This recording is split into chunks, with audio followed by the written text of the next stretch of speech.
Mowgli's Brothers, Part 1.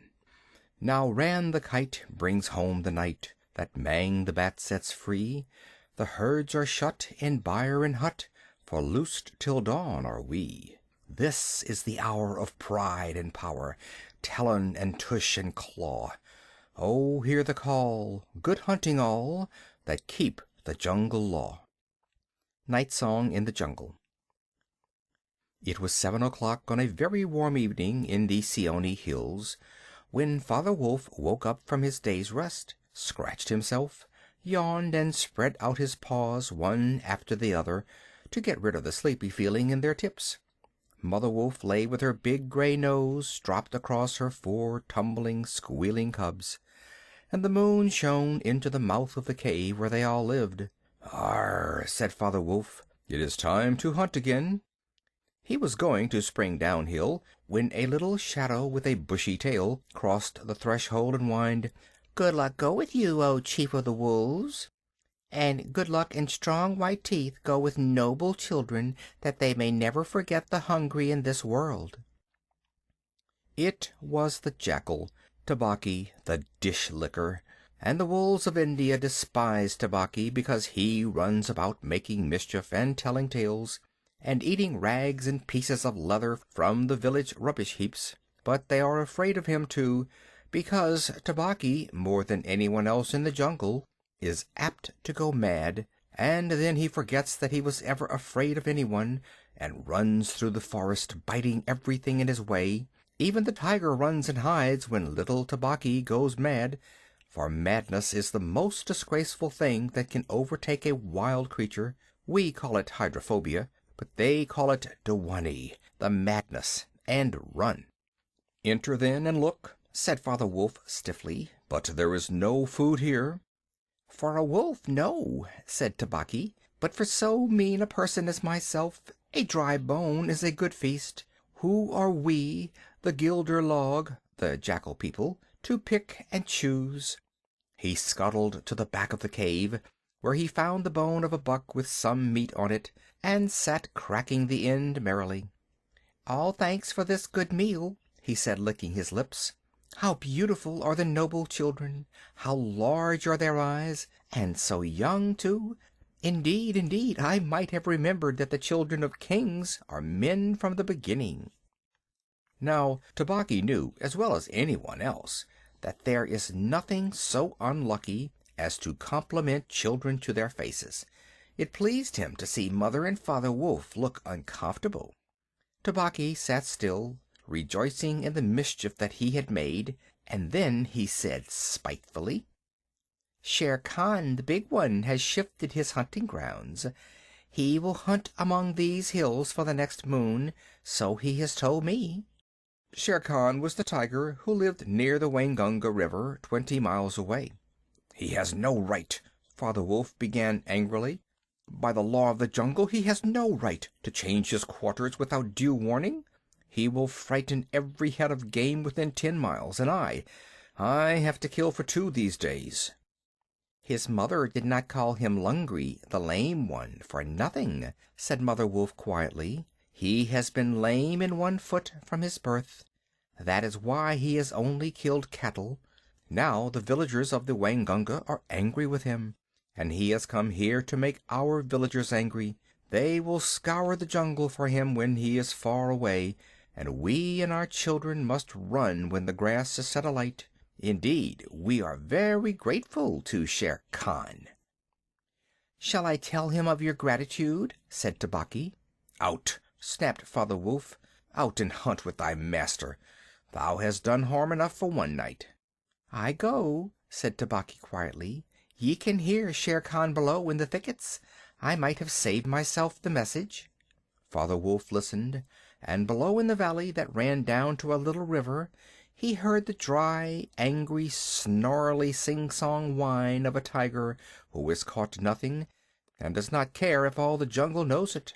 "The fool!" said Father Wolf, "to begin a night's work with that noise. Does he think that our buck are like his fat Waingunga bullocks?" "Hush! It is neither bullock nor buck he hunts tonight," said Mother Wolf. "It is man." The whine had changed to a sort of humming purr that seemed to come from every quarter of the compass. It was the noise that bewilders woodcutters and gypsies sleeping in the open, and makes them run sometimes into the very mouth of the tiger. "Man," said Father Wolf, showing all his white teeth. "Faugh! Are there not enough beetles and frogs in the tanks that he must eat man, and on our ground too?" The law of the jungle, which never orders anything without a reason, forbids every beast to eat man except when he is killing to show his children how to kill, and then he must hunt outside the hunting grounds of his pack or tribe. The real reason for this is that man-killing means, sooner or later, the arrival of white men on elephants, with guns, and hundreds of brown men with gongs and rockets and torches. Then everybody in the jungle suffers. The reasons the beasts give among themselves is that man is the weakest and most defenseless of all living things, and it is unsportsmanlike to touch him. They say, and it is true, that man-eaters become mangy and lose their teeth. The purr grew louder, and ended in the full-throated "arr" of the tiger's charge. Then there was a howl, an untigerish howl, from Shere Khan. "He has missed," said Mother Wolf. "What is it?" Father Wolf ran out a few paces, and heard Shere Khan muttering and mumbling savagely as he tumbled about in the scrub. "The fool has had no more sense than to jump at a woodcutter's campfire, and has burned his feet," said Father Wolf with a grunt. "Tabaqui is with him." "Something is coming uphill," said Mother Wolf, twitching one ear. "Get ready." The bushes rustled a little in the thicket, and Father Wolf dropped with his haunches under him, ready for his leap. Then, if you had been watching, you would have seen the most wonderful thing in the world. The wolf checked in mid-spring. He made his bound before he saw what it was he was jumping at, and then he tried to stop himself. The result was that he shot up straight into the air for 4 or 5 feet, landing almost where he left ground. "Man!" he snapped. "A man's cub! Look!" Directly in front of him, holding on by a low branch, stood a naked brown baby who could just walk, as soft and as dimpled a little atom as ever came to a wolf's cave at night. He looked up into Father Wolf's face and laughed. "Is that a man's cub?" said Mother Wolf. "I have never seen one. Bring it here." A wolf accustomed to moving his own cubs can, if necessary, mouth an egg without breaking it, and though Father Wolf's jaws closed right on the child's back, not a tooth even scratched the skin as he laid it down among the cubs.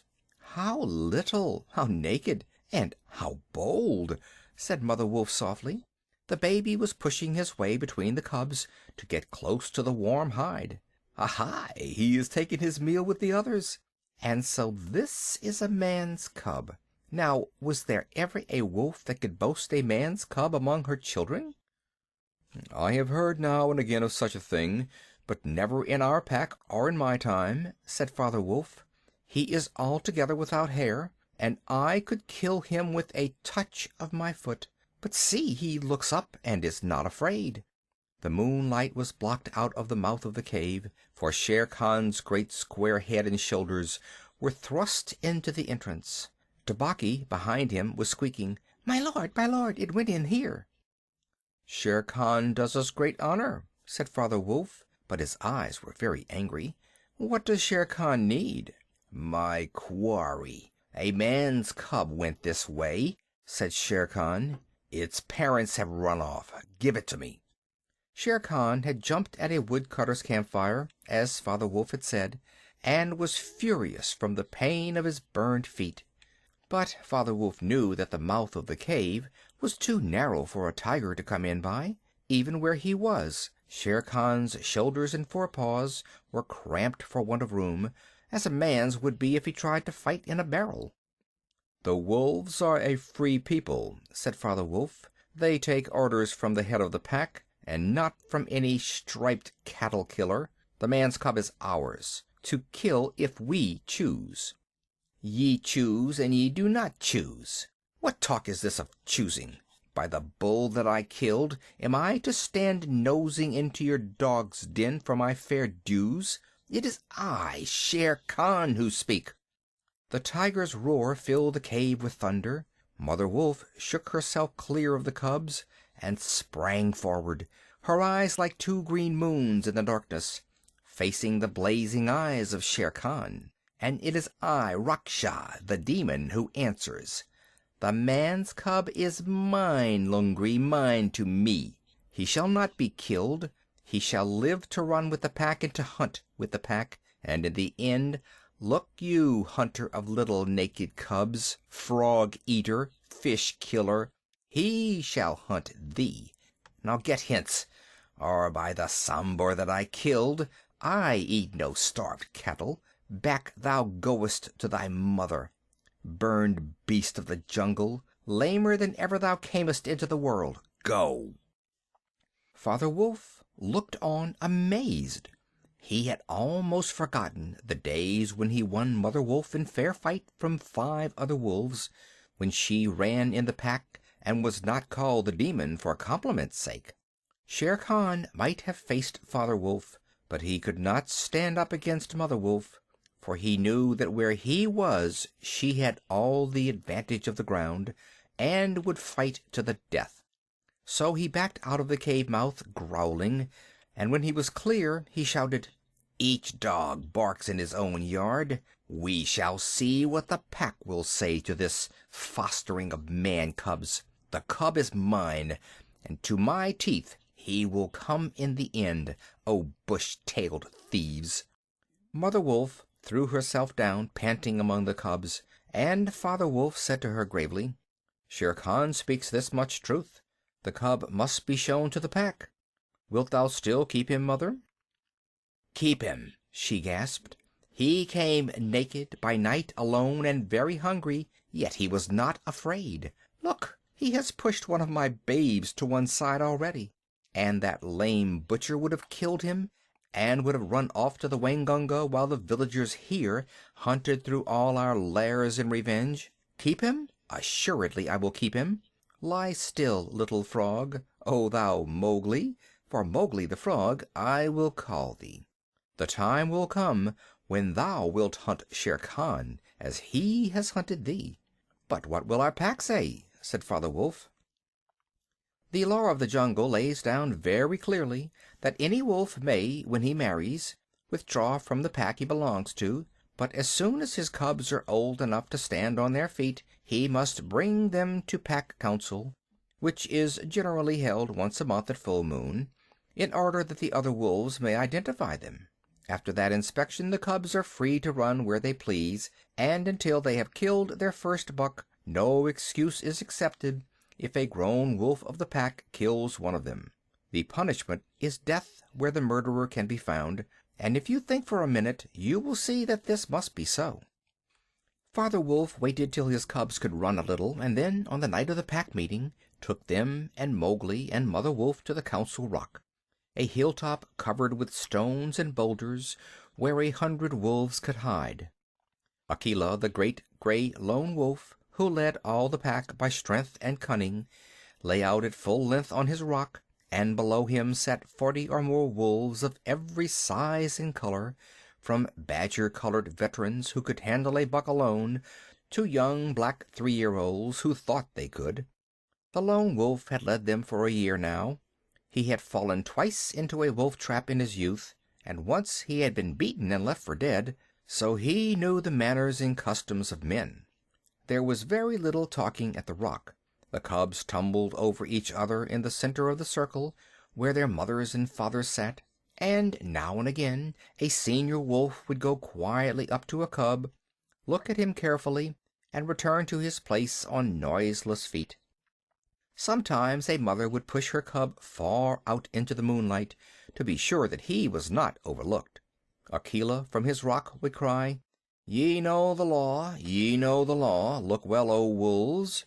And the anxious mothers would take up the call, "Look, look well, O wolves." At last, and Mother Wolf's neck bristles lifted as the time came, Father Wolf pushed Mowgli the Frog, as they called him, into the center, where he sat laughing and playing with some pebbles that glistened in the moonlight. Akela never raised his head from his paws, but went on with his monotonous cry, "Look well." A muffled roar came up from behind the rocks, the voice of Shere Khan crying, "The cub is mine, mine to me. What have the Free People to do with a man's cub?" Akela never even twitched his ears. All he said was, "Look well, O wolves. What have the Free People to do with the orders of any save the Free People? Look well." There was a chorus of deep growls, and a young wolf in his 4th year flung back Shere Khan's question to Akela. What have the Free People to do with a man's cub? Now the law of the jungle lays down that if there is any dispute as to the right of a cub to be accepted by the pack, he must be spoken for by at least 2 members of the pack who are not his father and mother. "Who speaks for this cub?" said Akela. "Among the Free People, who speaks?" There was no answer, and Mother Wolf got ready for what she knew would be her last fight, if things came to fighting.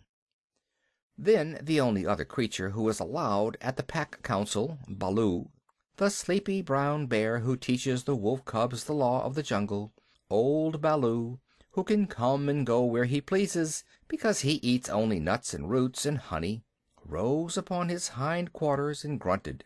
"The man's cub, the man's cub," he said. "I speak for the man's cub. There is no harm in a man's cub. I have no gift of words, but I speak the truth. Let him run with the pack and be entered with the others. I myself will teach him." "We need yet another," said Akela. "Baloo has spoken, and he is our teacher for the young cubs. Who speaks besides Baloo?" A black shadow dropped down into the circle. It was Bagheera, the Black Panther, inky black all over, but with the panther markings showing up in certain lights like the pattern of watered silk. Everybody knew Bagheera, and nobody cared to cross his path, for he was as cunning as Tabaqui, as bold as the wild buffalo, and as reckless as the wounded elephant.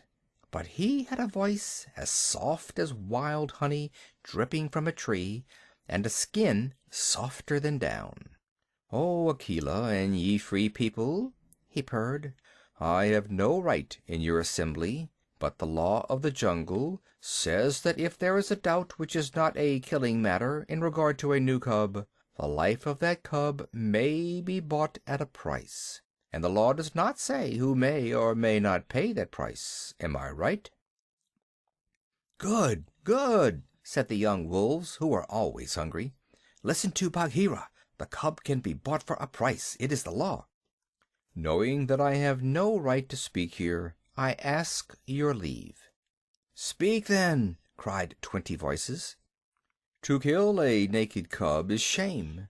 Besides, he may make better sport for you when he is grown. Baloo has spoken in his behalf. Now to Baloo's word I will add 1 bull, and a fat one, newly killed, not half a mile from here, if ye will accept the man's cub according to the law. Is it difficult?" There was a clamor of scores of voices, saying, "What matter? He will die in the winter rains. He will scorch in the sun. What harm can a naked frog do us? Let him run with the pack. Where is the bull, Bagheera? Let him be accepted." And then came Akela's deep bay, crying, look well, O wolves." Mowgli was still deeply interested in the pebbles, and he did not notice when the wolves came and looked at him one by one. At last they all went down the hill for the dead bull, and only Akela, Bagheera, Baloo, and Mowgli's own wolves were left. Shere Khan roared still in the night, for he was very angry that Mowgli had not been handed over to him. "Aye, roar well," said Bagheera under his whiskers, "for the time will come when this naked thing will make thee roar to another tune, or I know nothing of man." "It is well done," said Akela. "Men and their cubs are very wise. He may be a help in time." "Truly a help in time of need, for none can hope to lead the pack forever," said Bagheera. Akela said nothing. He was thinking of the time that comes to every leader of every pack, when his strength goes from him, and he gets feebler and feebler, till at last he is killed by the wolves, and a new leader comes up, to be killed in his turn. "Take him away," he said to Father Wolf, "and train him as befits one of the free people." End of Part 1 of Mowgli's Brothers.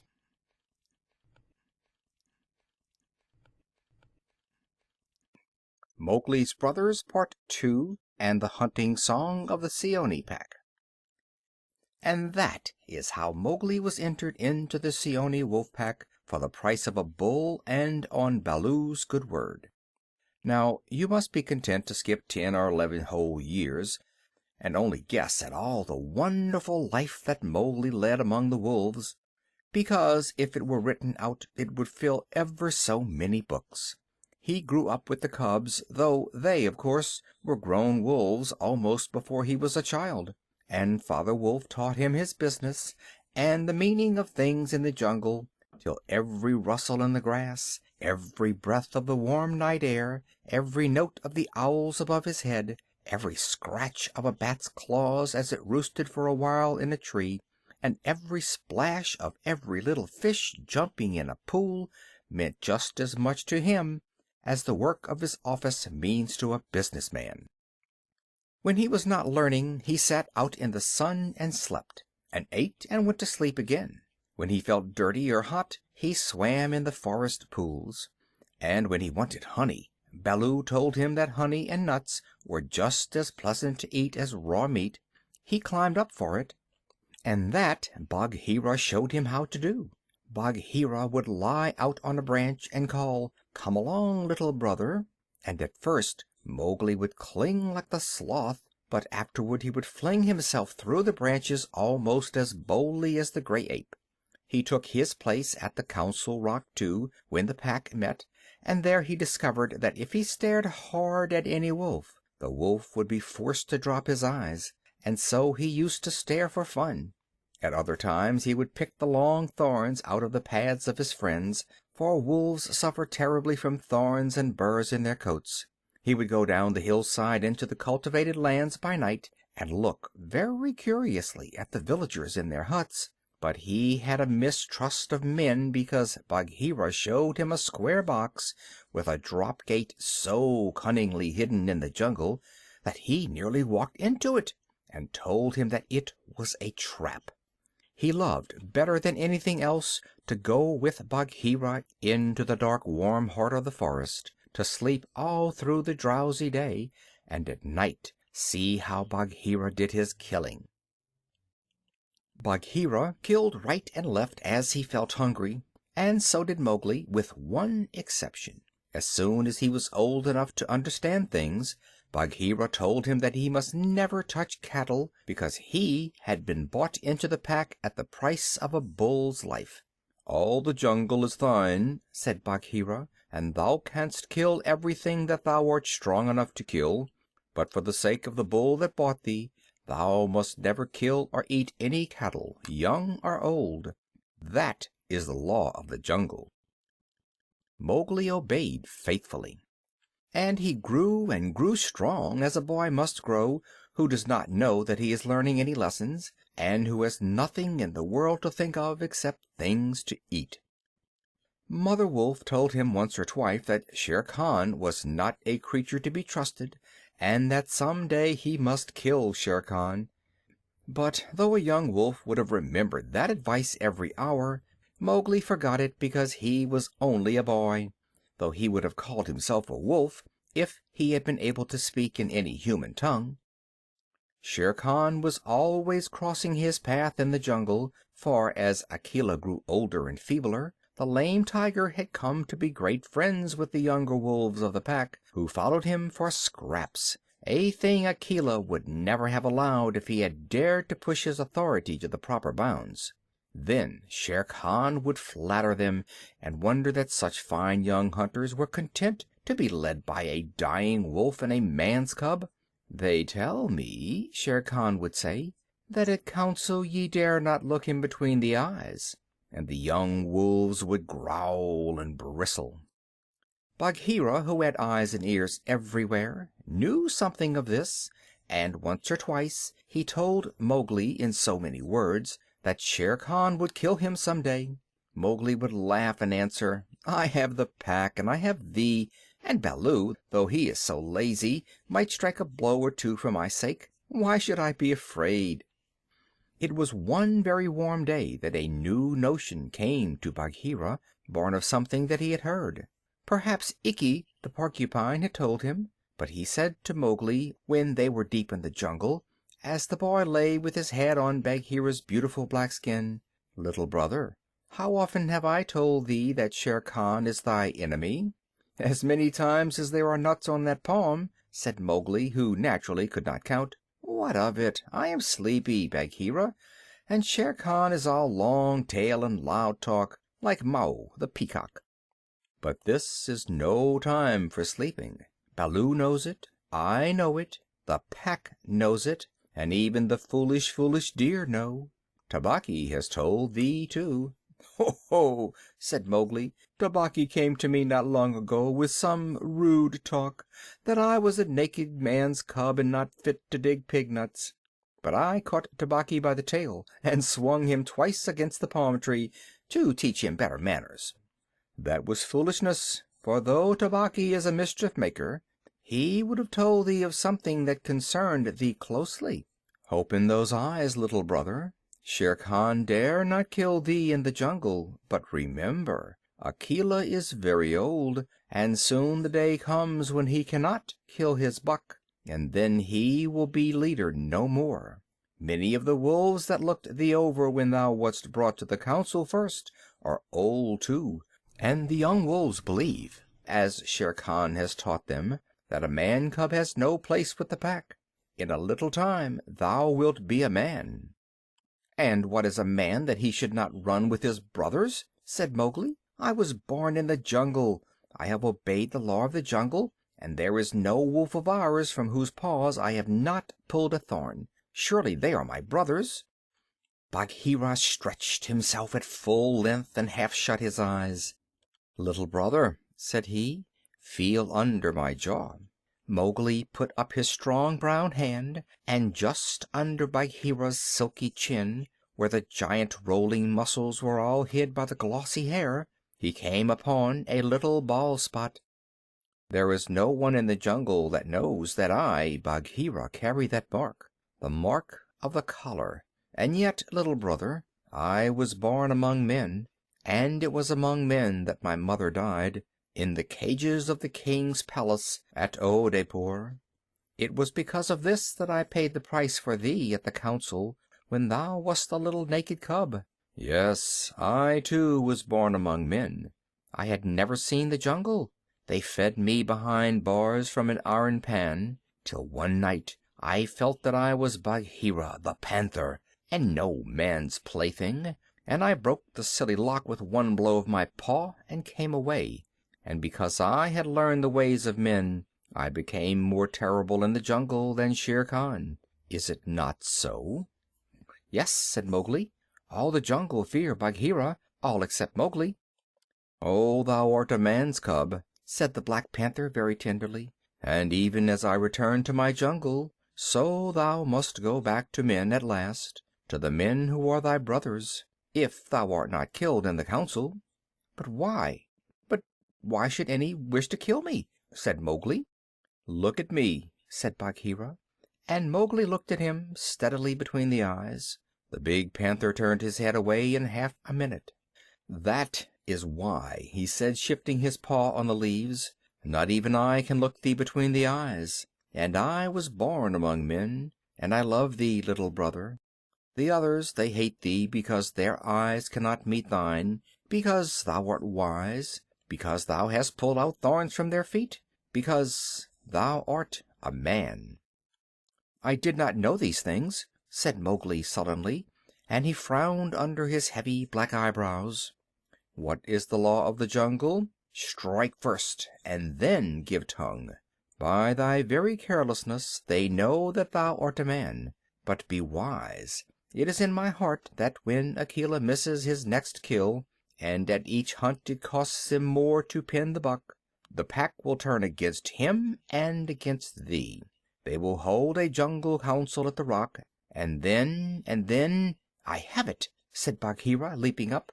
"Go thou down quickly to the men's huts in the valley, and take some of the red flower which they grow there, so that when the time comes thou mayest have even a stronger friend than I or Baloo or those of the pack that love thee. Get the red flower." By the red flower Bagheera meant fire. Only no creature in the jungle will call fire by its proper name. Every beast lives in the deadly fear of it, and invents 100 ways of describing it. "The red flower," said Mowgli, "that grows outside their huts in the twilight. I will get some." "There speaks the man's cub," said Bagheera proudly. "Remember that it grows in little pots. Get one swiftly, and keep it by thee for time of need." "Good," said Mowgli. "I go. But art thou sure, O my Bagheera?" He slipped his arm around the splendid neck and looked deep into the big eyes. "Art thou sure that all this is Shere Khan's doing?" "By the broken lock that freed me, I am sure, little brother." "Then by the bull that bought me, I will pay Shere Khan full tale for this, and it may be a little over," said Mowgli, and he bounded away. "That is a man. That is all a man," said Bagheera to himself, lying down again. "Oh, Shere Khan, never was a blacker hunting than that frog hunt of thine 10 years ago." Mowgli was far and far through the forest, running hard, and his heart was hot in him. He came to the cave as the evening mist rose, and drew breath, and looked down the valley. The cubs were out, but Mother Wolf, at the back of the cave, knew by his breathing that something was troubling her frog. "What is it, son?" she said. "Some bat's chatter of Shere Khan," he called back. "I hunt among the plowed fields tonight." And he plunged downward through the bushes to the stream at the bottom of the valley. There he checked, for he heard the yell of the pack hunting, heard the bellows of a hunted Sambur, and the snort as the buck turned at bay. Then there were wicked, bitter howls from the young wolves. "Akela! Akela! Let the lone wolf show his strength! Room for the leader of the pack! Spring, Akela!" The lone wolf must have sprung and missed his hold, for Mowgli heard the snap of his teeth, and then a yelp as the Sambur knocked him over with his forefoot. He did not wait for anything more, but dashed on, and the yells grew fainter behind him as he ran into the croplands where the villagers lived. "Bagheera spoke truth," he panted, as he nestled down in some cattle fodder by the window of a hut. "Tomorrow is one day both for Akela and for me." Then he pressed his face close to the window and watched the fire on the hearth. He saw the husbandman's wife get up and feed it in the night with black lumps, and when the morning came and the mists were all white and cold, he saw the man's child pick up a wicker pot plastered inside with earth, fill it with lumps of red-hot charcoal, and put it under his blanket, and go out to tend the cows in the byre. "Is that all?" said Mowgli. "If a cub can do it, there is nothing to fear." So he strode round the corner and met the boy, took the pot from his hand, and disappeared into the mist, while the boy howled with fear. "They are very like me," said Mowgli, blowing into the pot as he had seen the woman do. "This thing will die if I do not give it things to eat." And he dropped twigs and dried bark on the red stuff. Halfway up the hill he met Bagheera with the morning dew shining like moonstones on his coat. "Akela has missed," said the panther. "They would have killed him last night, but they needed thee also. They were looking for thee on the hill." "I was among the plowed lands. I am ready. See!" Mowgli held up the fire pot. "Good. Now I have seen men thrust a dry branch into that stuff, and presently the red flower blossomed at the end of it. Art thou not afraid?" "No. Why should I fear? I remember now, if it is not a dream, how, before I was a wolf, I lay beside the red flower, and it was warm and pleasant." All that day Mowgli sat in the cave tending his fire pot and dipping dry branches into it to see how they looked. He found a branch that satisfied him, And in the evening, when Tabaqui came to the cave and told him rudely enough that he was wanted at the Council Rock, he laughed till Tabaqui ran away. Then Mowgli went to the council, still laughing. Akela the Lone Wolf lay by the side of the rock as a sign that the leadership of the pack was open, and Shere Khan, with his following of scrap-fed wolves, walked to and fro openly, being flattered. Bagheera lay close to Mowgli, and the fire-pot was between Mowgli's knees. When they were all gathered together, Shere Khan began to speak, a thing he would never have dared to do when Akela was in his prime. "He has no right," whispered Bagheera. "Say so. He is a dog's son. He will be frightened." Mowgli sprang to his feet. "Free People!" he cried. "Does Shere Khan lead the pack? What has a tiger to do with our leadership?" "Seeing that the leadership is yet open, and being asked to speak," Shere Khan began. "By whom?" said Mowgli. "Are we all jackals to fawn on this cattle butcher? The leadership of the pack is with the pack alone." There were yells of "Silence, thou man's cub! Let him speak. He has kept our law." And at last the seniors of the pack thundered, "Let the dead wolf speak." When a leader of the pack has missed his kill, he is called the dead wolf as long as he lives, which is not long. Akela raised his old head wearily. "Free People, and ye too, jackals of Shere Khan, for 12 seasons I have led ye to and from the kill, and in all that time no one has been trapped or maimed. Now I have missed my kill. Ye know how that plot was made. Ye know how ye brought me up to an untried buck to make my weakness known. It was cleverly done. Your right is to kill me here on the Council Rock now. Therefore I ask, who comes to make an end of the Lone Wolf? For it is my right by the law of the jungle that ye come one by one." There was a long hush, for no single wolf cared to fight Akela to the death. Then Shere Khan roared, "Bah! What have we to do with this toothless fool? He is doomed to die. It is the man cub who has lived too long. Free People, he was my meat from the first. Give him to me. I am weary of this man wolf folly. He has troubled the jungle for 10 seasons. Give me the man cub, or I will hunt here always, and not give you one bone. He is a man's child, and from the marrow of my bones I hate him." Then more than half of the pack yelled, "A man! A man! What has a man to do with us? Let him go to his own place." "And turn all the people of the villages against us?" clamored Shere Khan. "No, give him to me. He is a man, and none of us can look him between the eyes." Akela lifted his head again and said, "He has eaten our food. He has slept with us. He has driven game for us. He has broken no word of the law of the jungle. Also I paid for him with a bull when he was accepted. The worth of a bull is little, but Bagheera's honor is something that he will perhaps fight for," said Bagheera in his gentlest voice. "A bull paid 10 years ago," the pack snarled. "What do we care for bones 10 years old?" "Or for a pledge?" said Bagheera, his white teeth bared under his lip. "Well are ye called the Free People." "No man's cub can run with the people of the jungle," howled Shere Khan. "Give him to me." "He is our brother in all but blood," Akela went on, "and ye would kill him here. In truth I have lived too long. Some of ye are eaters of cattle, and others I have heard that, under Shere Khan's teaching, ye go by dark night and snatch children from the villager's doorstep. Therefore I know ye to be cowards, and it is to cowards I speak. It is certain that I must die, and my life is of no worth, or I would offer that in the man cub's place. But for the sake of the honor of the pack, a little matter that by being without a leader ye have forgotten, I promise that if ye let the man cub go to his own place, I will not, when my time comes to die, bear one tooth against ye. I will die without fighting." That will at least save the pack 3 lives. More I cannot do.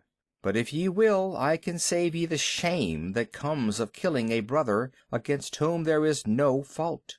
A brother spoken for and bought into the pack according to the law of the jungle." "He is a man, a man, a man!" snarled the pack, and most of the wolves began to gather round Shere Khan, whose tail was beginning to switch.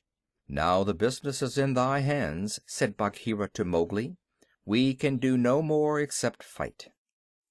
Mowgli stood upright, the fire pot in his hands. Then he stretched out his arms and yawned in the face of the council. But he was furious with rage and sorrow, for, wolf-like, the wolves have never told him how they hated him. "Listen you," he cried. "There is no need for this dog's jabber. Ye have told me so often tonight that I am a man, and indeed I would have been a wolf with you to my life's end, that I feel your words are true. So I do not call ye my brothers any more, but sag, dogs, as a man would. What ye will do and what ye will not do is not yours to say. That matter is with me, and that we may see the matter more plainly, I, the man, have brought here a little of the red flower which ye, dogs, fear." He flung the fire pot on the ground, and some of the red coals lit a tuft of dried moss that flared up, as all the council drew back in terror before the leaping flames. Mowgli thrust his dead branch into the fire till the twigs lit and crackled, and whirled it above his head among the cowering wolves. "Thou art the master," said Bagheera in an undertone. "Save Akela from the death. He was ever thy friend." Akela, the grim old wolf, who had never asked for mercy in his life, gave one piteous look at Mowgli as the boy stood all naked, his long black hair tossing over his shoulders in the light of the blazing branch that made the shadows jump and quiver. "Good," said Mowgli, staring round slowly. "I see that ye are dogs. I go from you to my own people, if they be my own people. The jungle is shut to me, and I must forget your talk and your companionship. But I will be more merciful than ye are.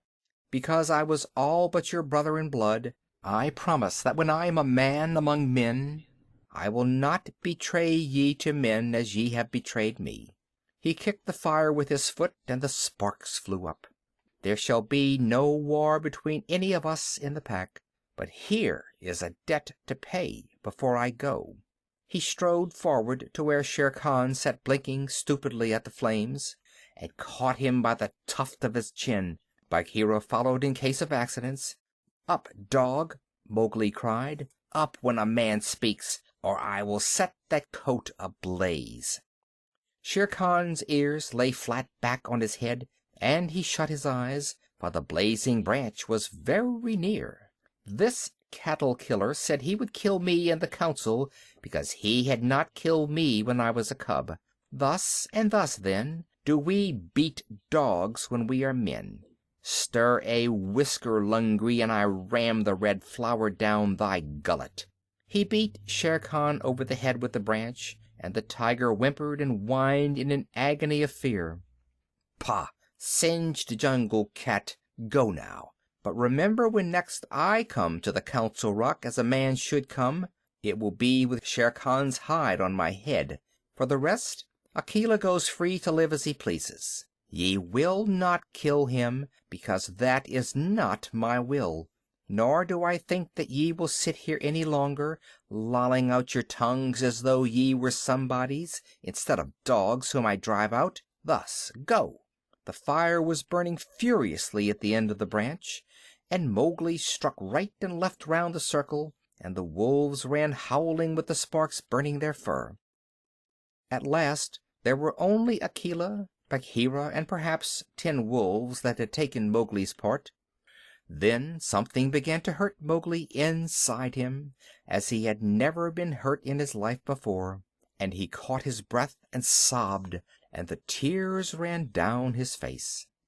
"What is it? What is it?" he said. "I do not wish to leave the jungle, and I do not know what this is. Am I dying, Bagheera?" "No, little brother, that is only tears such as men use," said Bagheera. "Now I know thou art a man, and a man's cub no longer. The jungle is shut indeed to thee henceforward. Let them fall, Mowgli. They are only tears." So Mowgli sat and cried as though his heart would break, and he had never cried in all his life before. "Now," he said, "I will go to men, but first I must say farewell to my mother." And he went to the cave where she lived with Father Wolf, and he cried on her coat, while the 4 cubs howled miserably. "Ye will not forget me?" said Mowgli. "Never while we can follow a trail," said the cubs. "Come to the foot of the hill when thou art a man, and we will talk to thee, and we will come into the croplands to play with thee by night." "Come soon," said Father Wolf. "O wise little frog, come again soon, for we be old, thy mother and I." "Come soon," said Mother Wolf, "little naked son of mine, for listen, child of man, I love thee more than I ever loved my cubs." "I will surely come," said Mowgli, "and when I come it will be to lay out Shere Khan's hide upon the Council Rock. Do not forget me. Tell them in the jungle never to forget me." The dawn was beginning to break when Mowgli went down the hillside alone to meet those mysterious things that are called men. Hunting Song of the Seeonee Pack. As the dawn was breaking, the Sambhur belled once, twice, and again, and a doe leaped up, and a doe leaped up from the pond in the wood where the wild deer sup. This I, scouting alone, beheld once, twice, and again. As the dawn was breaking, the Sambhur belled once, twice, and again, and a wolf stole back, and a wolf stole back, to carry the word to the waiting pack. And we sought, and we found, and we bayed on his track once, twice, and again. As the dawn was breaking, the wolf pack yelled once, twice, and again. Feet in the jungle that leave no mark, eyes that can see in the dark, the dark. Tongue, give tongue to it, hark, oh hark, once, twice, and again. End of Part 2 of Mowgli's Brothers.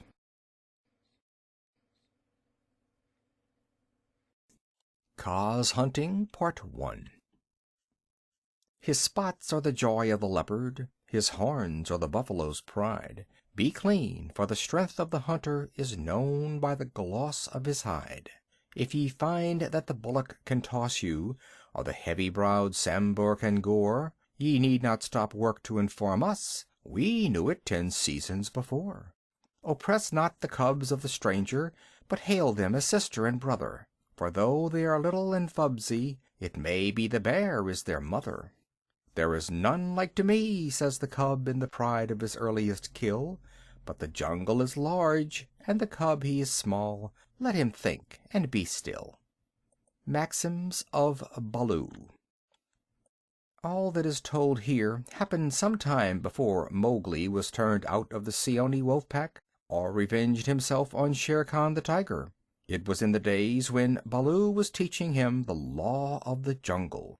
The big, serious old brown bear was delighted to have so quick a pupil, for the young wolves will only learn as much of the law of the jungle as applies to their own pack and tribe, and run away as soon as they can repeat the hunting verse: feet that make no noise, eyes that can see in the dark, ears that can hear the winds in their lairs, and sharp white teeth. All of these are the marks of our brothers, except Tabaqui the jackal and the hyena whom we hate. But Mowgli, as a man cub, had to learn a great deal more than this. Sometimes Bagheera the Black Panther would come lounging through the jungle to see how his pet was coming on, and would purr with his head against a tree, while Mowgli recited the day's lesson to Baloo. The boy could climb almost as well as he could swim, and swim almost as well as he could run.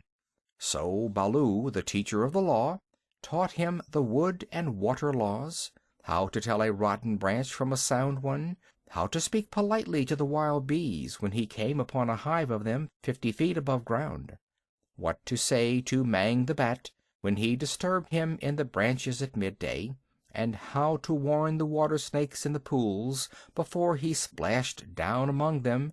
None of the Jungle People like to be disturbed, and all are ready to fly at an intruder. Then, too, Mowgli was taught the stranger's hunting call, which must be repeated aloud till it is answered, whenever one of the Jungle People hunts outside his own grounds. It means, translated, "Give me leave to hunt here, because I am hungry," and the answer is, "Hunt then for food, but not for pleasure." All this will show you how much Mowgli had to learn by heart, and he grew very tired of saying the same thing over 100 times. But, as Baloo said to Bagheera one day, when Mowgli had been cuffed and run off in a temper, a man's cub is a man's cub, and he must learn all the law of the jungle. "But think how small he is," said the Black Panther, who would have spoiled Mowgli if he had had his own way. "How can his little head carry all thy long talk?" Is there anything in the jungle too little to be killed? No. That is why I teach him these things, and that is why I hit him very softly when he forgets. "Softly? What doth thou know of softness, old Iron Feet?" Bagheera grunted. "His face is all bruised today by thy softness. Huh!" "Better he should be bruised from head to foot by me, who love him, than that he should come to harm through ignorance," Baloo answered very earnestly. "I am now teaching him the master words of the jungle, that shall protect him with the birds and the Snake People and all that hunt on 4 feet, except his own pack. He can now claim protection, if he will only remember the words, from all in the jungle. Is not that worth a little beating?" "Well, look to it then that thou dost not kill the man cub. He is no tree trunk to sharpen thy blunt claws upon. But what are those master words? I am more likely to give help than to ask it." Bagheera stretched out one paw and admired the steel blue, ripping chisel talons at the end of it. "Still, I should like to know." "I will call Mowgli, and he shall say them, if he will. Come, little brother." "My head is ringing like a bee-tree," said a sullen little voice over their heads, and Mowgli slid down a tree trunk, very angry and indignant, adding, as he reached the ground, "I come for Bagheera, and not for thee, fat old Baloo." "That is all one to me," said Baloo, though he was hurt and grieved. "Tell Bagheera, then, the master words of the jungle that I have taught thee this day." "Master words for which people?" said Mowgli, delighted to show off. "The jungle has many tongues. I know them all." "A little thou knowest, but not much. See, O Bagheera, they never thank their teacher. Not one small wolfling has ever come back to thank old Baloo for his teaching. Say the word for the hunting people, then, great scholar." "We be of one blood, ye and I," said Mowgli, giving the words the Bear accent which all the hunting people use. "Good. Now for the birds." Mowgli repeated, with the kite's whistle at the end of the sentence. "Now for the Snake People," said Bagheera. The answer was a perfectly indescribable hiss, and Mowgli kicked up his feet behind, clapped his hands together to applaud himself, and jumped onto Bagheera's back, where he sat sideways, drumming his heels on the glossy skin and making the worst faces he could think of at Baloo.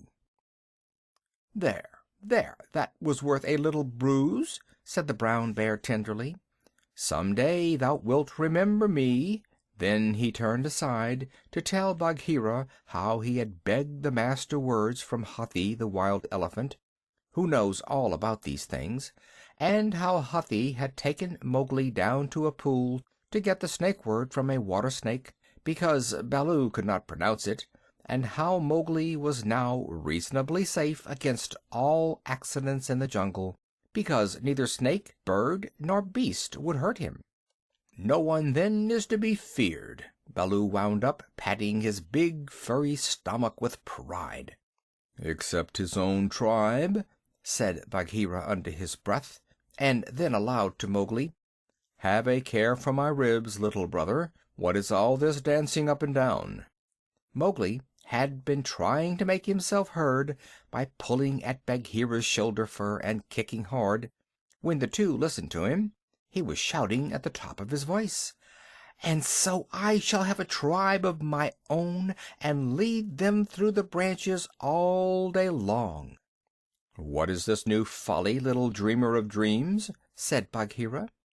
"Yes, and throw branches and dirt at old Baloo," Mowgli went on. "They have promised me this. Ah!" Oh! Baloo's big paw scooped Mowgli off Bagheera's back, and as the boy lay between the big forepaws he could see the bear was angry. "Mowgli," said Baloo, "thou hast been talking with the Bandar log, the Monkey People." Mowgli looked at Bagheera to see if the panther was angry too, and Bagheera's eyes were as hard as jade stones. "Thou hast been with the Monkey People, the Gray Apes, the people without a law, the eaters of everything? That is great shame." "When Baloo hurt my head," said Mowgli, he was still on his back, "I went away, and the Gray Apes came down from the trees and had pity on me. No one else cared." He snuffled a little.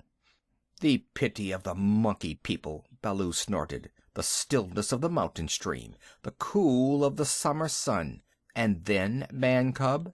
And then they gave me nuts and pleasant things to eat, and they carried me in their arms up to the top of the trees, and said I was their blood brother, except that I had no tail, and should be their leader some day."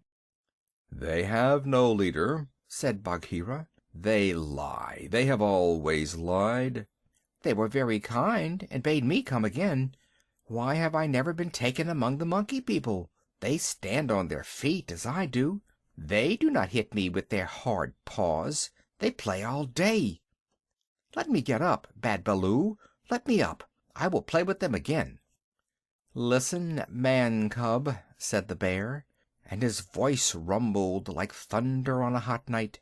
"I have taught thee all the laws of the jungle for all the peoples of the jungle, except the Monkey People who live in the trees. They have no law. They are outcasts. They have no speech of their own, but use the stolen words which they overhear when they listen and peep and wait up above in the branches.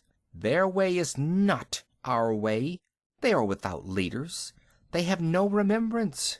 They boast and chatter and pretend that they are a great people about to do great affairs in the jungle, but the falling of a nut turns their minds to laughter, and all is forgotten. We of the jungle have no dealings with them. We do not drink where the monkeys drink. We do not go where the monkeys go. We do not hunt where they hunt. We do not die where they die. Hast thou ever heard me speak of the Bandar log till today?" "No," said Mowgli in a whisper, for the forest was very still now Baloo had finished. "The Jungle People! Put them out of their mouths and out of their minds. They are very many, evil, dirty, shameless, and they desire, if they have any fixed desire, to be noticed by the Jungle People. But we do not notice them even when they throw nuts and filth on our heads." He had hardly spoken when a shower of nuts and twigs spattered down through the branches, and they could hear coughings and howlings and angry jumpings high up in the air among the thin branches. "The Monkey People are forbidden," said Baloo. "Forbidden to the Jungle People, remember." "Forbidden," said Bagheera. "But I still think Baloo should have warned thee against them." "I? I? How was I to guess he would play with such dirt? The Monkey People! Faugh!" A fresh shower came down on their heads, and the two trotted away, taking Mowgli with them. What Baloo had to say about the monkeys was perfectly true. They belonged to the tree tops, and as beasts very seldom look up, there was no occasion for the monkeys and the Jungle People to cross each other's path. But whenever they found a sick wolf or a wounded tiger or bear, the monkeys would torment him and throw sticks and nuts at any beast for fun and in the hope of being noticed. Then they would howl and shriek senseless songs, and invite the jungle people to climb up their trees and fight them, or they would start furious battles over nothing among themselves, and leave the dead monkeys where the jungle people could see them.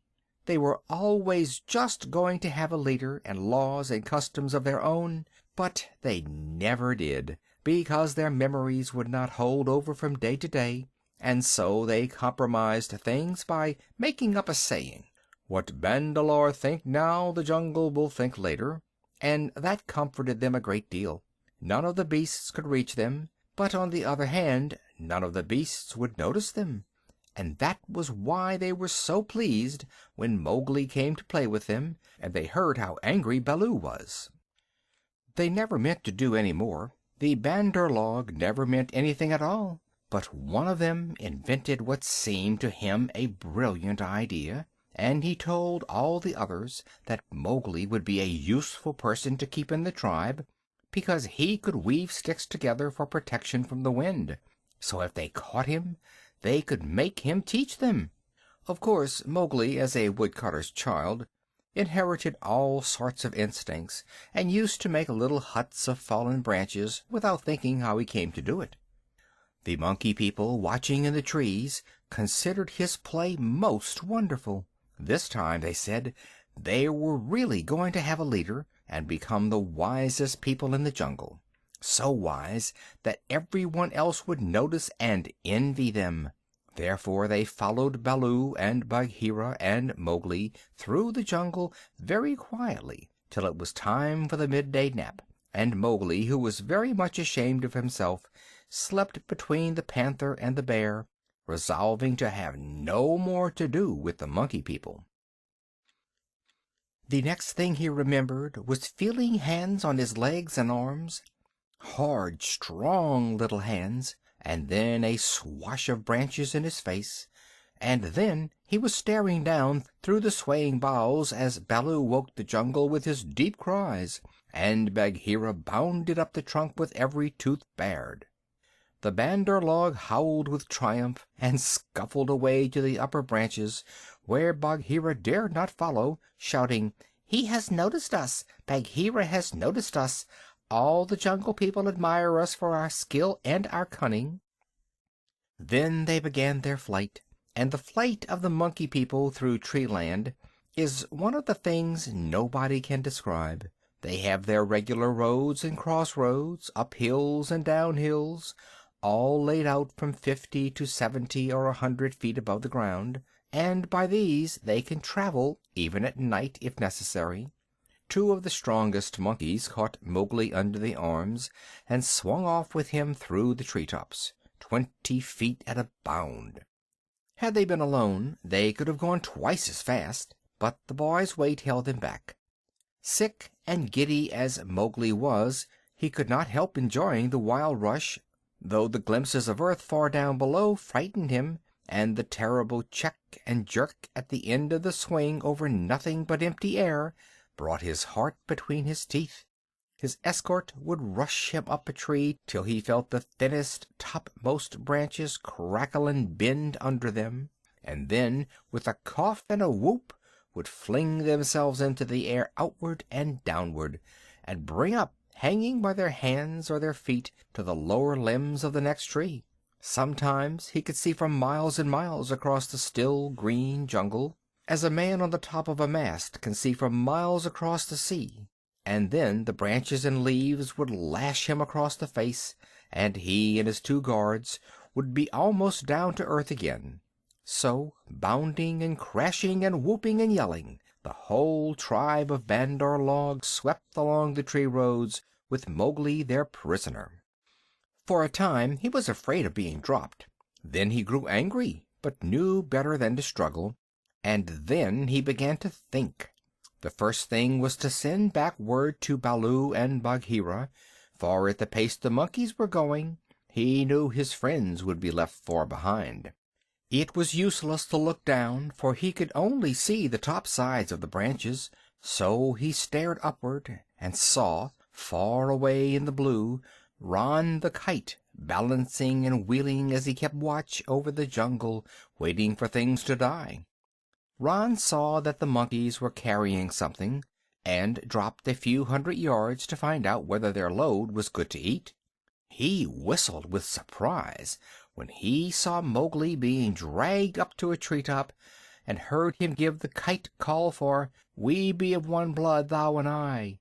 The waves of the branches closed over the boy, but Ron balanced away to the next tree in time to see the little brown face come up again. "Mark my trail!" Mowgli shouted. "Tell Baloo of the Seeonee Pack and Bagheera of the Council Rock." "In whose name, brother?" Ron had never seen Mowgli before, though of course he had heard of him. "Mowgli the Frog. Man cub they call me. Mark my trail." The last words were shrieked as he was being swung through the air, but Ron nodded and rose up till he looked no bigger than a speck of dust, and there he hung, watching with his telescope eyes the swaying of the treetops as Mowgli's escort whirled along. "They never go far," he said with a chuckle. "They never do what they set out to do. Always pecking at new things are the Bandar log. This time, if I have any eyesight, they have pecked down trouble for themselves, for Baloo is no fledgling, and Bagheera can, as I know, kill more than goats." So he rocked his wings, his feet gathered up under him, and waited. Meantime Baloo and Bagheera were furious with rage and grief. Bagheera climbed as he had never climbed before, but the thin branches broke beneath his weight, and he slipped down, his claws full of bark. "Why didst thou not warn the man cub?" he roared to poor Baloo, who had set off at a clumsy trot in the hope of overtaking the monkeys. "What was the use of half slaying him with blows if thou didst not warn him?" "Haste, oh haste! We may catch them yet," Baloo panted. "At that speed? It would not tire a wounded cow. Teacher of the law, cub beater! A mile of that rolling to and fro would burst thee open. Sit still and think. Make a plan.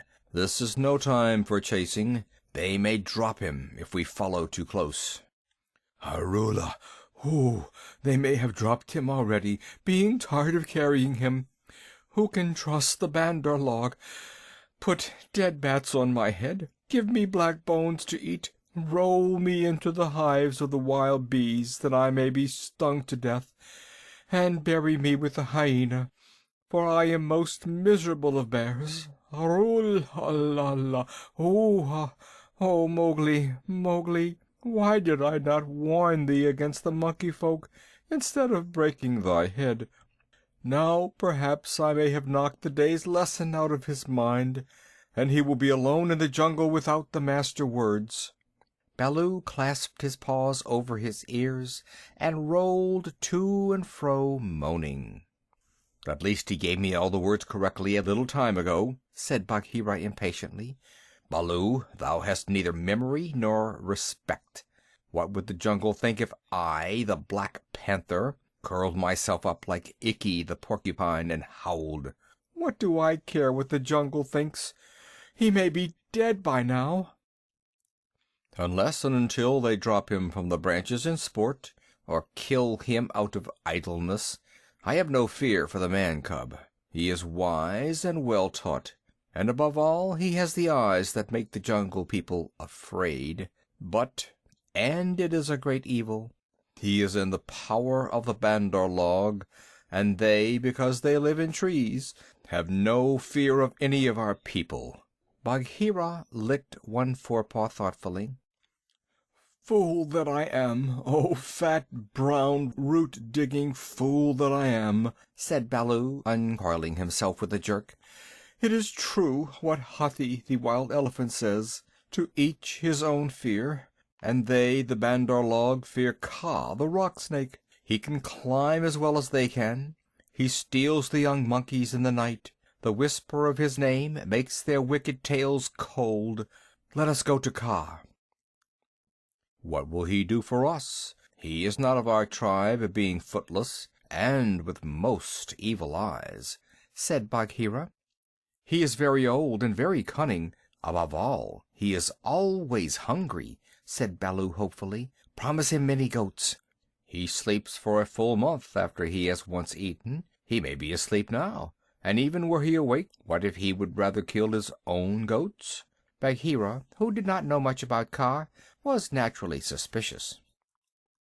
"Then in that case thou and I together, old hunter, must make him see reason." Here Baloo rubbed his faded brown shoulder against the panther, and they went off to look for Kaa, the rock python. They found him stretched out on a warm ledge in the afternoon sun, admiring his beautiful new coat, for he had been in retirement for the last 10 days, changing his skin, and now he was very splendid, darting his big blunt-nosed head along the ground, and twisting the 30 feet of his body into fantastic knots and curves, and licking his lips as he thought of his dinner to come. "He has not eaten," said Baloo with a grunt of relief, as soon as he saw the beautifully mottled brown and yellow jacket. "Be careful, Bagheera. He is always a little blind after he has changed his skin, and very quick to strike." Kaa was not a poison snake. In fact, he rather despised the poison snakes as cowards.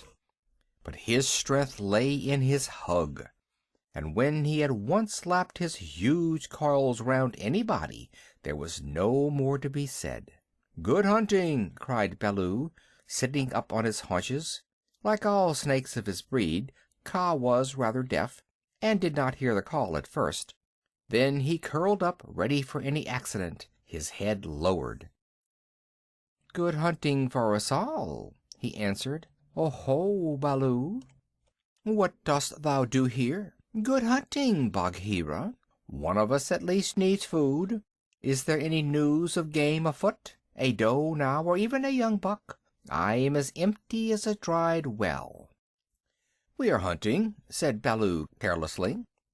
He knew that you must not hurry Kaa. He is too big.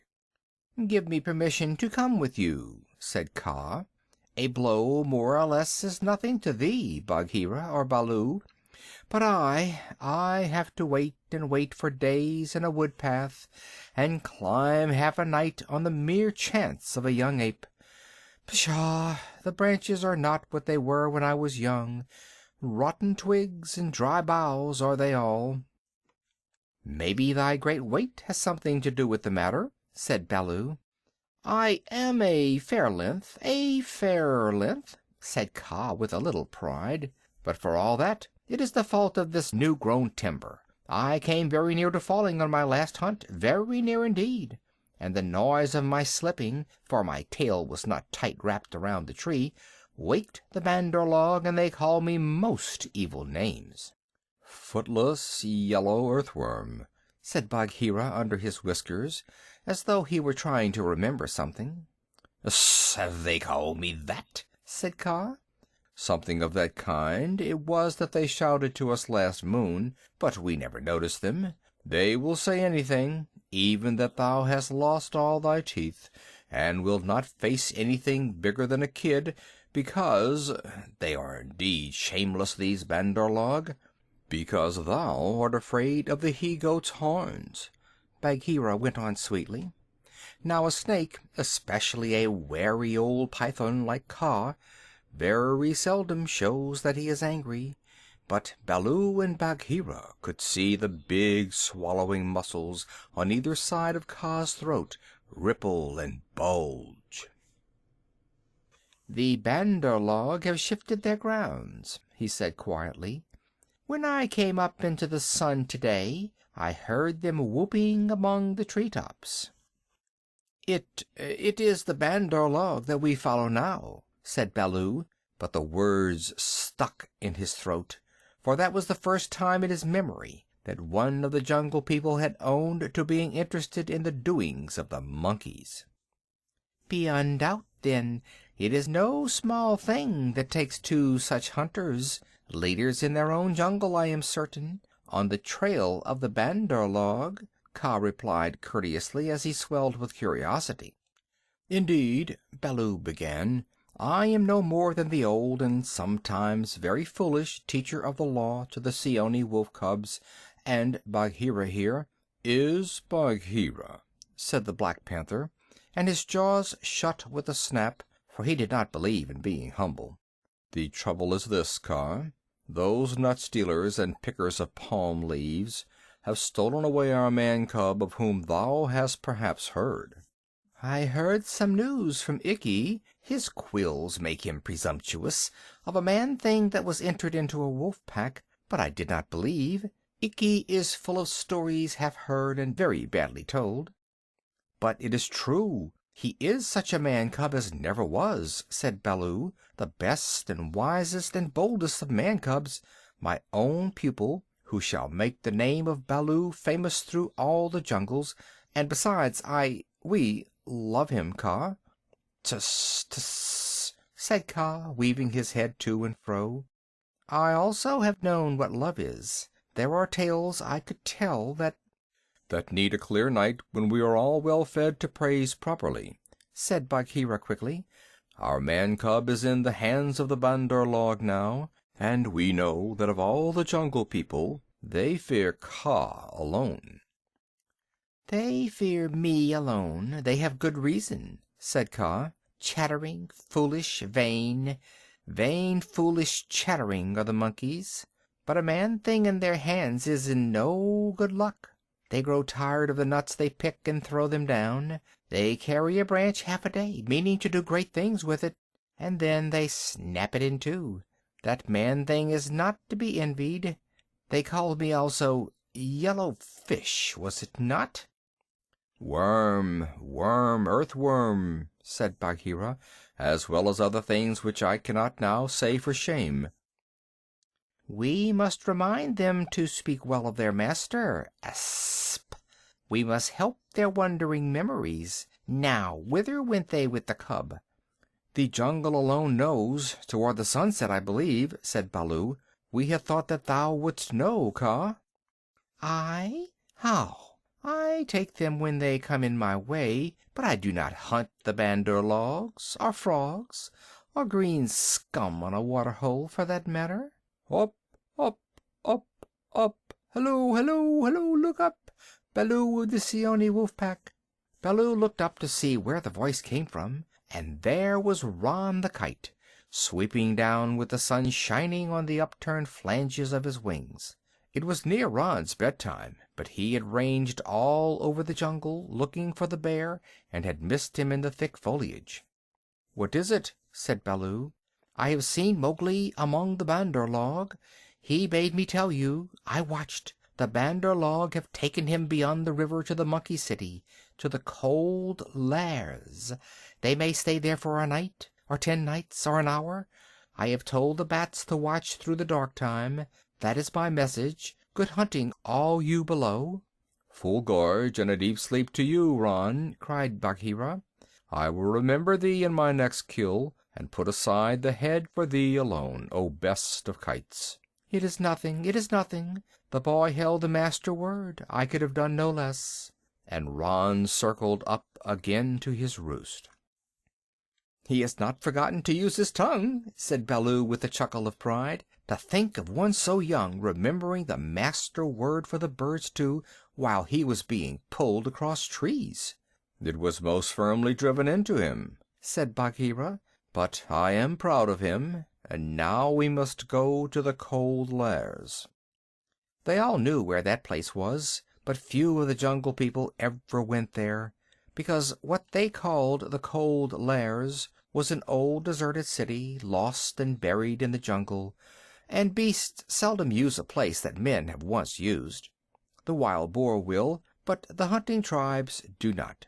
Besides, the monkeys live there as much as they could be said to live anywhere, and no self-respecting animal would come within eye-shot of it, except in times of drought, when the half-ruined tanks and reservoirs held a little water. "It is a half-night's journey at full speed," said Bagheera, and Baloo looked very serious. "I will go as fast as I can," he said anxiously. "We dare not wait for thee. Follow, Baloo. We must go on the quick foot, Kaa and I." "Feet or no feet, I can keep abreast of all thy four," said Kaa shortly. Baloo made one effort to hurry, but had to sit down panting, and so they left him to come on later, while Bagheera hurried forward at the quick panther canter. Kaa said nothing, but strive as Bagheera might, the huge rock python held level with him. When they came to a hill stream, Bagheera gained, because he bounded across while Kaa swam, his head and 2 feet of his neck clearing the water, but on level ground Kaa made up the distance. "By the broken lock that freed me," said Bagheera when twilight had fallen, "thou art no slow goer." "I am hungry," said Kaa. "Besides, they call me Speckled Frog." "Worm, earthworm, and yellow to boot." "All one. Let us go on." And Kaa seemed to pour himself along the ground, finding the shortest road with his steady eyes and keeping to it. End of Part 1 of Kaa's Hunting.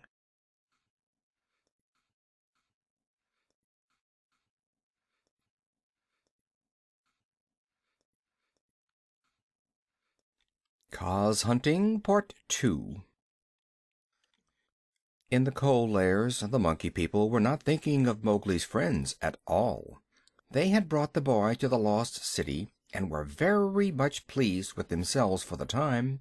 Mowgli had never seen an Indian city before, and though this was almost a heap of ruins, it seemed very wonderful and splendid. Some king had built it long ago on a little hill. You could still trace the stone causeways that led up to the ruined gates, where the last splinters of wood hung to the worn, rusted hinges. Trees had grown into and out of the walls. The battlements were tumbled down and decayed, and wild creepers hung out of the windows of the towers on the walls in bushy, hanging clumps. A great roofless palace crowned the hill, and the marble of the courtyards and the fountains was split and stained with red and green, and the very cobblestones in the courtyard, where the king's elephants used to live, had been thrust up and apart by grasses and young trees. From the palace you could see the rows and rows of roofless houses that made up the city, looking like empty honeycombs filled with blackness. The shapeless block of stone that had been an idol in the square where 4 roads met, the pits and dimples at street corners where the public wells once stood, and the shattered domes of temples with wild figs sprouting on their sides. The monkeys called the place their city, and pretended to despise the Jungle People because they lived in the forest, and yet they never knew what the buildings were made for, nor how to use them.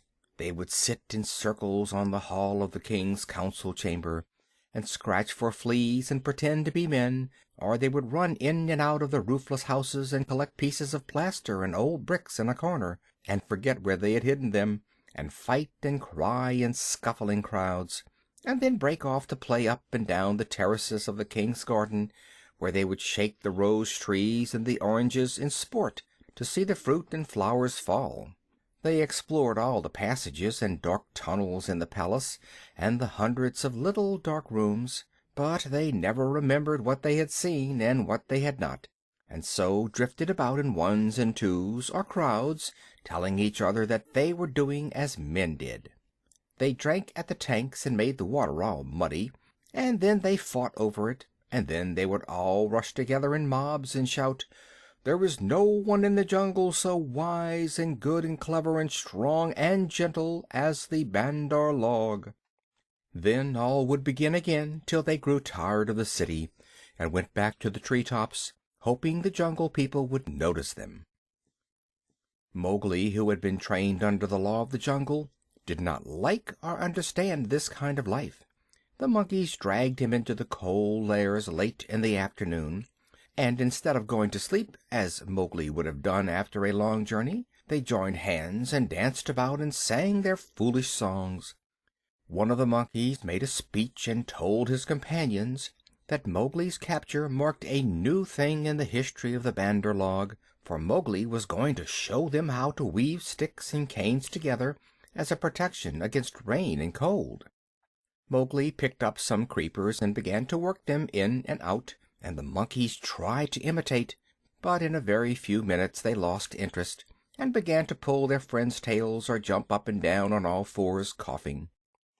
"I wish to eat," said Mowgli. "I am a stranger in this part of the jungle. Bring me food, or give me leave to hunt here." 20 or 30 monkeys bounded away to bring him nuts and wild pawpaws. But they fell to fighting on the road, and it was too much trouble to go back with what was left of the fruit.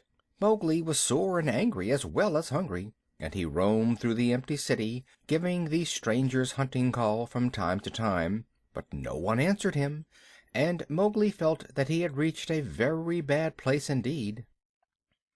"All that Baloo has said about the Bandar log is true," he thought to himself. "They have no law, no hunting call, and no leaders. Nothing but foolish words and little picking thievish hands. So if I am starved or killed here, it will be all my own fault. But I must try to return to my own jungle. Baloo will surely beat me, but that is better than chasing silly rose leaves with the Bandar log." No sooner had he walked to the city wall than the monkeys pulled him back, telling him that he did not know how happy he was, and pinching him to make him grateful. He set his teeth and said nothing, but went with the shouting monkeys to a terrace above the red sandstone reservoirs that were half full of rain water.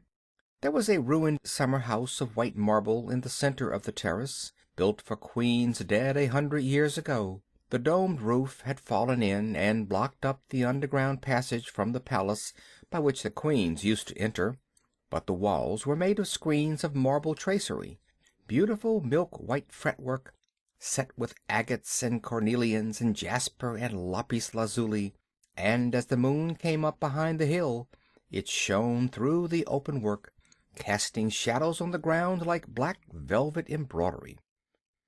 Sore, sleepy, and hungry as he was, Mowgli could not help laughing when the Bandar log began, 20 at a time, to tell him how great and wise and strong and gentle they were, and how foolish he was to wish to leave them. "We are great. We are free. We are wonderful. We are the most wonderful people in all the jungle. We all say so, and so it must be true," they shouted. "Now, as you are a new listener, and can carry our words back to the jungle people, so that they may notice us in future, we will tell you all about our most excellent selves." Mowgli made no objection, and the monkeys gathered by hundreds and hundreds on the terrace to listen to their own speakers singing the praises of the Bandar log, and whenever a speaker stopped for want of breath, they would all shout together, "This is true. We all say so." Mowgli nodded and blinked and said "Yes" when they asked him a question, and his head spun with the noise. "Tabaqui the Jackal must have bitten all these people," he said to himself, "and now they have madness. Certainly this is Dewani, the madness. Do they never go to sleep? Now there is a cloud coming to cover that moon. If it were only a big enough cloud, I might try to run away in the darkness, but I am tired." That same cloud was being watched by two good friends in the ruined ditch below the city wall, for Bagheera and Kaa, knowing well how dangerous the Monkey People were in large numbers, did not wish to run any risks. The monkeys never fight unless they are 100 to 1, and few in the jungle care for those odds. "I will go to the west wall," Kaa whispered, "and come down swiftly with the slope of the ground in my favor. They will not throw themselves upon my back in their hundreds, but—" "I know it," said Bagheera. "Would that Baloo were here, but we must do what we can. When that cloud covers the moon I shall go to the terrace. They hold some sort of council there over the boy." "Good hunting," said Kaa grimly, and glided away to the west wall. That happened to be the least ruined of any, and the big snake was delayed a while before he could find a way up the stones. The cloud hid the moon, and as Mowgli wondered what would come next, he heard Bagheera's light feet on the terrace. The Black Panther had raced up the slope almost without a sound, and was striking, he knew better than to waste time in biting, right and left among the monkeys, who were seated round Mowgli in circles 50 and 60 deep.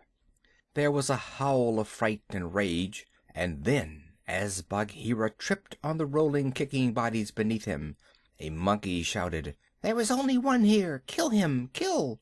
A scuffling mass of monkeys, biting, scratching, tearing, and pulling, closed over Bagheera, while 5 or 6 laid hold of Mowgli, dragged him up the wall of the summer house, and pushed him through the hole of the broken dome.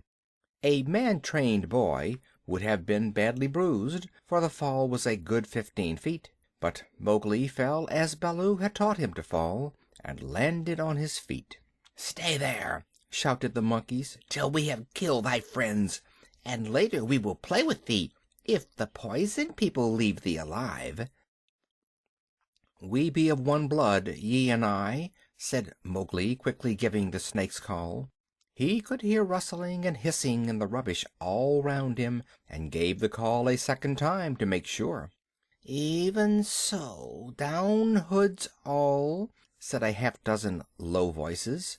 Every ruin in India becomes, sooner or later, a dwelling-place of snakes, and the old summer house was alive with cobras. "Stand still, little brother, for thy feet may do us harm." Mowgli stood as quietly as he could, peering through the open work and listening to the furious din of the fight round the Black Panther, the yells and chatterings and scufflings, and Bagheera's deep hoarse cough as he backed and bucked and twisted and plunged under the heaps of his enemies. For the first time since he was born, Bagheera was fighting for his life. Baloo must be at hand. Bagheera would not have come alone, Mowgli thought, and then he called aloud, "To the tank, Bagheera! Roll to the water tanks! Roll and plunge! Get to the water!" Bagheera heard, and the cry that told him Mowgli was safe gave him new courage. He worked his way desperately, inch by inch, straight for the reservoirs, halting in silence. Then from the ruined wall nearest the jungle rose up the rumbling war shout of Baloo. The old bear had done his best, but he could not come before. "Bagheera!" he shouted. "I am here! I climb! I haste! Howror! The stones slip under my feet! Wait my coming, O most infamous Bandar log!" He panted up the terrace, only to disappear to the head in a wave of monkeys, but he threw himself squarely on his haunches, and, spreading out his 4 paws, hugged as many as he could hold, and then began to hit with a regular bat, bat, bat, like the flipping strokes of a paddle wheel. A crash and a splash told Mowgli that Bagheera had fought his way to the tank, where the monkeys could not follow. The panther lay gasping for breath, his head just out of the water, while the monkeys stood 3 deep on the red steps, dancing up and down with rage, ready to spring upon him from all sides if he came out to help Baloo. It was then that Bagheera lifted up his dripping chin, and in despair gave the snake's call for protection. "We be of one blood, ye and I," for he believed that Kaa had turned tail at the last minute. Even Baloo, half smothered under the monkeys on the edge of the terrace, could not help chuckling as he heard the Black Panther asking for help. Kaa had only just worked his way over the west wall, landing with a wrench that dislodged a coping stone into the ditch. He had no intention of losing any advantage of the ground, and coiled and uncoiled himself once or twice to be sure that every foot of his long body was in working order. All that while the fight with Baloo went on, and the monkeys yelled in the tank round Bagheera, and Mang the Bat, flying to and fro, carried the news of the great battle over the jungle, till even Hathi the wild elephant trumpeted, and far away scattered bands of the monkey folk woke and came leaping along the tree roads to help their comrades in the cold lairs, and the noise of the fight roused all the day birds from miles around. Then Kaa came straight, quickly and anxious to kill. The fighting strength of a python is in the driving blow of his head, backed by all the strength and weight of his body. If you can imagine a lance or a battering ram, or a hammer weighing nearly half a ton, driven by a cool, quiet mind living in the middle of it, you can roughly imagine what Kaa was like when he fought. A python 4 or 5 feet long can knock a man down if he hits him fairly in the chest, and Kaa was 30 feet long, as you know. His first stroke was delivered into the heart of the crowd round Baloo. It was sent home with shut mouth in silence, and there was no need of a second. The monkeys scattered with cries of "Kaa! It is Kaa! Run! Run!" Generations of monkeys have been scared into good behavior by the stories their elders told them of Kaa, the night thief, who could slip along the branches as quietly as moss grows, and steal away the strongest monkey that ever lived, of old Kaa, who could make himself look so like a dead branch or a rotten stump that the wisest were deceived, till the branch caught them. Kaa was everything that the monkeys feared in the jungle, for none of them knew the limits of his power. None of them could look him in the face, and none had ever come alive out of his hug. And so they ran, stammering with terror, to the walls and the roofs of the houses, and Baloo drew a deep breath of relief. His fur was much thicker than Bagheera's, but he had suffered sorely in the fight. Then Kaa opened his mouth for the first time, and spoke one long hissing word, and the far-away monkeys, hurrying to the defense of the cold airs, stayed where they were, cowering, till the loaded branches bent and crackled under them. The monkeys on the walls and the empty houses stopped their cries, and in the stillness that fell upon the city Mowgli heard Bagheera shaking his wet sides as he came from the tank. Then the clamor broke out again. The monkeys leaped higher up the walls. They clung around the necks of the big stone idols and shrieked as they skipped along the battlements, while Mowgli, dancing in the summer house, put his eye to the screen-work and hooted owl fashion between his front teeth to show his derision and contempt. "Get the man cub out of that trap. I can do no more," Bagheera gasped. "Let us take the man cub and go. They may attack again." "They will not move till I order them. Stay you so!" Kaa hissed, and the city was silent once more. "I could not come before, brother, but I think I heard thee call." This was to Bagheera. I may have cried out in the battle," Bagheera answered. "Baloo, art thou hurt?" "I am not sure they did not pull me into 100 little bearlings," said Baloo gravely, shaking one leg after the other. "Oh, I am sore. Kaa, we owe thee, I think, our lives, Bagheera and I." "No matter. Where is the manling?" "Here, in a trap. I cannot climb out," cried Mowgli. The curve of the broken dome was above his head. "Take him away. He dances like Mao the Peacock. He will crush our young," said the cobras inside. "Ha!" said Kaa with a chuckle. "He has friends everywhere, this manling. Stand back, manling, and hide you, O poison people. I break down the wall." Kaa looked carefully till he found a discolored crack in the marble tracery showing a weak spot, made 2 or 3 light taps with his head to get the distance, and then, lifting up 6 feet of his body clear of the ground, sent home half a dozen full-power smashing blows, nose first.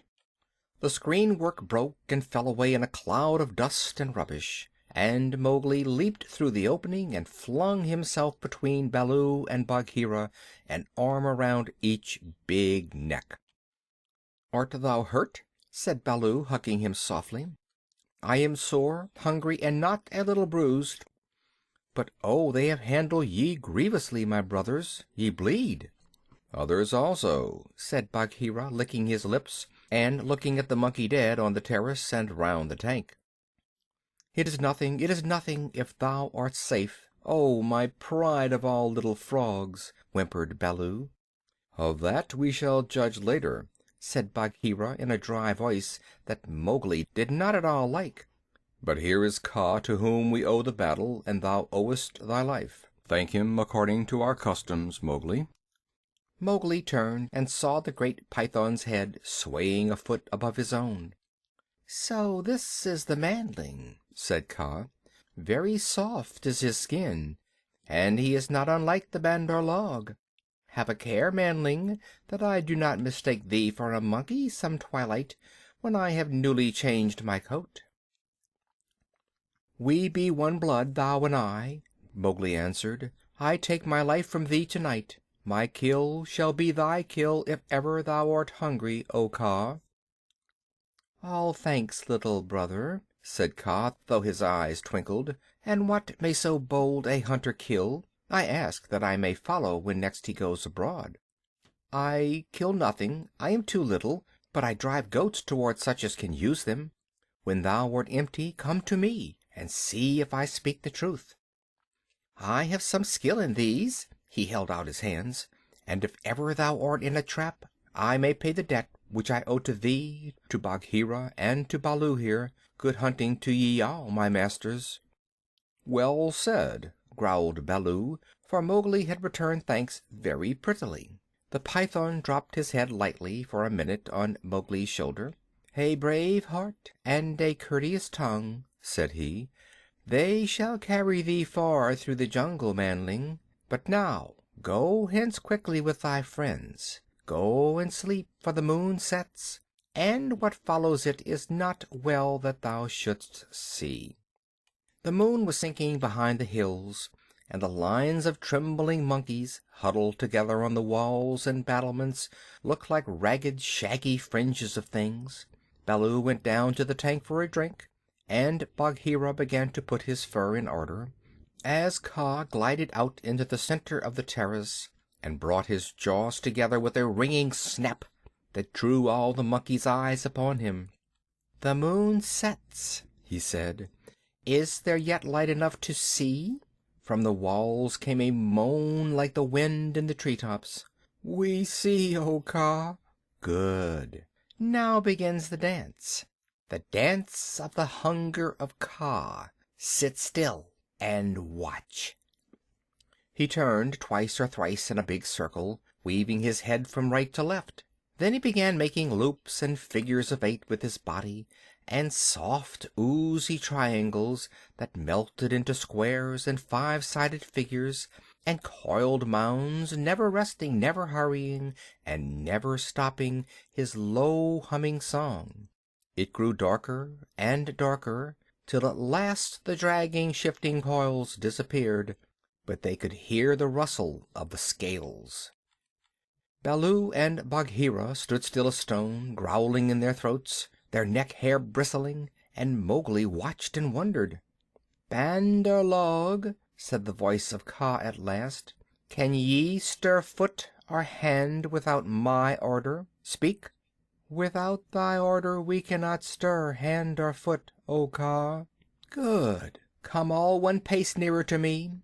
The lines of the monkeys swayed forward helplessly, and Baloo and Bagheera took one stiff step forward with them. "Nearer!" hissed Kaa, and they all moved again. Mowgli laid his hands on Baloo and Bagheera to get them away, and the 2 great beasts started as though they had been waked from a dream. "Keep thy hand on my shoulder," Bagheera whispered. "Keep it there, or I must go back. Must go back to Kaa. Ah!" "It is only old Kaa making circles on the dust," said Mowgli. "Let us go." And the 3 slipped off through a gap in the walls to the jungle. "Ooh!" said Baloo, when he stood under the still trees again. "Nevermore will I make an ally of Kaa," and he shook himself all over. "He knows more than we," said Bagheera, trembling.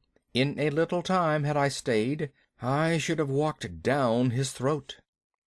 "Many will walk by that road before the moon rises again," said Baloo. He will have good hunting after his own fashion." "But what was the meaning of it all?" said Mowgli, who did not know anything of a python's power of fascination. "I saw no more than a big snake making foolish circles till the dark came, and his nose was all sore. Ho, ho!" "Mowgli," said Bagheera angrily, "his nose was sore on thy account, as my ears and sides and paws and Baloo's neck and shoulders are bitten on thy account. Neither Baloo nor Bagheera will be able to hunt with pleasure for many days." "It is nothing," said Baloo. "We have the man cub again." "True, but he has cost us heavily in time which might have been spent in good hunting, in wounds, in hair. I am half plucked along my back, and last of all, in honor. For remember, Mowgli, I, who am the Black Panther, was forced to call upon Kaa for protection, and Baloo and I were both made stupid as little birds by the hunger dance. All this, man cub, came of thy playing with the Bandar log." "True, it is true," said Mowgli sorrowfully. "I am an evil man cub, and my stomach is sad in me." "Ugh! What says the Law of the Jungle, Baloo?" Baloo did not wish to bring Mowgli into any more trouble, but he could not tamper with the Law, so he mumbled, "Sorrow never stays punishment. But remember, Bagheera, he is very little." "I will remember, but he has done mischief, and blows must be dealt now. Mowgli, hast thou anything to say?" "Nothing. I did wrong. Baloo and thou are wounded. It is just." Bagheera gave him half a dozen love taps from a panther's point of view. They would hardly have waked one of his own cubs, but for a 7-year-old boy they amounted to as severe a beating as you could wish to avoid. When it was all over, Mowgli sneezed and picked himself up without a word. "Now," said Bagheera, "jump on my back, little brother, and we will go home." One of the beauties of jungle law is that punishment settles all scores. There is no nagging afterward. Mowgli laid his head down on Bagheera's back and slept so deeply that he never waked when he was put down in the home cave. Road Song of the Bandar Log. Here we go in a flung festoon, halfway up to the jealous moon. Don't you envy our pranceful bands? Don't you wish you had extra hands? Wouldn't you like if your tails were so curved in the shape of a Cupid's bow? Now you're angry, but never mind, brother, thy tail hangs down behind. Here we sit in a branchy row, thinking of beautiful things we know, dreaming of deeds that we meant to do, all complete in a minute or two, something noble and wise and good, done by merely wishing we could. We've forgotten, but never mind, brother, thy tail hangs down behind. All the talk we ever have heard, uttered by bat or beast or bird, hide or fin or scale or feather, jabber it quickly and all together. Excellent, wonderful, once again. Now we are talking just like men. Let's pretend we are. Never mind, brother, thy tail hangs down behind. This is the way of the monkey kind. Then join our leaping lines that scumfish through the pines, that rocket by where light and high the wild grape swings, by the rubbish in our wake, and the noble noise we make. Be sure, we're going to do some splendid things. End of Road Song of the Bandar Log. End of Part 2 of Kaa's Hunting.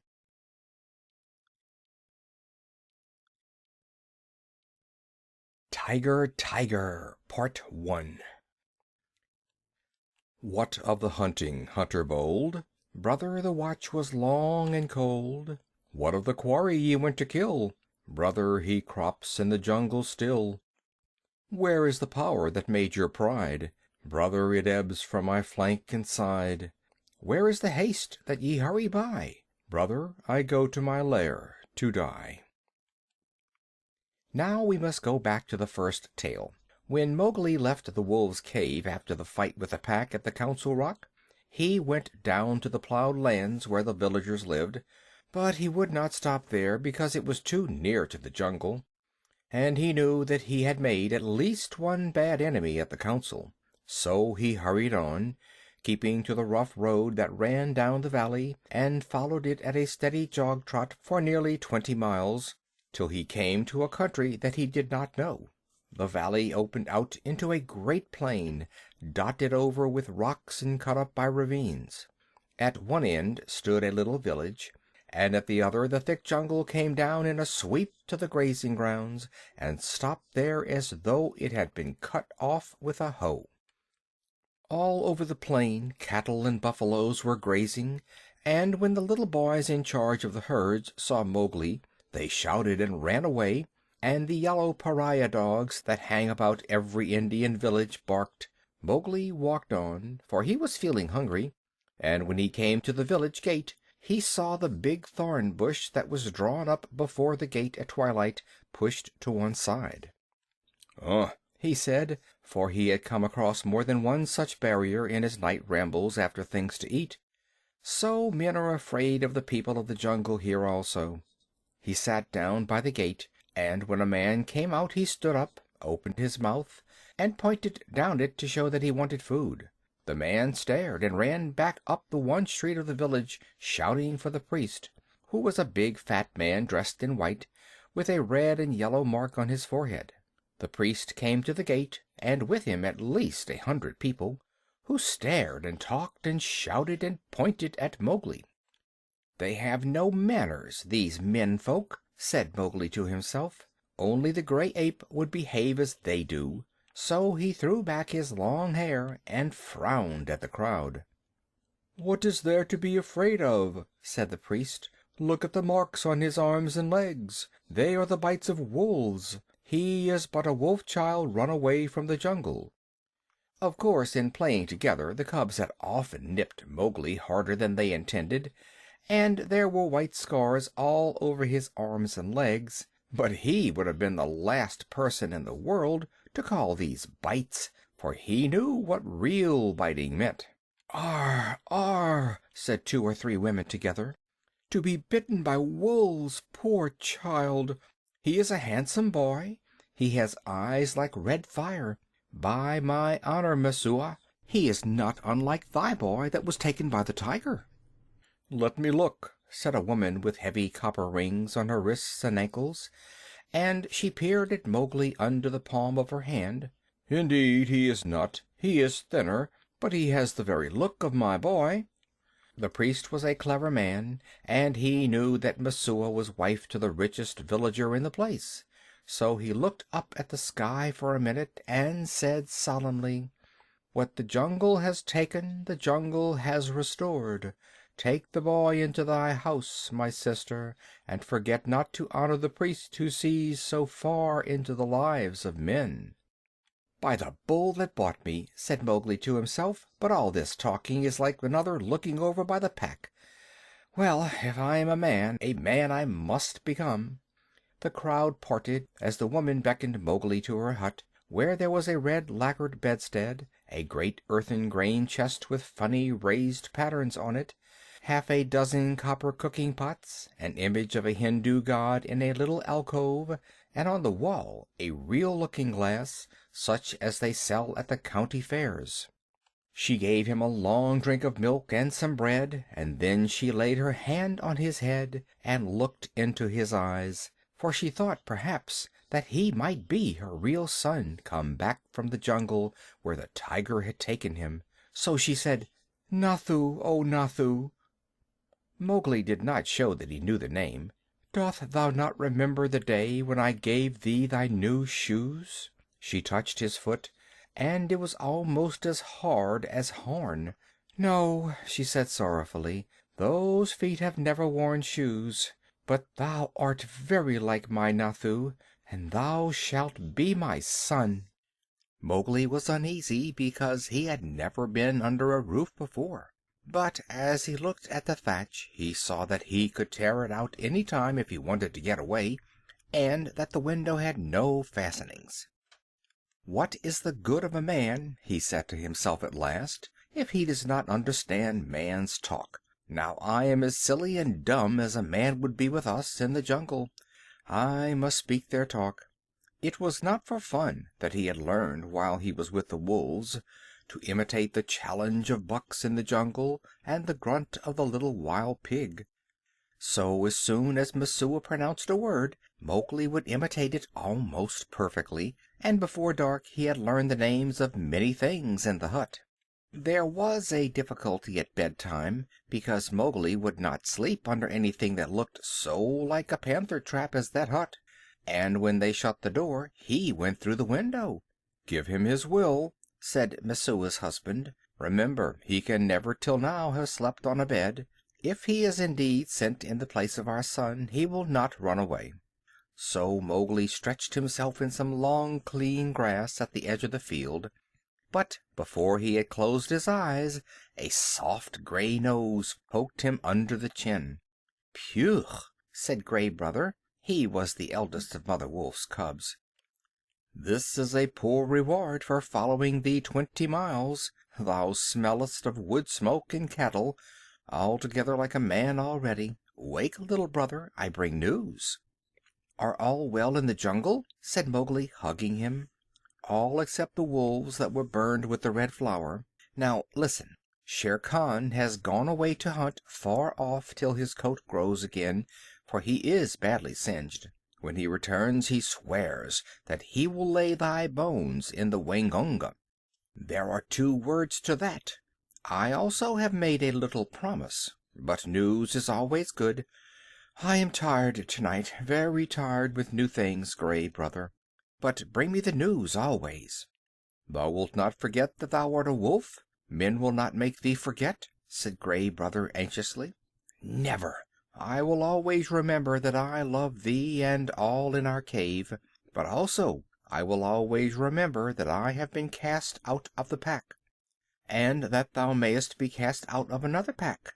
Men are only men, little brother, and their talk is like the talk of frogs in a pond. When I come down here again, I will wait for thee in the bamboos at the edge of the grazing ground." For 3 months after that night Mowgli hardly ever left the village gate. He was so busy learning the ways and customs of men. First he had to wear a cloth round him, which annoyed him horribly, and then he had to learn about money, which he did not in the least understand, and about plowing, of which he did not see the use. Then the little children in the village made him very angry. Luckily the law of the jungle had taught him to keep his temper, for in the jungle life and food depend on keeping your temper, and when they made fun of him because he would not play games or fly kites, or because he mispronounced some word, only the knowledge that it was unsportsmanlike to kill little naked cubs kept him from picking them up and breaking them in 2. He did not know his own strength in the least. In the jungle he knew he was weak compared with the beasts, but in the village people said that he was as strong as a bull, and Mowgli had not the faintest idea of the difference that caste makes between man and man. When the potter's donkey slipped in the clay pit, Mowgli hauled it out by the tail and helped to stack the pots for their journey to the market at Khanhiwara. That was very shocking, too, for the potter is a low caste man, and his donkey is worse. When the priest scolded him, Mowgli threatened to put him on the donkey, too, and the priest told Messua's husband that Mowgli had better be set to work as soon as possible, and the village headman told Mowgli that he would have to go out with the buffaloes next day and herd them while they grazed. No one was more pleased than Mowgli, and that night, because he had been appointed a servant of the village, as it were, he went off to a circle that met every evening on a masonry platform under a great fig tree. It was the village club, and the headman and the watchman and the barber, who knew all the gossip of the village, and old Buldeo, the village hunter, who had a Tower musket, met and smoked. The monkeys sat and talked in the upper branches, and there was a hole under the platform where a cobra lived, and he had his little platter of milk every night, because he was sacred. And the old men sat around the tree and talked and pulled at the big hookahs, the water pipes, till far into the night. They told wonderful tales of gods and men and ghosts, and Buldeo told even more wonderful ones of the ways of the beasts in the jungle, till the eyes of the children sitting outside the circle bulged out of their heads. Most of the tales were about animals, for the jungle was always at their door. The deer and the wild pig grubbed up their crops, and now and again the tiger carried off a man at twilight within sight of the village gates. Mowgli, who naturally knew something about what they were talking of, had to cover his face not to show that he was laughing, while Buldeo, the Tower musket across his knees, climbed on from one wonderful story to another, and Mowgli's shoulders shook. Buldeo was explaining how the tiger that had carried away Messusa's son was a ghost tiger, and his body was inhabited by the ghost of a wicked old moneylender who had died some years ago. "And I know that this is true," he said, "because Purun Dass always limped from the blow that he got in a riot when his account books were burned, and the tiger that I speak of, he limps too, for the tracks of his pads are unequal." "True, true, that must be the truth," said the graybeards, nodding together. "Are all these tales such cobwebs and moon talk?" said Mowgli. "That tiger limps because he was born lame, as everyone knows. To talk of the soul of a moneylender in a beast that never had the courage of a jackal is child's talk." Buldeo was speechless with surprise for a moment, and the headman stared. "Ho, ho! It is the jungle brat, is it?" said Buldeo. "If thou art so wise, better bring his hide to Khanhiwara, for the government has set 100 rupees on his life. Better still, talk not when thy elders speak." Mowgli rose to go. "All the evening I have laid here listening," he called back over his shoulder, "and except once or twice Buldeo has not said one word of truth concerning the jungle which is at his very doors. How then shall I believe the tales of ghosts and gods and goblins which he says he has seen?" "It is full time that boy went to herding," said the headman, while Buldeo puffed and snorted at Mowgli's impertinence. The custom of most Indian villages is for a few boys to take the cattle and buffaloes out to graze in the early morning, and bring them back at night. The very cattle that would trample a white man to death allow themselves to be banged and bullied and shouted at by children that hardly come up to their noses. So long as the boys keep with the herds they are safe, for not even the tiger will charge a mob of cattle. But if they straggle to pick flowers or hunt lizards, they are sometimes carried off. Mowgli went through the village street in the dawn, sitting on the back of Rama, the great herd bull. The slaty blue buffaloes, with their long, backward sweeping horns and savage eyes, rose out of their byres one by one and followed him, and Mowgli made it very clear to the children with him that he was the master. He beat the buffaloes with a long, polished bamboo, and told Kamya, one of the boys, to graze the cattle by themselves, while he went on with the buffaloes, and to be very careful not to stray away from the herd.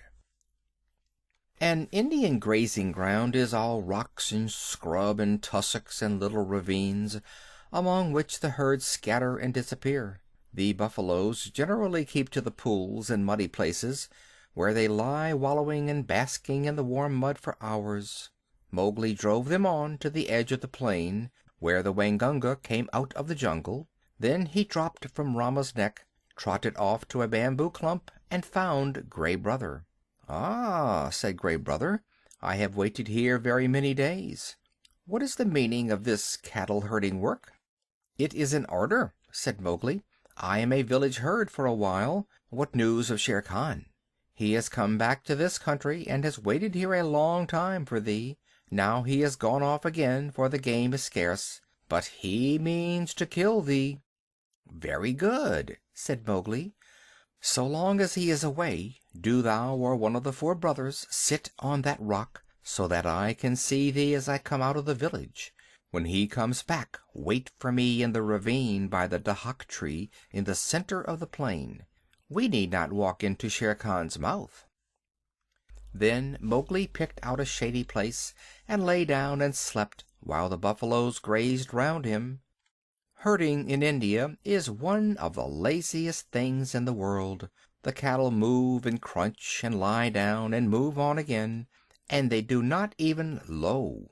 They only grunt, and the buffaloes very seldom say anything, but get down into the muddy pools, one after another, and work their way into the mud till only their noses and staring china blue eyes show above the surface, and then they lie like logs. The sun makes the rocks dance in the heat, and the herd children heard one kite, never any more, whistling almost out of sight overhead, and they know that if they died, or a cow died, that kite would sweep down, and the next kite miles away would see him drop and follow, and the next, and almost before they were dead there would be a score of hungry kites come out of nowhere. Then they sleep and wake and sleep again, and weave little baskets of dried grass and put grasshoppers in them, or catch 2 praying mantises and make them fight, or string a necklace of red and black jungle nuts, or watch a lizard basking on a rock, or a snake hunting a frog near the wallows. Then they sing long, long songs with odd native quavers at the end of them, and the day seems longer than most people's whole lives. And perhaps they make a mud castle with mud figures of men and horses and buffaloes, and put reeds into the men's hands, and pretend that they are kings and the figures are their armies, or that they are gods to be worshipped. Then evening comes, and the children call, and the buffaloes lumber out of the sticky mud with noises like gunshots going off, one after the other, and they all string across the gray plain back to the twinkling village lights. Day after day Mowgli would lead the buffaloes out to their wallows, and day after day he would see Gray Brothers back 1.5 miles across the plain, so he knew that Shere Khan had not come back. And day after day he would lie on the grass listening to the noises round him and dreaming of old days in the jungle. If Shere Khan had made a false step with his lame paw up in the jungles by the Waingunga, Mowgli would have heard him in those long, still mornings. At last a day came when he did not see Gray Brother at the signal place, and he laughed and headed the buffaloes for the ravine by the dahak tree, which was all covered with golden red flowers. There sat Gray Brother, every bristle on his back lifted. "He has hidden for a month to throw thee off thy guard.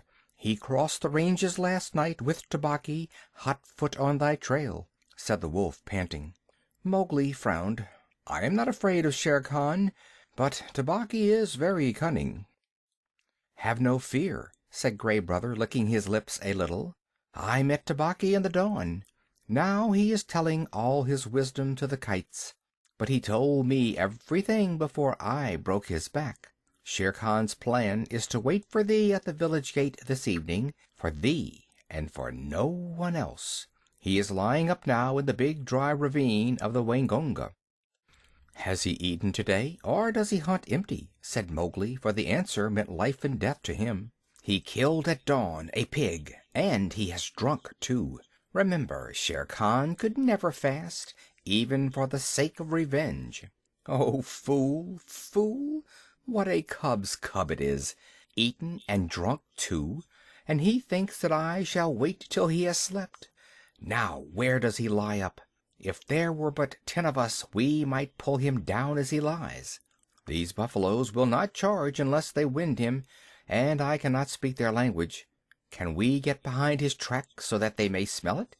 "He swam far down the Waingunga to cut that off," said Gray Brother. "Tabaqui told him that, I know. He would never have thought of it alone." Mowgli stood with his finger in his mouth, thinking. "The big ravine of the Waingunga, that opens out on the plain, not half a mile from here. I can take the herd round through the jungle to the head of the ravine, and then sweep down. But he would slink out at the foot. We must block that end. Gray Brother, canst thou cut the herd in 2 for me?" "Not I, perhaps, but I have brought a wise helper." Gray Brother trotted off and dropped into a hole. Then there lifted up a huge gray head that Mowgli knew well, and the hot air was filled with the most desolate cry of all the jungle, the hunting howl of a wolf at midday. "Akela! Akela!" said Mowgli, clapping his hands. "I might have known that thou wouldst not forget me. We have a big work in hand. Cut the herd in two, Akela. Keep the cows and calves together, and the bulls and the plow buffaloes by themselves."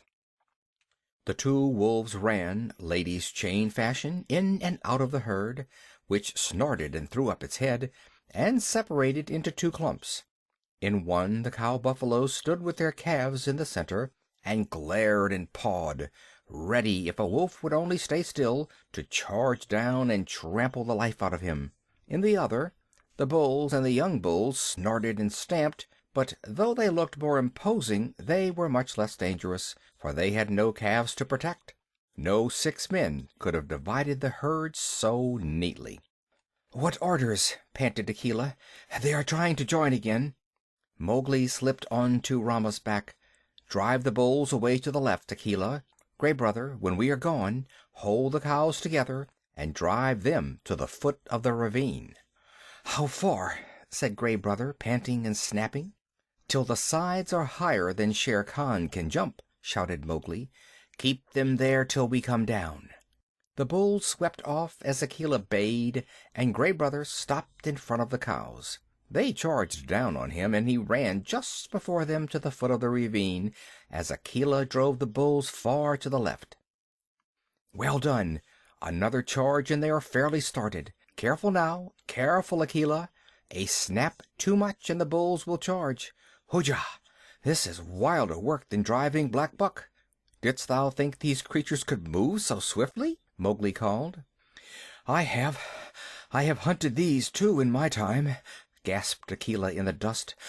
"Shall I turn them into the jungle?" "Aye, turn, swiftly turn them. Rama is mad with rage. Oh, if I could only tell him what I need of him today!" The bulls were turned to the right this time, and crashed into the standing thicket. The other herd children, watching with the cattle half a mile away, hurried to the village as fast as their legs could carry them, crying that the buffaloes had gone mad and run away. But Mowgli's plan was simple enough. All he wanted to do was to make a big circle uphill and get at the head of the ravine, and then take the bulls down it and catch Shere Khan between the bulls and the cows. For he knew that after a meal and a full drink Shere Khan would not be in any condition to fight or to clamber up the sides of the ravine. He was soothing the buffaloes now by voice, and Akela had dropped far to the rear, only whimpering once or twice to hurry the rear guard. It was a long, long circle, for they did not wish to get too near the ravine and give Shere Khan warning. At last Mowgli rounded up the bewildered herd at the head of the ravine on a grassy patch that sloped steeply down to the ravine itself. From that height you could see across the tops of the trees down to the plain below, but what Mowgli looked at was the sides of the ravine, and he saw with a great satisfaction that they ran nearly straight up and down, while the vines and creepers that hung over them would give no foothold to a tiger who wanted to get out. "Let them breathe, Akela," he said, holding up his hand. "They have not winded him yet. Let them breathe. I must tell Shere Khan who comes. We have him in the trap." End of Part 1 of Tiger.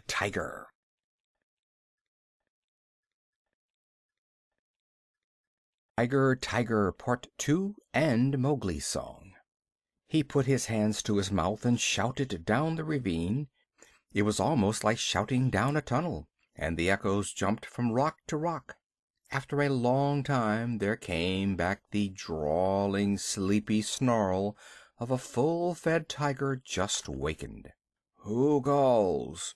said Shere Khan, and a splendid peacock fluttered up out of the ravine, screeching. "Hi! Mowgli! Cattle thief, it is time to come to the council rock. Down! Hurry them down, Akela! Down, Rama, down!" The herd paused for an instant at the edge of the slope, but Akela gave tongue in the full hunting yell, and they pitched over one after the other, just as steamers shoot rapids. The sand and stones spurted up round them. Once started, there was no chance of stopping, and before they were fairly in the bed of the ravine, Rama winded Shere Khan and bellowed. "Ha, ha!" said Mowgli on his back. "Now thou knowest." And the torrent of black horns, foaming muzzles, and staring eyes whirled down the ravine just as boulders go down in flood time, the weaker buffaloes being shouldered out to the sides of the ravine, where they tore through the creepers.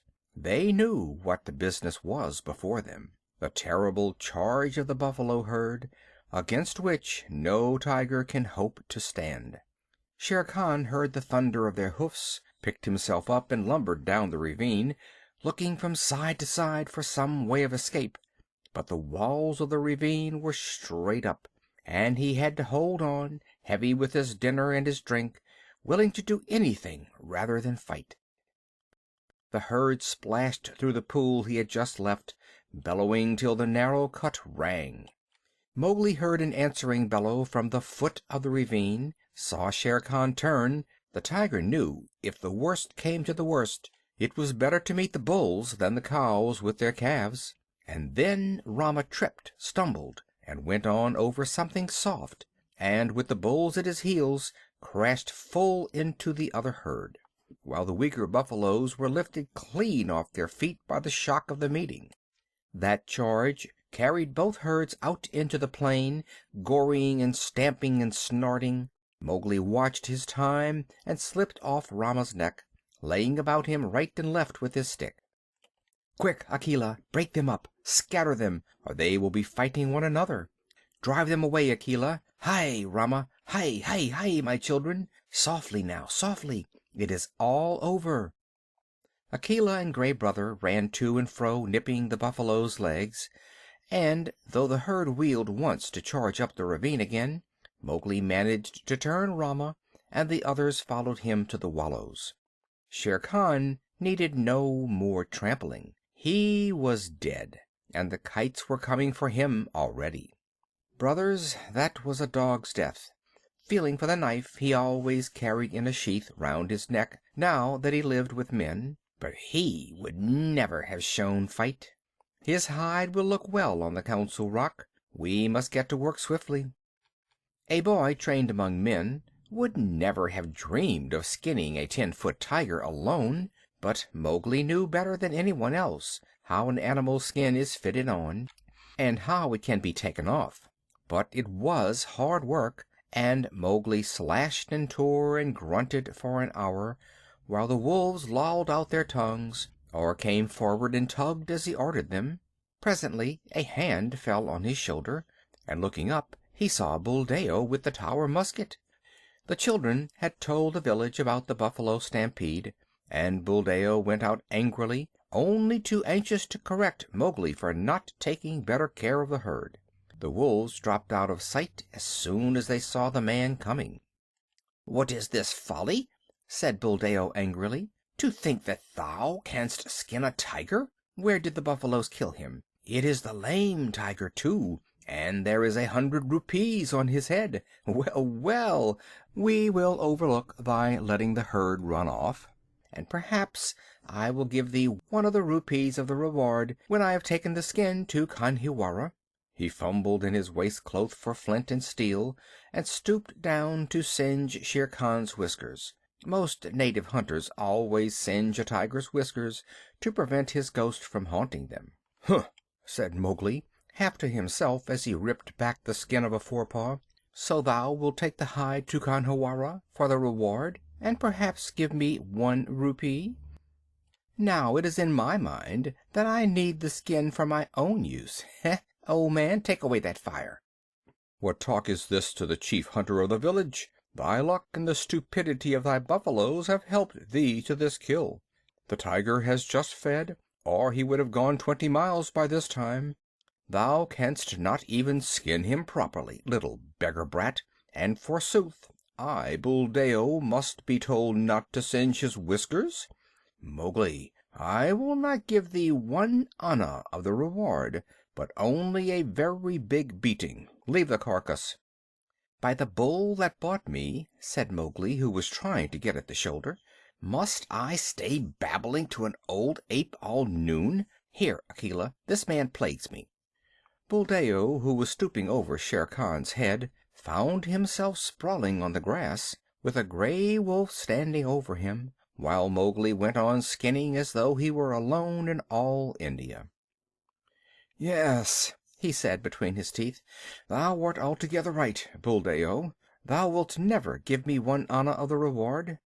There is an old war between this lame tiger and myself, a very old war, and I have won." To do Buldeo justice, if he had been 10 years younger, he would have taken his chance with Akela, had he met the wolf in the woods. But a wolf who obeyed the orders of this boy, who had private wars with man-eating tigers, was not a common animal. It was sorcery, magic of the worst kind, thought Buldeo, and he wondered whether the amulet round his neck would protect him. He lay as still, expecting every minute to see Mowgli turn into a tiger too. "Maharajah, great king," he said at last in a husky whisper. "Yes," said Mowgli, without turning his head, chuckling a little. "I am an old man. I did not know that thou wast anything more than a herd's boy. May I rise up and go away, or wilt thy servant tear me to pieces?" "Go, and peace go with thee. Only another time do not meddle with my game. Let him go, Akela." Buldeo hobbled away to the village as fast as he could, looking back over his shoulder in case Mowgli should change into something terrible. When he got to the village he told a tale of magic and enchantment and sorcery that made the priest look very grave. Mowgli went on with his work, but it was nearly twilight before he and the wolves had drawn the great gay skin clear of the body. "Now we must hide this and take the buffaloes home. Help me herd them, Akela." The herd rounded up in the misty twilight, and when they got near the village Mowgli saw lights and heard the conches and bells in the temple blowing and banging. Half the village seemed to be waiting for him by the gate. "That is because I have killed Shere Khan," he said to himself. But a shower of stones whistled about his ears, and the villagers shouted, "Sorcerer! Wolf's brat! Jungle demon! Go away! Get hence quickly, or the priest will turn thee into a wolf again! Shoot, Buldeo, shoot!" The old tower musket went off with a bang, and a young buffalo bellowed in pain. "More sorcery!" shouted the villagers. "He can turn bullets! Buldeo, that was thy buffalo." "Now what is this?" said Mowgli, bewildered, as the stones flew thicker. "They are not unlike the Pack, these brothers of thine," said Akela, sitting down composedly. "It is in my head that, if bullets mean anything, they would cast thee out." "Wolf! Wolf's cub! Go away!" shouted the priest, waving a sprig of the sacred tulsi plant. "Again? Last time it was because I was a man. This time it is because I am a wolf. Let us go, Akela." A woman, it was Messua, ran across to the herd and cried, "Oh, my son, my son! They say thou art a sorcerer who can turn himself into a beast at will. I do not believe, but go away or they will kill thee. Buldeo says thou art a wizard, but I know that thou hast avenged Nathu's death." "Come back, Messua!" shouted the crowd. "Come back, or we will stone thee." Mowgli laughed a little, short, ugly laugh, for a stone had hit him in the mouth. "Run back, Messua! This is one of the foolish tales they tell under the big tree at dusk. I have at least paid for thy son's life. Farewell, and run quickly, for I shall send the herd in more swiftly than their brickbats. I am no wizard, Messua. Farewell." "Now once more, Akela," he cried. "Bring the herd in." The buffaloes were anxious enough to get to the village. They hardly needed Akela's yell, but charged through the gate like a whirlwind, scattering the crowd right and left. "Keep count!" shouted Mowgli scornfully. "It may be that I have stolen one of them. Keep count, for I will do your herding no more. Fare you well, children of men, and thank Messua that I do not come in with my wolves and hunt you up and down your street." He turned on his heel and walked away with the Lone Wolf, and as he looked up at the stars he felt happy. "No more sleeping in traps for me, Akela. Let us get Shere Khan's skin and go away. No, we will not hurt the village, for Messua was kind to me." When the moon rose over the plain, making it look all milky, the horrified villagers saw Mowgli, with 2 wolves at his heels and a bundle on his head, trotting across at the steady wolf's trot that eats up the long miles like fire. Then they banged the temple bells and blew the conches louder than ever, and Messua cried, and Buldeo embroidered the story of his adventures in the jungle, till he ended by saying that Akela stood up on his hind legs and talked like a man. The moon was just going down when Mowgli and the 2 wolves came to the hill of the Council Rock, and they stopped at Mother Wolf's cave. "They have cast me out from the Man Pack, Mother," shouted Mowgli, "but I come with the hide of Shere Khan to keep my word." Mother Wolf walked stiffly from the cave with the cubs behind her, and her eyes glowed as she saw the skin. "I told him on that day when he crammed his head and shoulders into this cave, hunting for thy life, little frog. I told him that the hunter would be the hunted. It is well done." "Little brother, it is well done," said a deep voice in the thicket. "We are lonely in the jungle without thee." And Bagheera came running to Mowgli's bare feet. They clambered up the Council Rock together, and Mowgli spread the skin out on the flat stone where Akela used to sit, and pegged it down with 4 slivers of bamboo, and Akela lay down upon it and called the old call to the council: "Look! Look well, O wolves!" exactly as he had called when Mowgli was first brought there. Ever since Akela had been deposed, the pack had been without a leader, hunting and fighting at their own pleasure, but they answered the call from habit, and some of them were lame from the traps they had fallen into, and some limped from shot wounds, and some were mangy from eating bad food, and many were missing. But they came to the Council Rock, all that were left of them, and saw Shere Khan's striped hide on the rock, and the huge claws dangling at the end of the empty, dangling feet. It was then that Mowgli made up a song that came up into his throat all by itself, and he shouted it aloud, leaping up and down on the rattling skin, and beating time with his heels till he had no more breath left, while Gray Brother and Akela howled between the verses. "Look well, O wolves! Have I kept my word?" said Mowgli, and the wolves bayed "Yes," and one tattered wolf howled: "Lead us again, O Akela! Lead us again, O Man cub! For we be sick of this lawlessness, and we would be the Free People once more." "Nay," purred Bagheera, "that may not be. When ye are full fed, the madness may come upon you again. Not for nothing are ye called the Free People. Ye fought for freedom, and it is yours. Eat it, O wolves." "Man Pack and Wolf Pack have cast me out," said Mowgli. "Now I will hunt alone in the jungle." "And we will hunt with thee," said the 4 cubs. So Mowgli went away and hunted with the 4 cubs in the jungle from that day on, but he was not always alone, because years afterward he became a man and married, but that is a story for grown-ups. Mowgli's song that he sang at the Council Rock when he danced on Shere Khan's hide. The song that I Mowgli, am singing. Let the jungle listen to the things I have done. Shere Khan said he would kill, would kill. At the gates in the twilight he would kill Mowgli the Frog. He ate and he drank. Drink deep, Shere Khan, for when wilt thou drink again? Sleep and dream of the kill. I am alone on the grazing grounds. Gray Brother, come to me, Lone Wolf, for there is big game afoot. Bring up the great bull buffaloes, the blue-skinned herd bulls with the angry eyes. Drive them to and fro as I order.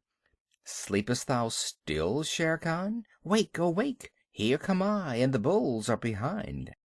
Rama, the king of the buffaloes, stamped with his foot. Waters of the Waingunga, whither went Shere Khan?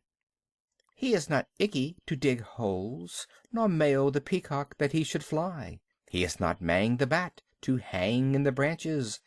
Little bamboos that creak together, tell me where he ran. Oh, he is there! Ahoo, he is there! Under the feet of Rama lies the lame one. Up, Shere Khan! Up and kill. Here is meat. Break the necks of the bulls. Hush, he is asleep. We will not wake him, for his strength is very great. The kites have come down to see it. The black ants have come up to know it. There is a great assembly in his honor. Ah la la, I have no cloth to wrap me. The kites will see that I am naked. I am ashamed to meet all these people. Lend me thy coat, Shere Khan. Lend me the gay striped coat, that I may go to the council rock. By the bull that bought me, I made a promise, a little promise. Only thy coat is lacking before I keep my word.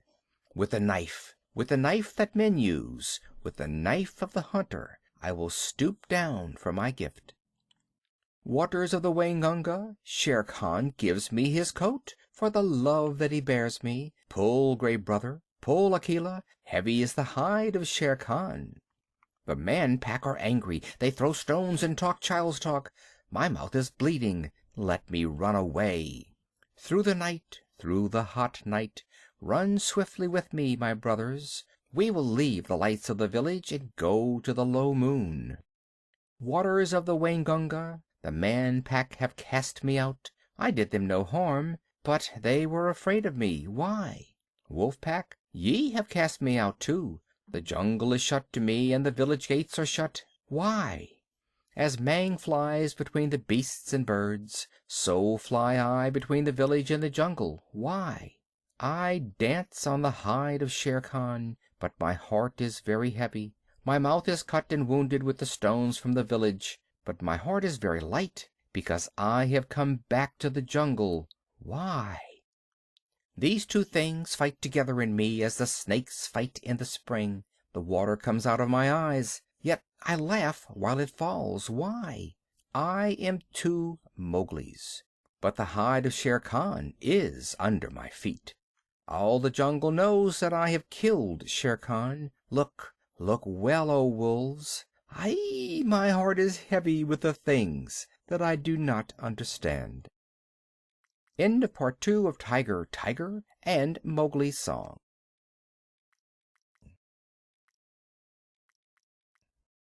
The White Seal, Part 1. Oh, hush thee, my baby, the night is behind us, and black are the waters that sparkle so green. The moon o'er the combers looks downward to find us, at rest in the hollows that rustle between. Where billow meets billow, then soft be thy pillow. Ah, weary wee flipperling, curl at thy ease. The storm shall not wake thee, nor shark overtake thee, asleep in the arms of the slow swinging seas. Seal Lullaby. All these things happened several years ago, at a place called Novastoshan, or Northeast Point, on the island of St. Paul, away and away in the Bering Sea. Lemmershin, the winter wren, told me the tale when he was blown on the rigging of a steamer going to Japan, and I took him down to my cabin and warmed and fed him for several days till he was fit to fly back to St. Paul's again. Lemmershin is a very quaint little bird, but he knows how to tell the truth. Nobody comes to Novastoshan except on business, and the only people who have regular business there are the seals. They come in the summer months by hundreds and hundreds of thousands out of the cold gray sea, for Novastoshan Beach has the finest accommodation for seals of any place in all the world. Sea Catch knew that, and every spring would swim from whatever place he happened to be in, would swim like a torpedo boat straight for Novastoshan, and spend a month fighting with his companions for a good place on the rocks, as close to the sea as possible. Sea Catch was 15 years old. a huge gray fur seal with almost a mane on his shoulders, and long, wicked dog teeth. When he heaved himself up on his front flippers, he stood more than 4 feet clear of the ground, and his weight, if any one had been bold enough to weigh him, was nearly 700 pounds. He was scarred all over with the marks of savage fights, but he was always ready for just one fight more. He would put his head on one side as though he were afraid to look his enemy in the face. Then he would shoot it out like lightning, and when the big teeth were firmly fixed on the other seal's neck, the other seal might get away if he could, but Sea Catch would not help him. Yet Sea Catch never chased a beaten seal, for that was against the rules of the beach. He only wanted room by the sea for his nursery. But as there were 40 or 50,000 other seals hunting for the same thing each spring, the whistling, bellowing, roaring, and blowing on the beach was something frightful. From a little hill called Hutchinson's Hill you could look over 3½ miles of ground covered with fighting seals. The surf was dotted all over with the heads of seals hurrying to land and begin their share of the fighting. They fought in the breakers, they fought in the sand, and they fought on the smooth-worn basalt rocks of the nurseries, for they were just as stupid and unaccommodating as men. Their wives never came to the island until late in May or early in June, for they did not care to be torn to pieces, and the young 2-, 3-, and 4-year-old seals who had not begun housekeeping went inland about half a mile through the ranks of the fighters, and played about on the sand dunes in droves and legions, and rubbed off every single green thing that grew. They were called holluschickie, the bachelors, and there were perhaps 200,000 or 300,000 of them at Novastoshan alone. Sea Catch had just finished his 45th fight one spring when Matka, his soft, sleek, gentle-eyed wife, came up out of the sea, and he caught her by the scruff of the neck and dumped her down on his reservation, saying gruffly, "Late as usual. Where have you been?" It was not the fashion for Sea Catch to eat anything during the 4 months he stayed on the beaches, and so his temper was generally bad. Matka knew better than to answer back. She looked round and cooed, "How thoughtful of you! You've taken the old place again." "I should think I had," said Sea Catch. "Look at me." He was scratched and bleeding in 20 places, one eye was almost out, and his sides were torn to ribbons. "Oh, you men, Matka said, fanning herself with her hind flipper. "Why can't you be sensible and settle your places quietly? You look as though you had been fighting with the killer whale."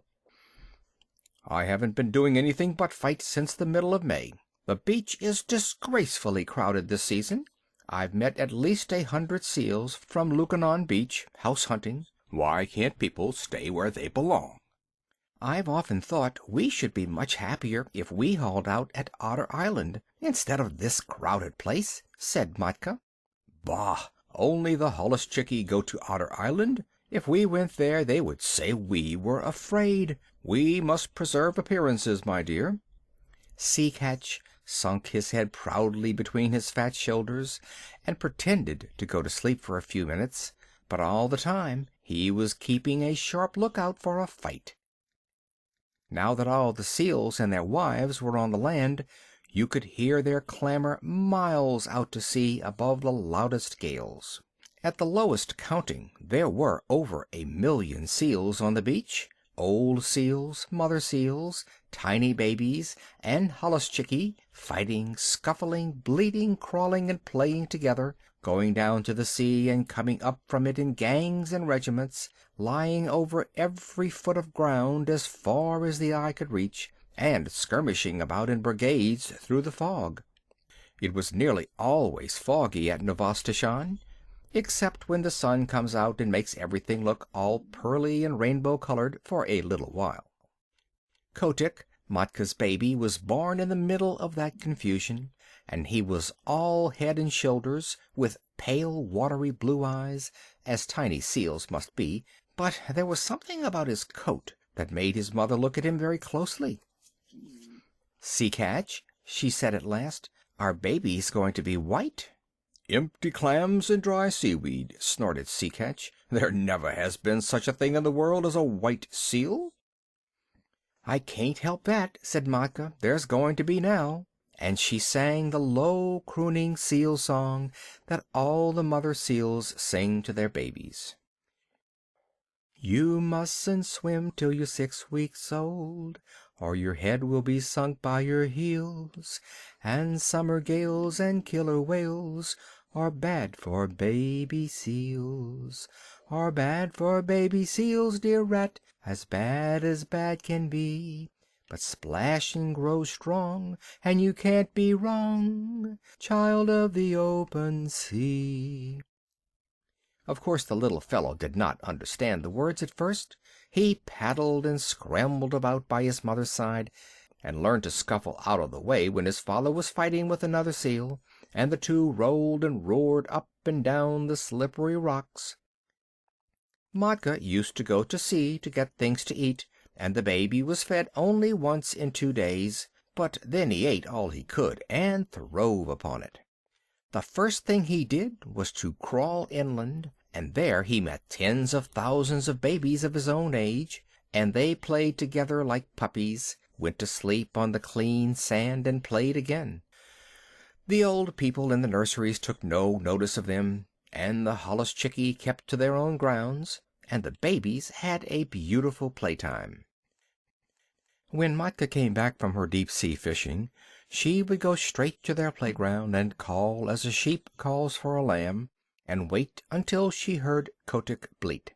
Then she would take the straightest of straight lines in his direction, striking out with her 4 flippers and knocking the youngsters head over heels right and left. There were always a few hundred mothers hunting for their children through the playgrounds, and the babies were kept lively. But, as Matka told Kotick, so long as you don't lie in muddy water and get mange, or rub the hard sand into a cut or scratch, and so long as you never go swimming when there is a heavy sea, nothing will hurt you here. Little seals can no more swim than little children, but they are unhappy till they learn. The first time that Kotick went down to the sea, a wave carried him out beyond his depth, and his big head sank, and his little hind flippers flew up, exactly as his mother had told him in the song, and if the next wave had not thrown him back again, he would have drowned. After that he learned to lie in a beach pool, and let the wash of the waves just cover him, and lift him up while he paddled, but he always kept his eye open for big waves that might hurt. He was 2 weeks learning to use his flippers, and all that while he floundered in and out of the water, and coughed and grunted and crawled up the beach, and took cat naps on the sand, and went back again, until at last he found that he truly belonged to the water.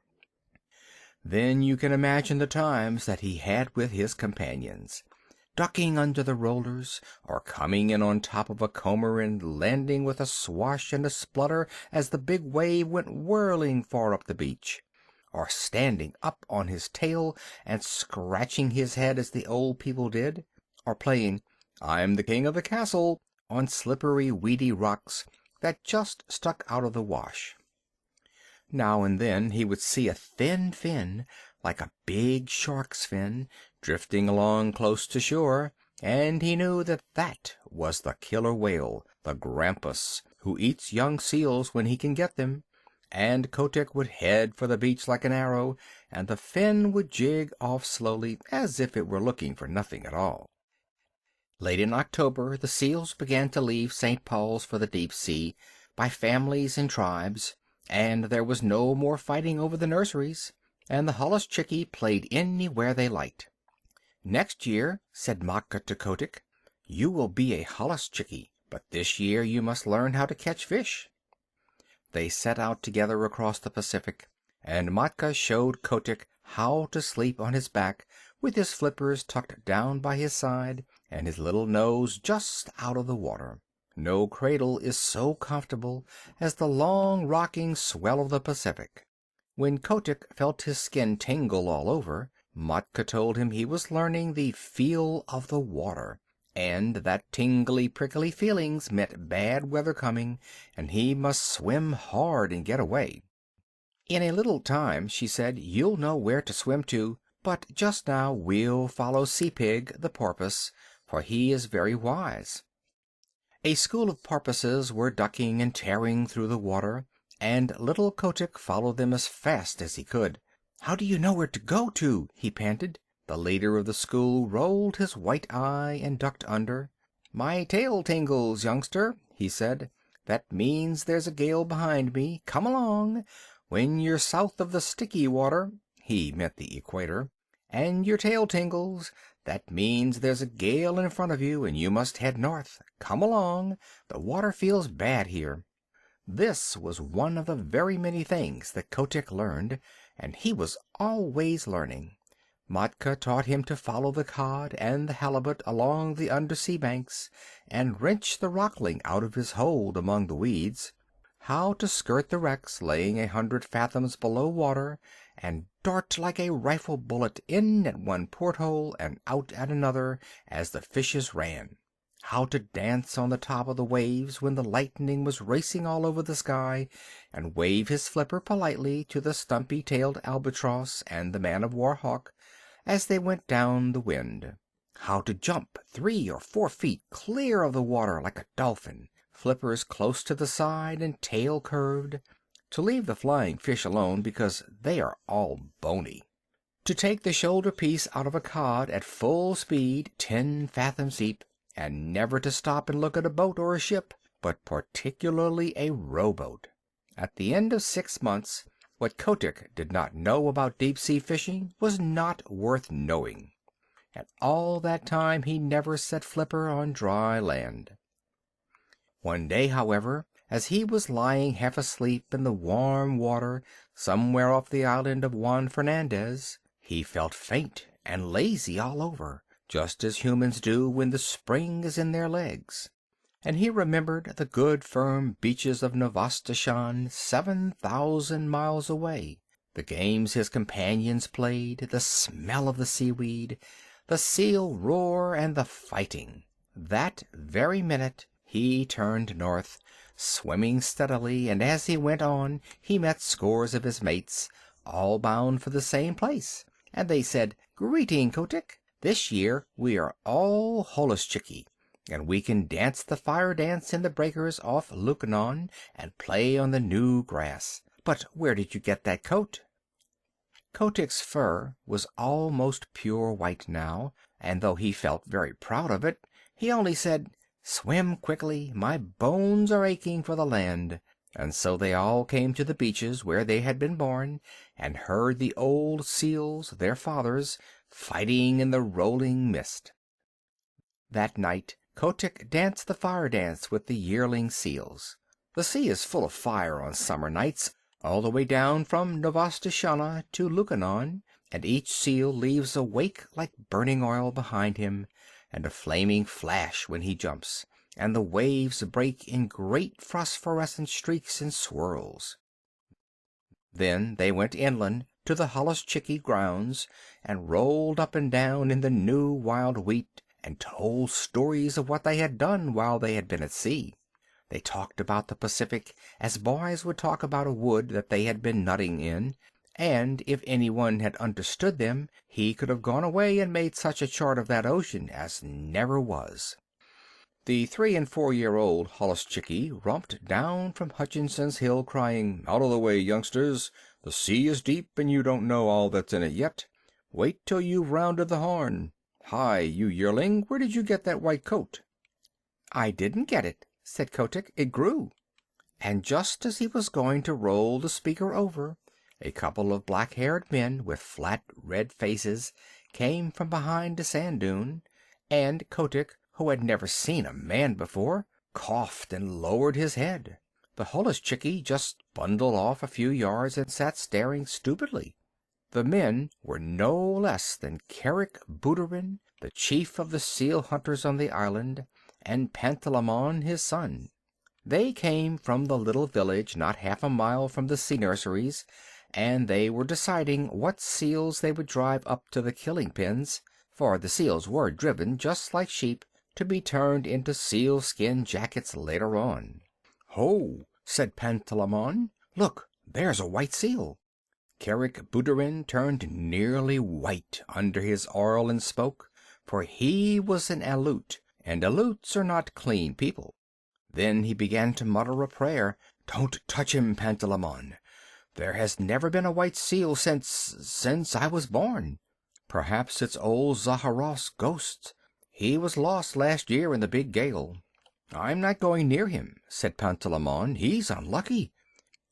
"Do you really think he is old Zaharrof come back? I owe him some gulls' eggs." "Don't look at him," said Kerick. "Head off that drove of 4-year-olds. The men ought to skin 200 today, but it's the beginning of the season, and they are new to the work. 100 will do. Quick." Pantalaimon rattled a pair of seal's shoulder bones in front of a herd of holluschickie, and they stopped dead, puffing and blowing. Then he stepped near, and the seals began to move, and Kerick headed them inland, and they never tried to get back to their companions. Hundreds and hundreds of thousands of seals watched them being driven, but they went on playing just the same. Kotick was the only one who asked questions, and none of his companions could tell him anything, except that the men always drove seals in that way for 6 weeks or 2 months of every year. "I am going to follow," he said, and his eyes nearly popped out of his head as he shuffled along in the wake of the herd. "The white seal is coming after us!" cried Pantalaimon. "That's the first time a seal has ever come to the killing grounds alone." "Hush! Don't look behind you," said Kerick. "It is Zaharrof's ghost. I must speak to the priest about this." The distance to the killing grounds was only half a mile, but it took an hour to cover, because if the seals went too fast, Kerick knew that they would get heated, and then their fur would come off in patches when they were skinned. So they went on very slowly, past Sea Lion's Neck, past Webster House, till they came to the salt house just beyond the sight of the seals on the beach. Kotick followed, panting and wondering. He thought that he was at the world's end, but the roar of the sea nurseries behind him sounded as loud as the roar of a train in a tunnel. Then Kerick sat down on the moss and pulled out a heavy pewter watch and let the drove cool off for 30 minutes. And Kotick could hear the fog dew dripping off the brim of his cap. Then 10 or 12 men, each with an iron-bound club 3 or 4 feet long, came up, and Kerick pointed out 1 or 2 of the drove that were bitten by their companions or too hot, and the men kicked those aside with their heavy boots made of the skin of a walrus's throat. And then Kerick said, "Let's go." Then the men clubbed the seals on the head as fast as they could. 10 minutes later, little Kotick did not recognize his friends any more, for their skins were ripped off from the nose to the hind flippers, whipped off and thrown down on the ground in a pile. That was enough for Kotick. He turned and galloped — a seal can gallop very swiftly for a short time — back to the sea, his little new mustache bristling with horror. At Sea Lion's Neck, where the great sea lions sit on the edge of the surf, he flung himself flipper overhead into the cool water and rocked there, gasping miserably. "What's here?" said a sea lion gruffly, for as a rule the sea lions keep themselves to themselves. "Scoocheen, Okin Scoocheen, I'm lonesome, very lonesome," said Kotick. "They're killing all the holluschickie on all the beaches." The sea lion turned his head inshore. "Nonsense," he said. "Your friends are making as much noise as ever. You must have seen old Kerick polishing off a drove. He's done that for 30 years. "It's horrible," said Kotick, backing water as a wave went over him, and steadying himself with a screw stroke of his flippers that brought him all standing within 3 inches of a jagged edge of a rock. "Well done for a yearling," said the sea lion, who could appreciate good swimming. "I suppose it is rather awful from your way of looking at it, but if you seals will come here year after year, of course the men will get to know of it, and unless you can find an island where no men ever come, you will always be driven." "Isn't there any such island?" asked Kotick. "I've followed the Poultoos, the halibut, for 20 years, and I can't say I've found it yet. But look here, you seem to have a fondness for talking to your betters. Suppose you go to the Walrus Islet and talk to Sea Vitch. He may know something. Don't flounce off like that. It's a 6-mile swim, and if I were you I should haul out and take a nap first, little one." Kotick thought that was good advice, so he swam round to his own beach, hauled out, and slept for half an hour, twitching all over as seals will. Then he headed straight for Walrus Islet, a little low sheet of rocky island almost due northeast from Novastoshan, all ledges and rock and gulls' nests, where the walrus herded by themselves. He landed close to old Sea Vitch, the big, ugly, bloated, pimpled, fat-necked, long-tusked walrus of the North Pacific, who has no manners except when he is asleep, as he was then, with his hind flippers half in and half out of the surf. "Wake up!" barked Kotick, for the gulls were making a great noise. "Huh? What's that?" said Sea Vitch, and he struck the next walrus a blow with his tusks and waked him up, and the next struck the next, and so on, till they were all awake and staring in every direction but the right one.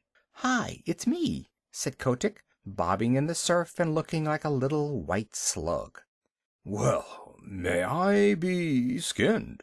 said Sea Vitch, and they all looked at Kotick as you can fancy a club full of drowsy old gentlemen would look at a little boy. Kotick did not care to hear any more about skinning just then. He had seen enough of it, so he called out, "Isn't there any place for seals to go where men don't ever come?" "Go and find out," said Sea Vitch, shutting his eyes. "Run away, we're busy here." Kotick made his dolphin jump in the air and shouted as loud as he could, "Clam eater! Clam eater!" He knew that Sea Vitch never caught a fish in his life, but always rooted for clams and seaweed, though he pretended to be a very terrible person. Naturally, the chickies and the gooverooskies and the epitacs, the burgomaster gulls and the kittiwakes and the puffins, who were always looking for a chance to be rude, took up the cry, and, so Limmershin told me, for nearly 5 minutes you could not have heard a gun fired on Walrus Islet. All the population was yelling and screaming, "Clam eater! Stareek, old man!" while Sea Vitch rolled from side to side, grunting and coughing. "Now will you tell?" said Kotick, all out of breath. "Go and ask Sea Cow," said Sea Vitch. "If he is living still, he'll be able to tell you." "How shall I know Sea Cow when I meet him?" said Kotick, sheering off. "He's the only thing in the sea uglier than Sea Vitch!" screamed a burgomaster gull, wheeling under Sea Vitch's nose. "Uglier, and with worse manners. Stareek!" Kotick swam back to Novastoshan, leaving the gulls to scream. There he found that no one sympathized with him in his little attempt to discover a quiet place for the seals. They told him that men had always driven the holluschickie, it was part of the day's work, and that if he did not like to see ugly things he should not have gone to the killing grounds. But none of the other seals had seen the killing, and that made the difference between him and his friends. Besides, Kotick was a white seal. "What you must do," said old Sea Catch, after he had heard his son's adventures, "is to grow up and be a big seal like your father, and have a nursery on the beach, and then they will leave you alone. In another 5 years you ought to be able to fight for yourself." Even gentle Matka, his mother, said, "You will never be able to stop the killing. Go and play in the sea, Kotick." And Kotick went off and danced the fire dance with a very heavy little heart. End of Part 1 of The White Seal.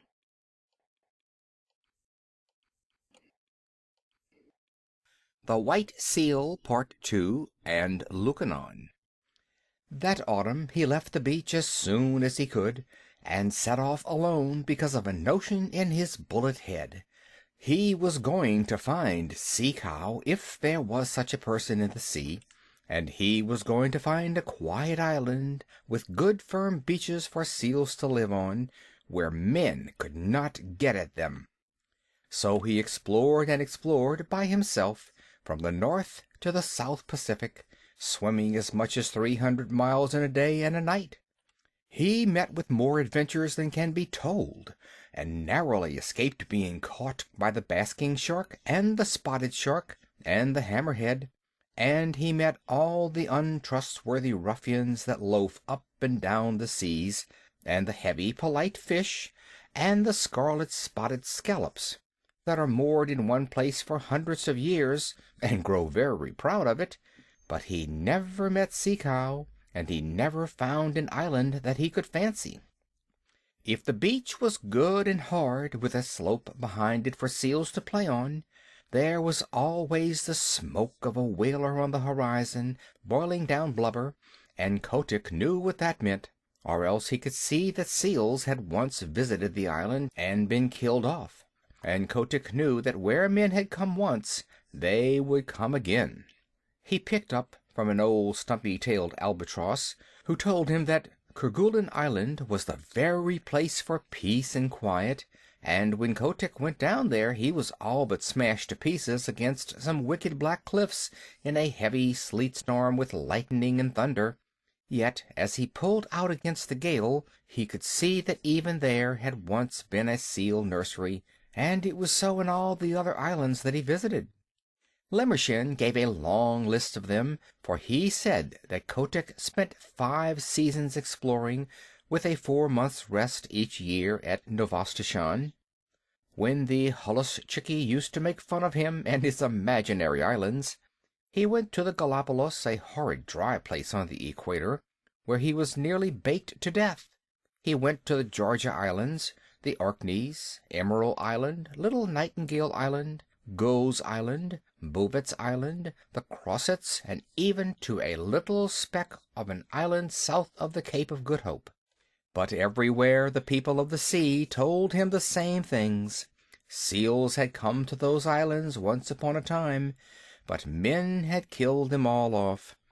Even when he swam thousands of miles out of the Pacific and got to a place called Cape Corrientes, that was when he was coming back from Gough's Island, he found a few hundred mangy seals on a rock, and they told him that men came there too.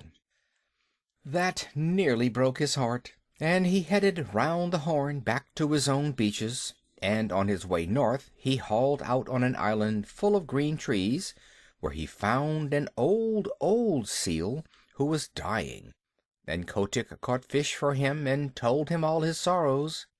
"Now," said Kotick, "I am going back to Novastoshan, and if I am driven to the killing pens with the Hullus-Chickie, I shall not care." The old seal said, "Try once more. I am the last of the lost rookery of Masafuera, and in the days when men killed us by the 100,000, there was a story on the beaches that some day a white seal would come out of the north and lead the seal people to a quiet place. I am old, and I shall never live to see that day, but others will. Try once more."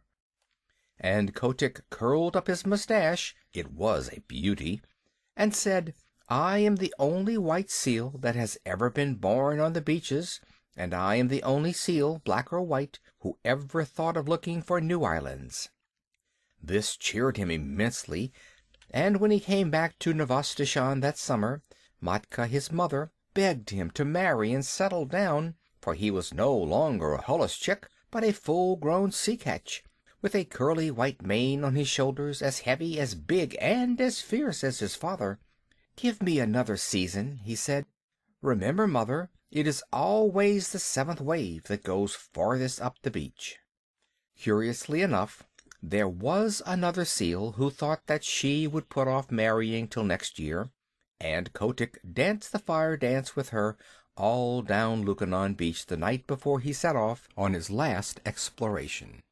This time he went westward, because he had fallen on the trail of a great shoal of halibut, and he needed at least 100 pounds of fish a day to keep him in good condition. He chased them till he was tired, and then he curled himself up and went to sleep on the hollows of the groundswell that sets into Copper Island.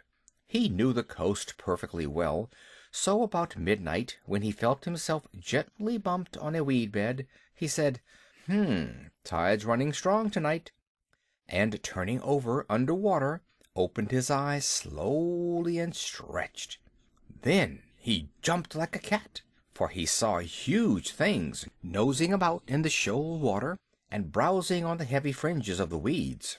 "By the great combers of Magellan," he said beneath his mustache, "who in the deep sea are these people?" They were like no walrus, sea lion, seal, bear, whale, shark, fish, squid, or scallop that Kotick had ever seen before. They were between 20 and 30 feet long, and they had no hind flippers, but a shovel-like tail that looked as if it had been whittled out of wet leather. Their heads were the most foolish-looking things you ever saw, and they balanced on the ends of their tails in deep water when they weren't grazing, bowing solemnly to each other and waving their front flippers as a fat man waves his arm. "Ahem," said Kotick. "Good sport, gentlemen." The big things answered by bowing and waving their flippers, like the frog footmen. When they began feeding again, Kotick saw that their upper lip was split into 2 pieces that they could twitch apart about a foot and bring together again with a whole bushel of seaweed between the splits. They tucked the stuff into their mouths and chomped solemnly. "Messy style of feeding, that," said Kotick. They bowed again, and Kotick began to lose his temper. "Very good," he said. "If you do happen to have an extra joint in your front flipper, you needn't show off so. I see you bow gracefully, but I should like to know your names." The split lips moved and twitched, and the glassy green eyes stared, but they did not speak. "Well," said Kotick, "you're the only people I've ever met uglier than Sea Vitch, and with worse manners." Then he remembered in a flash what the Burgomaster Gull had screamed to him when he was a little yearling at Walrus Islet, and he tumbled backward in the water, for he knew that he had found Sea Cow at last. The sea cows went on schlooping and grazing and chumping in the weed, and Kotick asked them questions in every language that he had picked up in his travels. And the sea people talk nearly as many languages as human beings, but the sea cows did not answer, because sea cows cannot talk. He has only 6 bones in his neck where he ought to have 7, and they say undersea that prevents him from speaking even to his companions. But, as you know, he has an extra joint in his foreflipper, and by waving it up and down and about, he makes what answers to a sort of clumsy telegraphic code. By daylight, Kotick's mane was standing on end, and his temper was gone where the dead crabs go. Then the sea cow began to travel northward, very slowly, stopping to hold absurd bowing councils from time to time, and Kotick followed them, saying to himself, "People who are such idiots as these are would have been killed long ago if they hadn't found out some safe island, and what is good enough for Sea Cow is good enough for the Sea Catch. All the same, I wish they'd hurry." It was weary work for Kotick. The herd never went more than 40 or 50 miles a day, and stopped to feed at night, and kept close to the shore all the time, while Kotick swam round them and over them and under them, but he could not hurry them up 1/2 mile. And as they went farther north, they held a bowing council every few hours, and Kotick nearly bit off his mustache with impatience, till he saw that they were following up a warm current of water, and then he respected them more. One night they sank through the shiny water, sank like stones, and for the first time since he'd known them, began to swim quickly. Kotick followed, and the pace astonished him, for he never dreamed that Sea Cow was anything of a swimmer. They headed for a cliff by the shore, a cliff that ran down into deep water, and plunged into a dark hole at the foot of it, 20 fathoms under the sea. It was a long, long swim, and Kotick badly wanted fresh air before he was out of the dark tunnel they led him through. "My wick!" he said, when he rose, gasping and puffing, into open water at the farther end. It was a long dive, but it was worth it. The sea cows had separated, and were browsing lazily along the edges of the finest beaches that Kotick had ever seen. There were long stretches of smooth, worn rock running for miles, exactly fitted to make seal nurseries, and there were playgrounds of hard sand sloping inland behind them, and there were rollers for seals to dance in, and long grass to roll in, and sand dunes to climb up and down, and, best of all, Kotick knew by the feel of the water, which never deceives a true sea-catch, that no men had ever come there. The first thing he did was to assure himself that the fishing was good, and then he swam along the beaches and counted up the delightful low sandy islands half hidden in the beautiful rolling fog. Away to the northward, out to sea, ran a line of bars and shoals and rocks that would never let a ship come within 6 miles of the beach, and between the islands and the mainland was a stretch of deep water that ran up to the perpendicular cliffs, and somewhere below the cliffs was the mouth of the tunnel. "It's Novastoshan over again, but 10 times better," said Kotick. "Sea Cow must be wiser than I thought. Men can't come down the cliffs, even if there were any men, and the shoals to seaward would knock a ship to splinters. If any place in the sea is safe, this is it." He began to think of the seal he had left behind him, and though he was in a hurry to get back to Novastoshan, he thoroughly explored the new country, so that he would be able to answer all questions. Then he dived and made sure of the mouth of the tunnel, and raced through to the southward. No one but a sea cow or a seal would have dreamed of there being such a place, and when he looked back at the cliffs, even Kotick could hardly believe that he had been under them.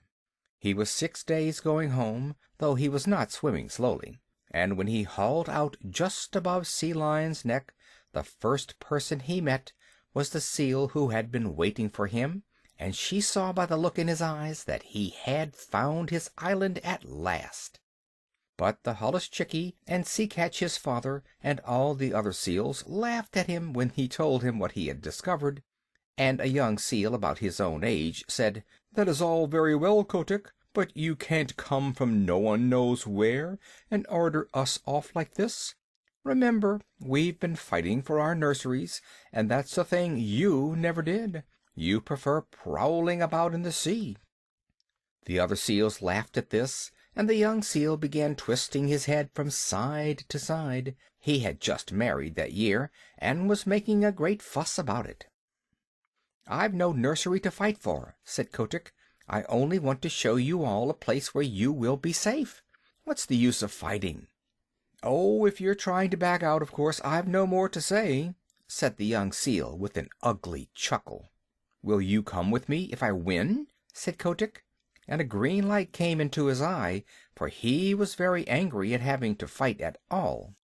"Very good," said the young seal carelessly. "If you win, I'll come."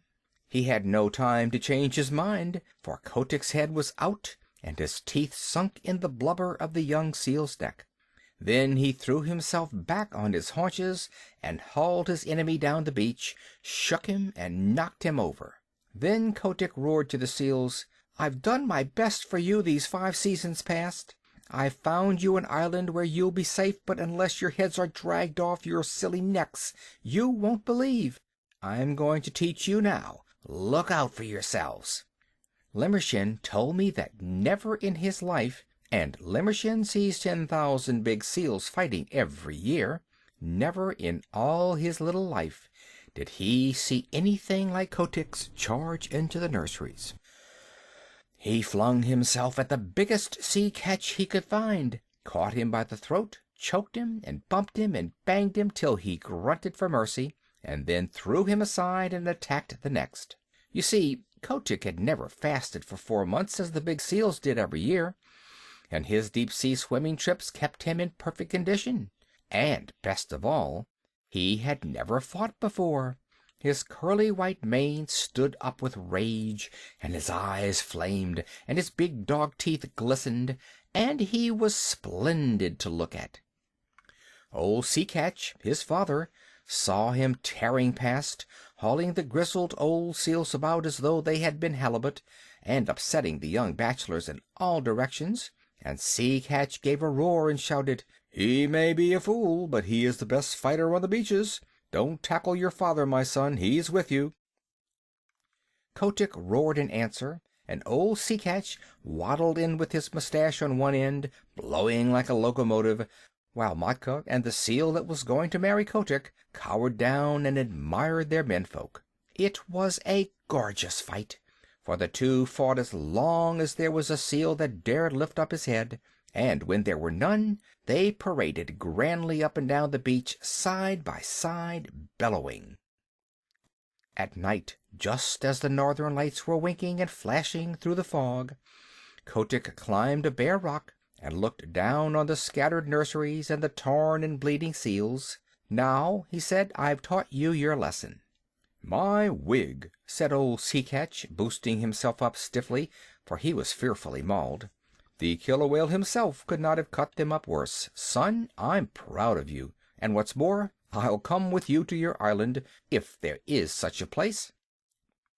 Here, you fat pigs of the sea, who comes with me to the sea cow's tunnel? Answer, or I shall teach you again," roared Kotick. There was a murmur like the ripple of the tide all up and down the beaches. "We will come," said thousands of tired voices. "We will follow Kotick, the white seal." Then Kotick dropped his head between his shoulders and shut his eyes proudly. He was not a white seal any more, but red from head to tail. All the same, he would have scorned to look at or touch one of his wounds. A week later he and his army, nearly 10,000 holluschickie and old seals, went away north to the sea cow's tunnel, Kotick leading them, and the seals that stayed at Novastoshan called them idiots. But next spring, when they all met off the fishing banks of the Pacific, Kotick's seals told such tales of the new beaches beyond Sea Cow's tunnel that more and more seals left Novastoshan. Of course, it was not all done at once, for the seals are not very clever, and they need a long time to turn things over in their minds.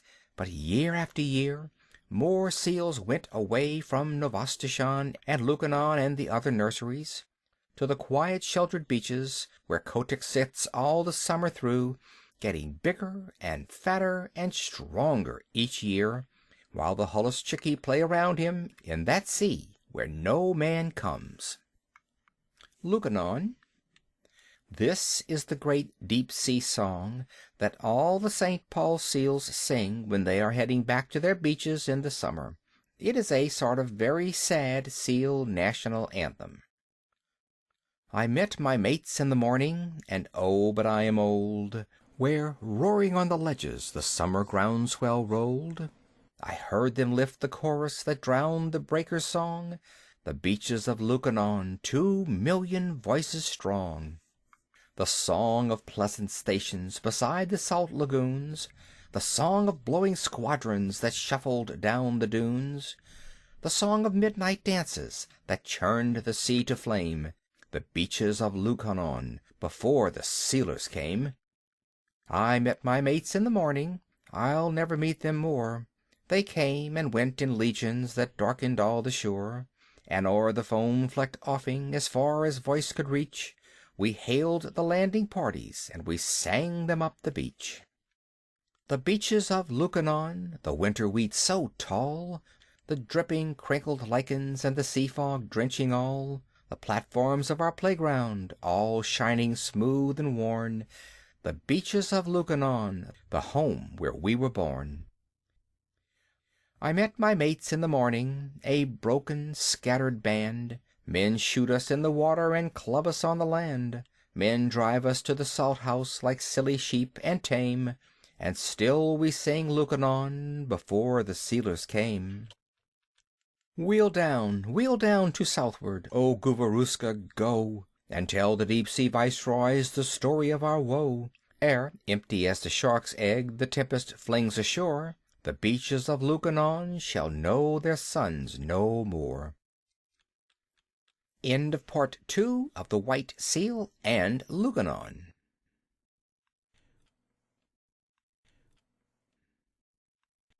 Rikki-tikki-tavi. At the hole where he went in, Red-Eye called to Wrinkle-Skin, "Hear what little Red-Eye saith? Nag, come up and dance with Death.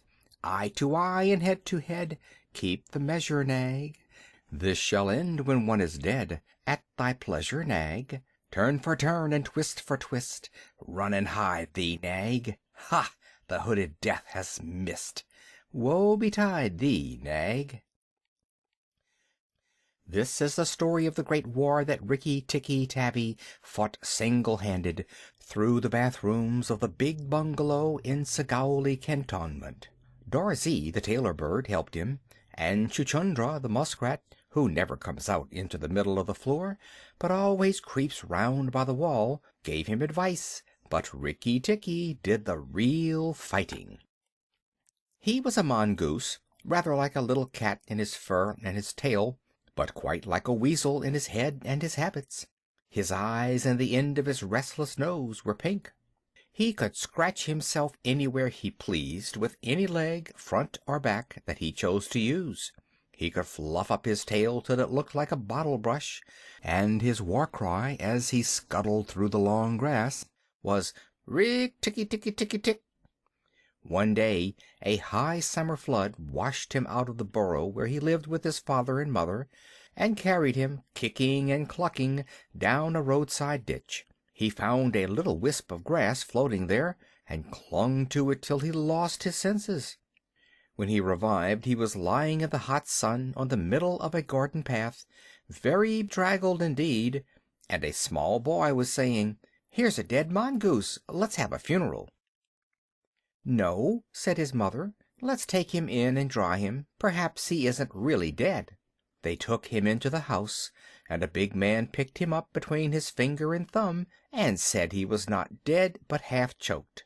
So they wrapped him in cotton wool and warmed him over a little fire, and he opened his eyes and sneezed. "Now," said the big man, he was an Englishman who had just moved into the bungalow, "don't frighten him, and we'll see what he'll do."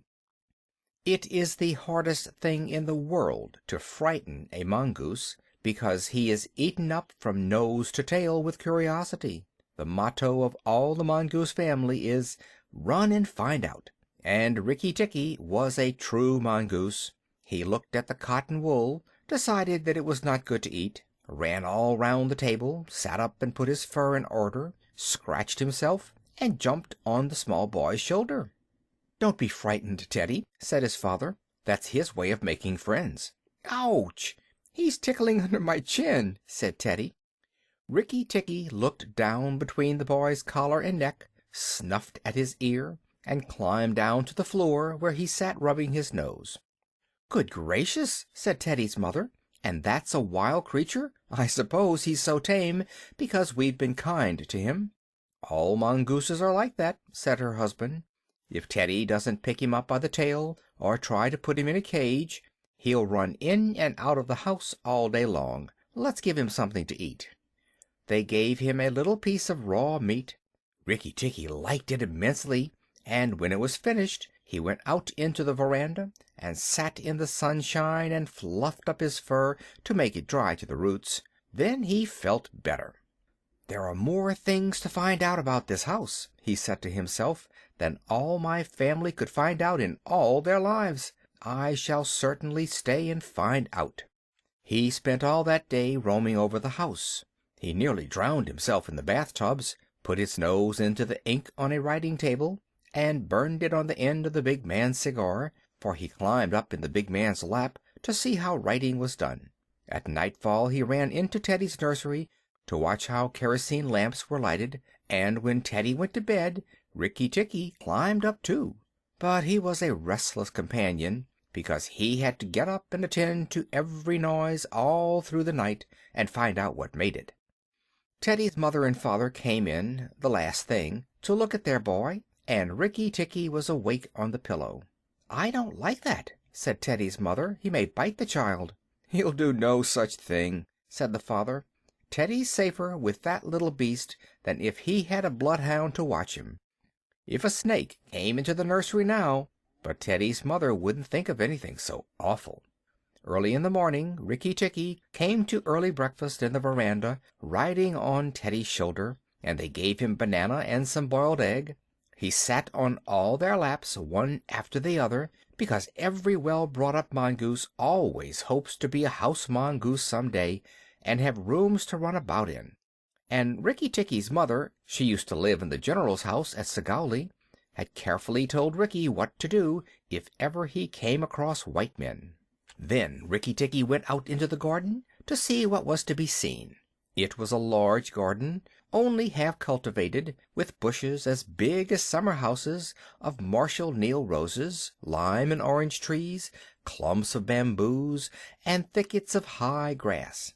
Rikki-tikki lit his lips. "This is a splendid hunting ground," he said, and his tail grew bottle-brushy at the thought of it, and he scuttled up and down the garden, snuffling here and there, till he heard very sorrowful voices in a thorn bush. It was Darzee, the tailor bird, and his wife. They had made a beautiful nest by pulling two big leaves together and stitching them up the edges with fibers, and had filled the hollow with cotton and downy fluff. The nest swayed to and fro as they sat on the rim and cried. "What is the matter?" asked Rikki-tikki. "We are very miserable," said Darzee. "One of our babies fell out of the nest yesterday, and Nag ate him." Said Rikki-tikki. "That is very sad, but I am a stranger here. Who is Nag?" Darzee and his wife only cowered down in the nest without answering, for from the thick grass at the foot of the bush there came a low hiss, a horrid cold sound that made Rikki-tikki jump back 2 clear feet. Then inch by inch out of the grass rose up the head and spread hood of Nag, the big black cobra, and he was 5 feet long from tongue to tail. When he had lifted 1/3 of himself clear of the ground, he stayed balancing to and fro, exactly as a dandelion tuft balances in the wind. And he looked at Rikki-tikki with the wicked snake's eyes that never change their expression, whatever the snake may be thinking of. "Who is Nag?" said he. "I am Nag. The great god Brahm put his mark upon all our people. When the first cobra spread his hood to keep the sun off Brahm as he slept. Look and be afraid." He spread out his hood more than ever, and Rikki-tikki saw the spectacle mark on the back of it that looks exactly like the eye part of a hook and eye fastening. He was afraid for the minute, but it is impossible for a mongoose to stay frightened for any length of time, and though Rikki-tikki had never met a live cobra before, his mother had fed him on dead ones, and he knew that all a grown mongoose's business in life was to fight and eat snakes. Nag knew that too, and at the bottom of his cold heart he was afraid. "Well," said Rikki-tikki, and his tail began to fluff up again, "marks or no marks, do you think it is right for you to eat fledglings out of a nest?" Nag was thinking to himself and watching the least little movement in the grass behind Rikki-tikki. He knew that mongooses in the garden meant death sooner or later for him and his family, but he wanted to get Rikki-tikki off his guard, so he dropped his head a little and put it on one side. "Let us talk," he said. "You eat eggs. Why should not I eat birds?" "Behind you! Look behind you!" sang Darzee. Rikki-tikki knew better than to waste time in staring. He jumped up in the air as high as he could go, and just under him whizzed by the head of Nagina, Nag's wicked wife. She had crept up behind him as he was talking, to make an end of him. He heard her savage hiss as the stroke missed. He came down almost across her back, and if he had been an old mongoose he would have known that then was the time to break her back with one bite. But he was afraid of the terrible lashing return stroke of the cobra. He bit indeed, but he did not bite long enough, and he jumped clear of the whisking tail, leaving Nagina torn and angry. "Wicked, wicked Darzee!" said Nag, lashing up as high as he could reach toward the nest in the thorn bush. But Darzee had built it out of reach of snakes, and it only swayed to and fro. Rikki-tikki felt his eyes growing red and hot. When a mongoose's eyes grow red, he is angry, and he sat back on his tail and hind legs like a little kangaroo, and looked all round him, and chattered with rage. But Nag and Nagina had disappeared into the grass. When a snake misses its stroke, it never says anything, or gives any sign of what it means to do next. Rikki-tikki did not care to follow them, for he did not feel sure that he could manage 2 snakes at once. So he trotted off to the gravel path near the house, and sat down to think. It was a serious matter for him. If you read the old books of natural history, you will find they say that when the mongoose fights the snake and happens to get bitten, he runs off and eats some herb that cures him. That is not true. The victory is only a matter of quickness of eye and quickness of foot. Snakes blow against mongooses jump, and as no eye can follow the motion of a snake's head when it strikes, this makes things much more wonderful than any magic herb. Rikki-tikki knew he was a young mongoose, and it made him all the more pleased to think that he had managed to escape a blow from behind. It gave him confidence in himself, and when Teddy came running down the path, Rikki-tikki was ready to be petted. But just as Teddy was stooping, something wriggled a little in the dust, and a tiny voice said, "Be careful, I am Death." It was Crate, the dusty brown snakeling that lies for choice on the dusty earth, and his bite is as dangerous as the cobra's. But he is so small that nobody thinks of him, and so he does the more harm to people. Rikki-tikki's eyes grew red again, and he danced up to Crate with the peculiar rocking, swaying motion that he had inherited from his family. It looks very funny, but it is so perfectly balanced a gait that you can fly off from it at any angle you please, and in dealing with snakes this is an advantage. If Rikki-tikki had only known, he was doing a much more dangerous thing than fighting Nag, for Crate is so small and can turn so quickly that unless Rikki bit him close to the back of the head, he would get the return stroke in his eye or his lip. But Rikki did not know.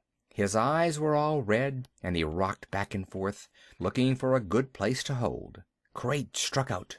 Rikki jumped sideways and tried to run in, but the wicked little dusty gray head lashed within a fraction of his shoulder, and he had to jump over the body, and the head followed his heels close.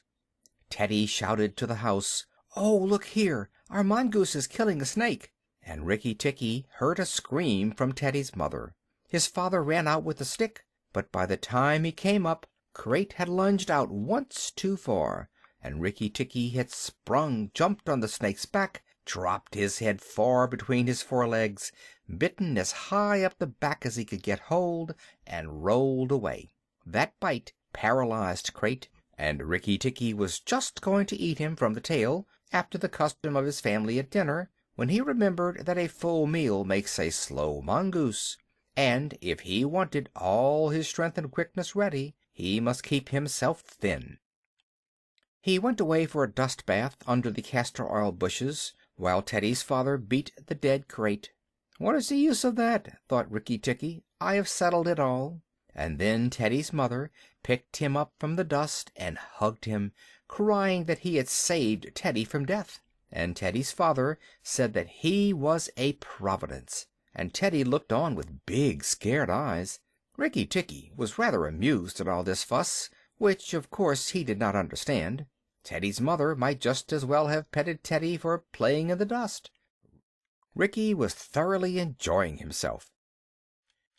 That night at dinner, walking to and fro among the wine glasses on the table, he might have stuffed himself 3 times over with nice things, but he remembered Nag and Nagaina, and though it was very pleasant to be patted and petted by Teddy's mother, and to sit on Teddy's shoulder, his eye would get red from time to time, and he would go off into his long war cry of Rick-tick-tick-tick-tick.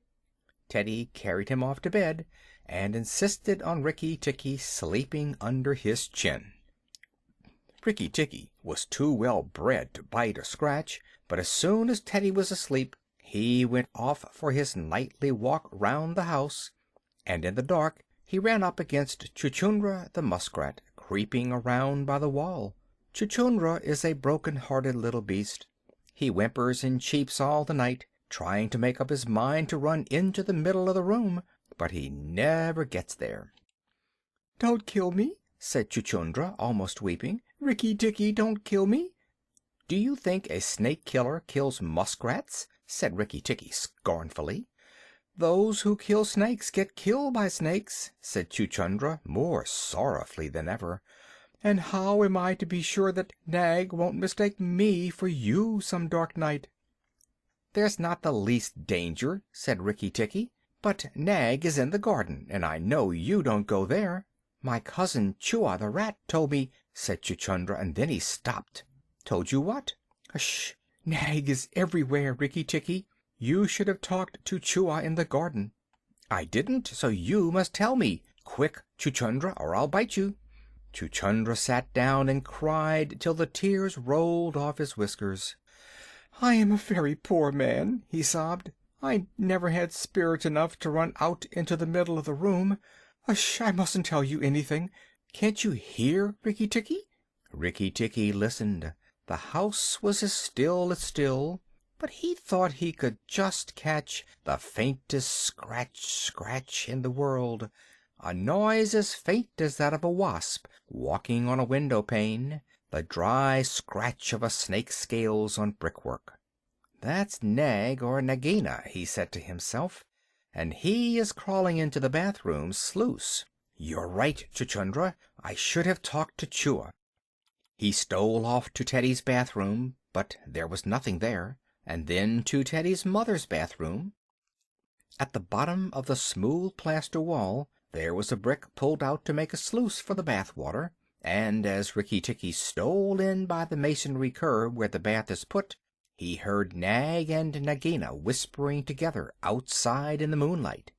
"When the house is emptied of people," said Nagina to her husband, "he will have to go away, and then the garden will be our own again. Go in quietly, and remember that the big man who killed Crate is the first one to bite. Then come out and tell me, and we will hunt for Rikki-tikki together." "But are you sure that there is anything to be gained by killing the people?" said Nag. "Everything. When there were no people in the bungalow, did we have any mongoose in the garden? So long as the bungalow is empty, we are king and queen of the garden. And remember that as soon as our eggs in the melon patch hatch, as they may tomorrow, our children will need room and quiet." "I had not thought of that," said Nag. "I will go, but there is no need that we should hunt for Rikki-tikki afterward. I will kill the big man and his wife and the child if I can, and come away quietly. Then the bungalow will be empty, and Rikki-tikki will go." Rikki-tikki tingled all over with rage and hatred at this, and then Nag's head came through the sluice, and his 5 feet of cold body followed it. Angry as he was, Rikki-tikki was very frightened as he saw the size of the big cobra. Nag coiled himself up, raised his head, and looked into the bathroom in the dark, and Rikki could see his eyes glitter.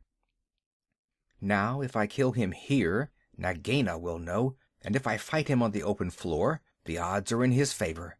What am I to do?" said Rikki-tikki-tavi. Nag waved to and fro, and then Rikki-tikki heard him drinking from the biggest water jar that was used to fill the bath. "That is good," said the snake. "Now when Crate was killed, the big man had a stick. He may have that stick still, but when he comes in to bathe in the morning he will not have a stick. I will wait here till he comes. Nagaina, do you hear me? I shall wait here in the cool till daytime." There was no answer from outside, so Rikki-tikki knew Nagaina had gone away. Nag coiled himself down, coil by coil, round the bulge at the bottom of the water jar, and Rikki-tikki stayed still as death. After an hour he began to move, muscle by muscle, toward the jar. Nag was asleep, and Rikki-tikki looked at his big back, wondering which would be the best place for a good hold. "If I don't break his back at the first jump," said Rikki, "he can still fight. And if he fights, oh, Rikki!" He looked at the thickness of the neck below the hood, but that was too much for him, and the bite near the tail would only make Nag savage. "It must be the head," he said at last, "the head above the hood, and when I am once there I must not let go." Then he jumped. The head was lying a little clear of the water jar, under the curve of it, and as his teeth met, Rikki braced his back against the bulge of the red earthenware to hold down the head. This gave him just 1 second's purchase, and he made the most of it. Then he was battered to and fro like a rat is shaken by a dog, to and fro on the floor, up and down, and around in great circles. But his eyes were red, and he held on as the body cart whipped over the floor, upsetting the tin dipper and the soap dish and the flesh brush, and banged against the tin side of the bath.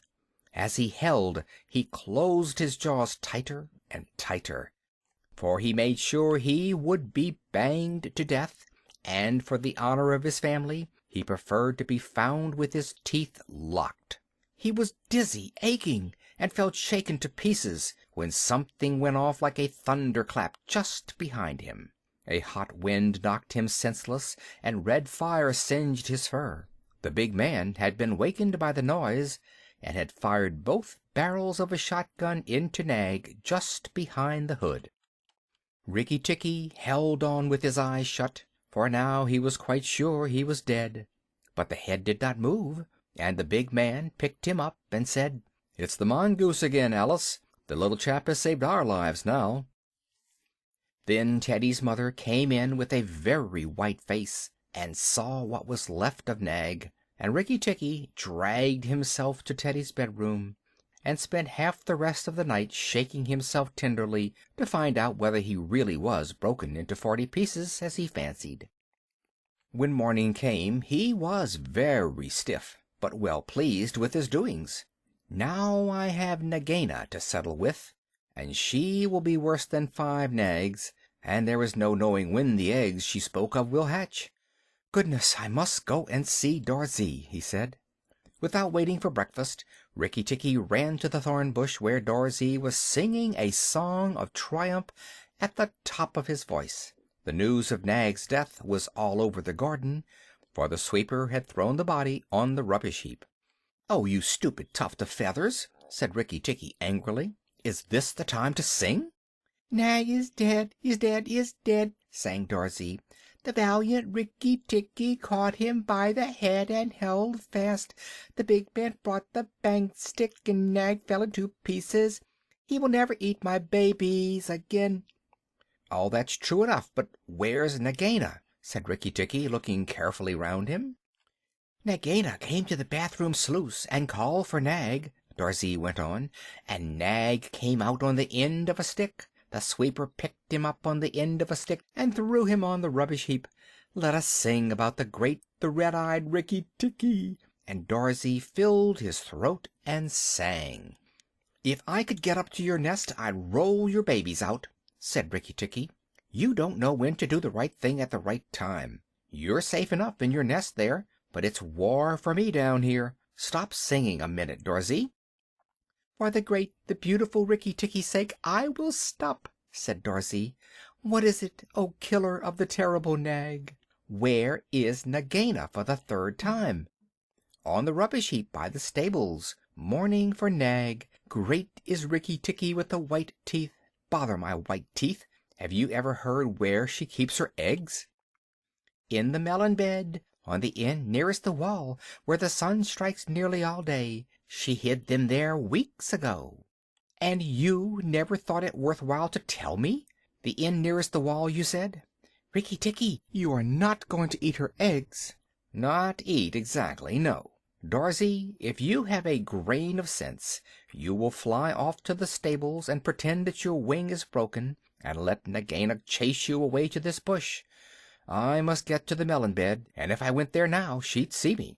Darzee was a feather-brained little fellow who could never hold more than one idea at a time in his head, and just because he knew that Nagaina's children were born in eggs like his own, he didn't think at first that it was fair to kill them. But his wife was a sensible bird, and she knew that cobra's eggs meant young cobras later on.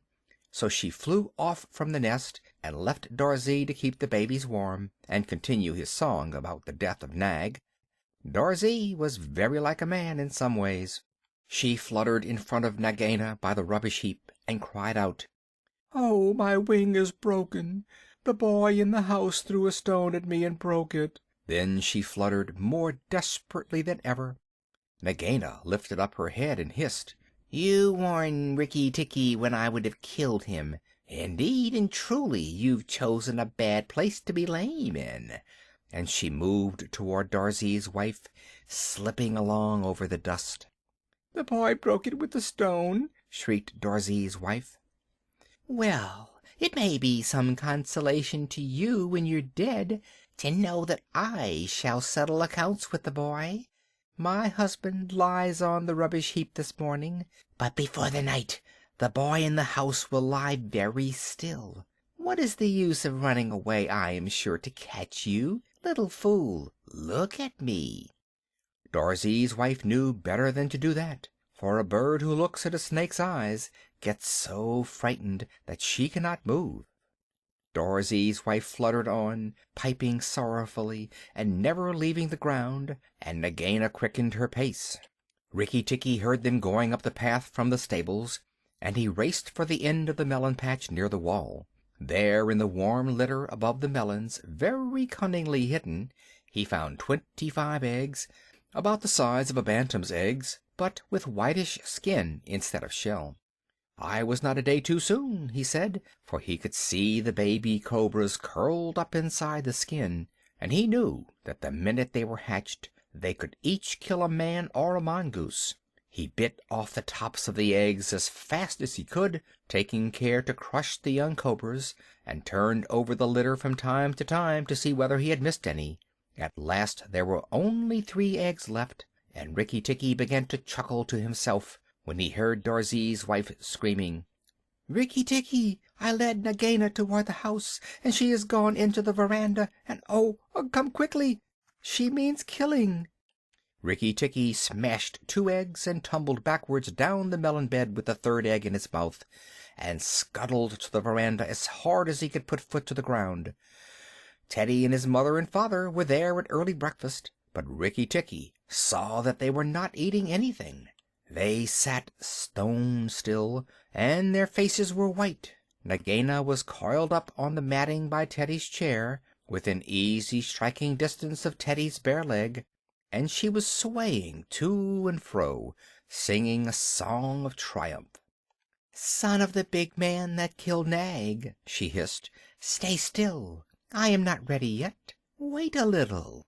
Keep very still, all you 3. If you move, I strike, and if you do not move, I strike. Oh, foolish people who killed my Nag!" Teddy's eyes were fixed on his father, and all his father could do was to whisper, "Sit still, Teddy. You mustn't move. Teddy, keep still." Then Rikki-tikki came up and cried, "Turn round, Nagaina. Turn and fight." "All in good time," said she, without moving her eyes. "I will settle my account with you presently. Look at your friends, Rikki-tikki. They are still and white. They are afraid. They dare not move, and if you come a step nearer, I strike." "Look at your eggs," said Rikki-tikki, "in the melon bed near the wall. Go and look, Nagaina." The big snake turned half around and saw the egg on the veranda. "Ah, give it to me!" she cried. Rikki-tikki put his paws one on each side of the egg, and his eyes were blood red. What price for a snake's egg? For a young cobra? For a young king cobra? For the last, the very last of the brood? The ants are eating all the others down by the melon bed. Nagina spun clear round, forgetting everything for the sake of the one egg. Rikki-tikki saw Teddy's father shoot out a big hand, catch Teddy by the shoulder, and drag him across the little table with the teacups, safe and out of reach of Nagina. "Tricked, tricked, tricked! Rick-tick-tick!" chuckled Rikki-tikki. "That boy is safe, and it was I that caught Nag by the hood last night in the bathroom." Then he began to jump up and down, all 4 feet together, his head close to the floor. "He threw me to and fro, but he could not shake me off. He was dead before the big man blew him in two. I did it. Rikki-tikki-tikki-tick! Come then, Nagina, come and fight me. You shall not be a widow long." Nagina saw that she had lost her chance of killing Teddy, and the egg lay between Rikki-tikki's paws. "Give me the egg, Rikki-tikki. Give me the last of my eggs, and I will go away and never come back," she said, lowering her hood. "Yes, you will go away, and you will never come back, for you will go to the rubbish heap with Nag. Fight, widow! The big man has gone for his gun. Fight!" Rikki-tikki was bounding all round Nagina, keeping just out of reach of her stroke, his little eyes like hot coals. Nagina gathered herself together and flung out at him. Rikki-tikki jumped up and backward. Again and again and again she struck, and each time her head came with a whack on the matting of the veranda, and she gathered herself together like a watch spring. Then Rikki-tikki danced in a circle to get behind her, and Nagina spun round to keep her head to his head, so that the rustle of her tail on the matting sounded like dry leaves blown along by the wind. He had forgotten the egg. It still lay on the veranda, and Nagina came nearer and nearer to it, till at last, while Rikki-tikki was drawing breath, she caught it in her mouth, turned to the veranda steps, and flew like an arrow down the path, with Rikki-tikki behind her. When the cobra runs for her life, she goes like a whiplash flicked across a horse's neck. Rikki-tikki knew that he must catch her, or all the trouble would begin again. She headed straight for the long grass by the thorn bush, and as he was running, Rikki-tikki heard Darzee still singing his foolish little song of triumph. But Darzee's wife was wiser. She flew off her nest as Nagina came along, and flapped her wings about Nagina's head. If Darzee had helped, they might have turned her, but Nagina only lowered her hood and went on. Still, the instant's delay brought Rikki-tikki up to her, and as she plunged into the rat hole where she and Nag used to live, his little white teeth were clenched on her tail, and he went down with her. And very few mongooses, however wise and old they may be, care to follow a cobra into its hole. It was dark in the hole, and Rikki-tikki never knew when it might open out and give Nagina room to turn and strike at him. He held on savagely, and stuck out his feet to act as brakes on the dark slope of the hot, moist earth. Then the grass by the mouth of the hole stopped waving, and Darzee said, "It is all over with Rikki-tikki. We must sing his death song. Valiant Rikki-tikki is dead, for Nagina will surely kill him underground." So he sang a very mournful song that he made up on the spur of the minute, and just as he got to the most touching part, the grass quivered again, and Rikki-tikki, covered with dirt, dragged himself out of the hole, leg by leg, licking his whiskers. Darzee stopped with a little shout. Rikki-tikki shook some of the dust out of his fur and sneezed. "It is all over," he said. "The widow will never come out again." And the red ants that lived between the grass stems heard him, and began to troop down one after another to see if he had spoken the truth. Rikki-tikki curled himself up in the grass and slept where he was. Slept and slept till it was late in the afternoon, for he had done a hard day's work. "Now," he said when he awoke, "I will go back to the house." Tell the coppersmith, Darzee, and he will tell the garden that Nagina is dead." The coppersmith is a bird which makes a noise exactly like the beating of a little hammer on a copper pot, and the reason he is always making it is because he is the town crier to every Indian garden, and tells all the news to everybody who cares to listen. As Rikki-tikki went up the path, he heard his "attention" notes like a tiny dinner gong, and then the steady ding dong tuck, Nag is dead, dong, Nagina is dead, ding dong tuck. That set all the birds in the garden singing, and the frogs croaking, for Nag and Nagina used to eat frogs as well as little birds. When Rikki got to the house, Teddy and Teddy's mother, she looked very white still, for she had been fainting, and Teddy's father came out and almost cried over him, and that night he ate all that was given him till he could eat no more, and went to bed on Teddy's shoulder, where Teddy's mother saw him when she came to look late at night. "He saved our lives and Teddy's life," she said to her husband. "Just think, he saved all our lives." Rikki-tikki woke up with a jump, for the mongooses are light sleepers.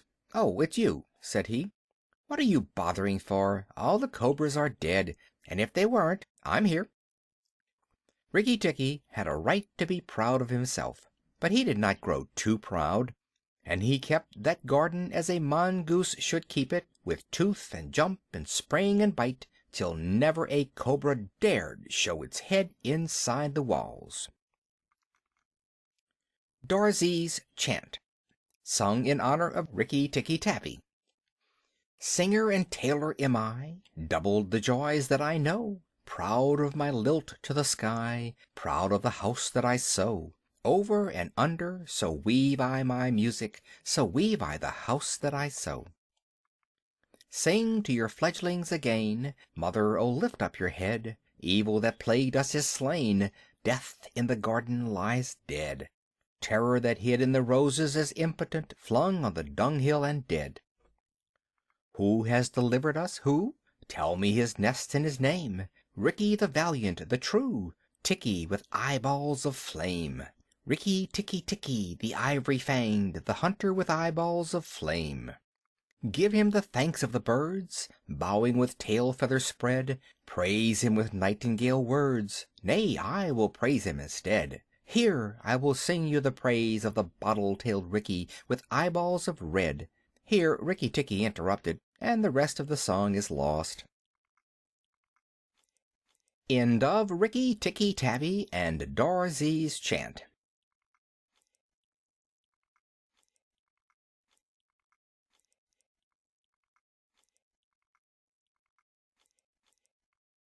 Toomai of the Elephants.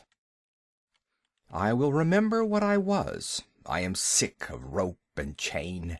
I will remember my old strength and all my forest affairs. I will not sell my back to man for a bundle of sugar cane. I will go out to my own kind and the wood folk in their lairs. I will go out until the day, until the morning break, out to the wind's untainted kiss, the water's clean caress. I will forget my ankle ring and snap my picket stake. I will revisit my lost loves and playmates masterless. Kala Nag, which means black snake, had served the Indian government in every way that an elephant could serve it for 47 years, and he was fully 20 years old when he was caught. That makes him nearly 70, a ripe age for an elephant. He remembered pushing, with a big leather pad on his forehead, at a gun stuck in deep mud, and that was before the Afghan War of 1842, and he had not then come to his full strength.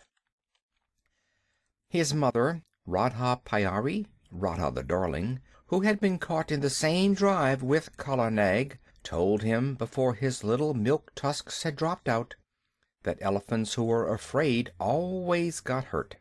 Kala Nag knew that that advice was good, for the first time that he saw a star shell burst, he backed screaming into a stand of piled rifles, and the bayonets pricked him in all his softest places. So before he was 25 he gave up being afraid, and so he was the best loved and the best looked after elephant in the service of the government of India. He had carried tents, 1,200 pounds weight of tents, on the march in Upper India. He had been hoisted into a ship at the end of a steam crane, and taken for days across the water, and made to carry a mortar on his back in a strange and rocky country very far from India, and had seen the Emperor Theodore lying dead in Magdala, and had come back again in the steamer entitled, as the soldiers said, to the Abyssinian War Medal. He had seen his fellow elephants die of cold and epilepsy and starvation and sunstroke up at a place called Ali Mushtid 10 years later, and afterward he had been sent down thousands of miles south to haul and pile big balks of teak in the timber yards at Moulmein. There he had half killed an insubordinate young elephant who was shirking his fair share of work. After that he had been taken off timber hauling and employed, with a few score other elephants who were trained to the business, in helping catch wild elephants among the Garo hills. Elephants are very strictly preserved by the Indian government. There is one whole department which does nothing else but hunt them and catch them and break them in, and send them up and down the country as they are needed for work. Kala Nag stood 10 fair feet at the shoulders, and his tusks had been cut off short at 5 feet and bound round the ends, to prevent them from splitting, with bands of copper. But he could do more with those stumps than any untrained elephant could do with the real sharpened ones. When, after weeks and weeks of cautious driving of scattered elephants across the hills, the 40 or 50 wild monsters were driven into the last stockade, and the big drop gate, made of tree trunks lashed together, jarred down behind them, Kala Nag, at the word of command, would go into that flaring, trumpeting pandemonium, generally at night, when the flicker of the torches made it difficult to judge distances, and, picking out the biggest and wildest tusker of the mob, would hammer him and hustle him into quiet, while the men on the backs of the other elephants roped and tied the smaller ones.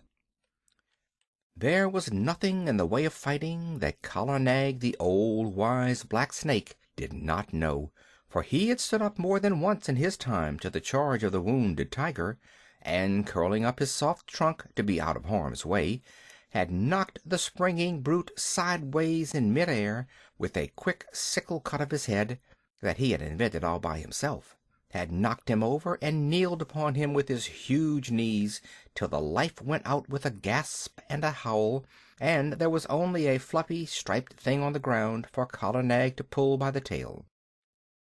"Yes," said Big Toomai, his driver, the son of Black Toomai, who had taken him to Abyssinia, and grandson of Toomai of the elephants, who had seen him caught. "There is nothing that the black snake fears except me. He has seen 3 generations of us feed him and groom him, and he will live to see 4. "He is afraid of me also," said little Toomai, standing up to his full height of 4 feet, with only one rag upon him.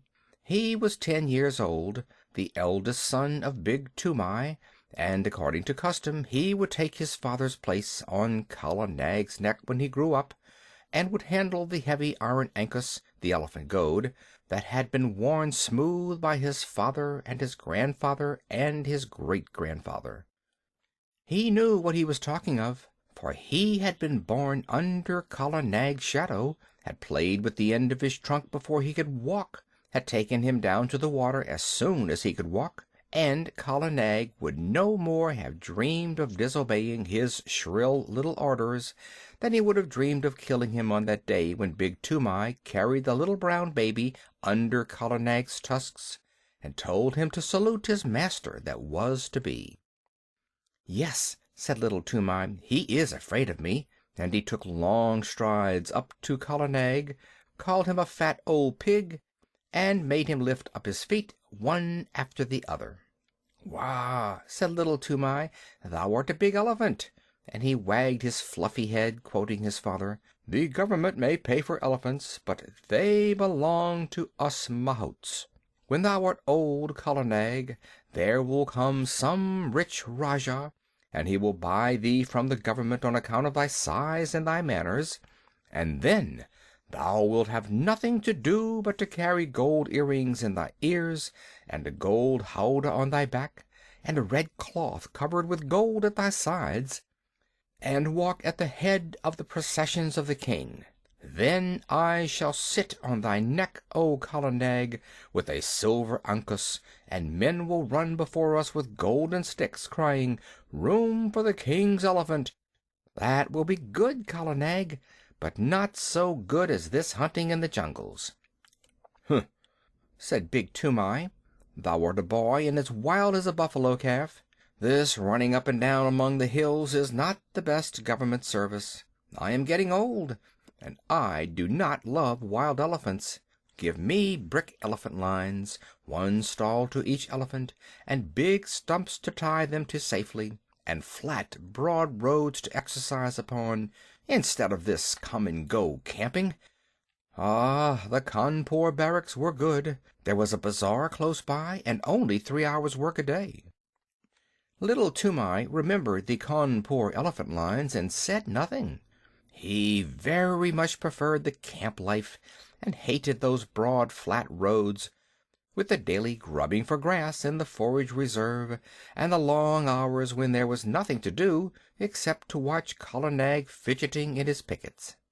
What little Toomai liked was to scramble up bridle paths that only an elephant could take, the dip into the valley below, the glimpses of the wild elephants browsing miles away, the rush of the frightened pig and peacock under Kala Nag's feet, the blinding warm rains when all the hills and valleys smoked, the beautiful misty mornings when nobody knew where they would camp that night, the steady, cautious drive of the wild elephants, and the mad rush and blaze and hullabaloo of the last night's drive, when the elephants poured into the stockade like boulders in a landslide, found that they could not get out, and flung themselves at the heavy posts, only to be driven back by yells and flaring torches and volleys of blank cartridge. Even a little boy could be of use there, and Toomai was as useful as 3 boys. He would get his torch and wave it and yell with the best. But the really good time came when the driving out began, and the keddah, that is, the stockade, looked like a picture at the end of the world, and men had to make signs to one another because they could not hear themselves speak. Then little Toomai would climb up to the top of one of the quivering stockade posts, his sun-bleached brown hair flying loose all over his shoulders, and he looking like a goblin in the torchlight. And as soon as there was a lull, you could hear his high-pitched yells of encouragement to Kala Nag, above the trumpeting and crashing and snapping of ropes, and groans of the tethered elephants. "Mail, mail, Kala Nag! Go on, Black Snake! Don't do! Give him the tusk! Smalo, smalo! Careful, careful! Maro, mar! Hit him, hit him! Mind the post! Ar, hi-ya! Kia!" he would shout, and the big fight between Kala Nag and the wild elephant would sway to and fro across the keddah, and the old elephant catchers would wipe the sweat out of their eyes and find time to nod to little Toomai, wriggling with joy on the top of the posts. He did more than wriggle. One night he slid down from the post and slipped in between the elephants and threw up the loose end of a rope which had dropped to a driver who was trying to get a purchase on the leg of a kicking young calf. Calves always give more trouble than full-grown animals. Kala Nag saw him, caught him up in his trunk, and handed him up to Big Toomai, who slapped him then and there and put him back on the post. Next morning he gave him a scolding and said, "Are not good brick elephant lines and a little tent carrying enough, that thou must needs go elephant catching on thy own account, little worthless? Now, those foolish hunters, whose pay is less than my pay, have spoken to Petersen Sahib of the matter." Little Toomai was frightened. He did not know much of the white men, but Petersen Sahib was the greatest white man in the world to him. He was the head of all the keddah operations, the man who caught all the elephants for the government of India. who knew more about the ways of elephants than any living man. "What will happen?" said little Toomai. "Happen? The worst that can happen. Peterson Sahib is a madman. Else why should he go hunting these wild devils? He may even require thee to be an elephant catcher, to sleep anywhere in these fever-filled jungles, and at last to be trampled to death in the Keddah. It is well that this nonsense ends safely. Next week the catching is over, and we of the plains are sent back to our stations. Then we will march on smooth roads and forget all this hunting. But, son, I am angry that thou shouldst meddle in the business that belongs to these dirty Assamese jungle folk. Kala Nag will obey none but me, so I must go with him into the Keddah. But he is only a fighting elephant, and he does not help to rope them. So I sit at my ease, as befits a mahout, not a mere hunter, a mahout, I say, and a man who gets a pension at the end of his service. Is the family of Toomai of the elephants to be trodden underfoot in the dirt of a Keddah? Bad one, wicked one, worthless son!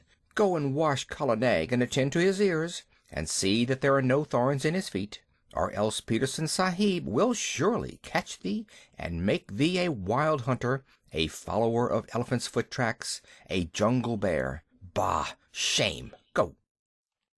Little Toomai went off without saying a word, but he told Kala Nag all his grievances while he was examining his feet. "No matter," said little Toomai, turning up the fringe of Kala Nag's huge right ear. "They have said my name to Peterson Sahib, and perhaps, who knows? Hi! That is a big thorn that I have pulled out." The next few days were spent in getting the elephants together, in walking the newly caught elephants up and down between a couple of tame ones to prevent them giving too much trouble on their downward march to the plains, and in taking stock of the blankets and ropes and things that had been worn out or lost in the forest. Peterson Sahib came in on his clever she-elephant Pudmini. He had been paying off other camps among the hills, for the season was coming to an end, and there was a native clerk sitting at a table under a tree to pay the drivers their wages. As each man was paid, he went back to his elephant and joined the line that stood ready to start.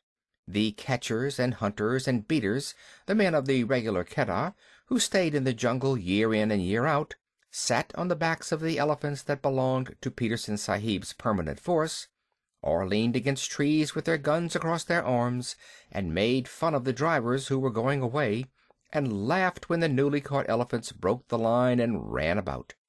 Big Toomai went up to the clerk with little Toomai behind him, and Machua Appa, the head tracker, said in an undertone to a friend of his, "There goes one piece of good elephant stuff at least. 'Tis a pity to send that young jungle cock to molt in the plains." Now Peterson Sahib had ears all over him, as a man must have who listens to the most silent of all living things, the wild elephant.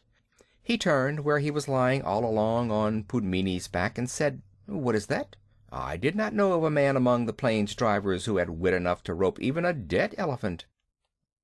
"This is not a man, but a boy. He went into the Keddah at the last drive, and threw Barmao there the rope, when we were trying to get that young calf with the blotch on his shoulder away from his mother." Machua Appa pointed at little Toomai, and Peterson Sahib looked, and little Toomai bowed to the earth. "He threw a rope? He is smaller than a picket pin. Little one, what is thy name?" said Peterson Sahib. Little Toomai was too frightened to speak, but Kala Nag was behind him, and Toomai made a sign with his hand, and the elephant caught him up in his trunk and held him level with Pudmini's forehead in front of the great Peterson Sahib. Then little Toomai covered his face with his hands, for he was only a child, and except where elephants were concerned, he was just as bashful as a child could be. "Oh ho!" said Peterson Sahib, smiling underneath his mustache. "And why didst thou teach thy elephant that trick? Was it to help thee steal green corn from the roofs of the houses when the ears are put out to dry?" "Not green corn, protector of the poor, melons," said little Toomai, and all the men sitting about broke into a roar of laughter. Most of them had taught their elephants that trick when they were boys. Little Toomai was hanging 8 feet up in the air, and he wished very much that he were 8 feet underground. "He is Toomai, my son, Sahib," said Big Toomai, scowling. "He is a very bad boy, and he will end in a jail, Sahib." "Of that I have my doubts," said Peterson Sahib. "A boy who can face a full Keddah at his age does not end in jails. See, little one, here are 4 annas to spend in sweetmeats, because thou hast a little head under that great thatch of hair. In time thou mayest become a hunter too." Big Toomai scowled more than ever. "Remember, though, that Keddahs are not good for children to play in," Peterson Sahib went on. "Must I never go there, Sahib?" asked Little Toomai with a big gasp. "Yes," Peterson Sahib smiled again. "When thou hast seen the elephants dance, that is the proper time. Come to me when thou hast seen the elephants dance, and then I will let thee go into all the Keddahs." There was another roar of laughter, for that is an old joke among elephant catchers, and it means just never. There are great cleared flat places hidden away in the forest that are called elephants' ballrooms, but even these are only found by accident, and no man has ever seen the elephants dance. When a driver boasts of his skill and bravery, the other drivers say, "And when did thou see the elephants dance?"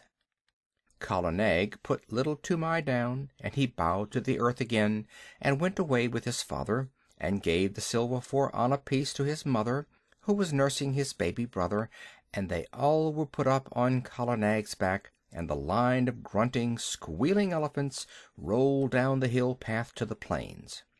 It was a very lively march on account of the new elephants, who gave trouble at every ford, and needed coaxing or beating every other minute. Big Toomai prodded Kala Nag spitefully, for he was very angry, but Little Toomai was too happy to speak. Peterson Sahib had noticed him and given him money, so he felt as a private soldier would feel if he had been called out of the ranks and praised by his commander-in-chief. "What did Peterson Sahib mean by the elephant dance?" he said at last softly to his mother. Big Toomai heard him and grunted, "That thou shouldst never be one of these hill buffaloes of trackers. That was what he meant. Oh, you in front, what is blocking the way?" An Assami driver, 2 or 3 elephants ahead, turned round angrily, crying, "Bring up Kala Nag and knock this youngster of mine into good behavior. Why should Peterson Sahib have chosen me to go down with you donkeys of the rice fields? Lay your beast alongside, Toomai, and let him prod with his tusks. By all the gods of the hills, these new elephants are possessed, or else they can smell their companions in the jungle."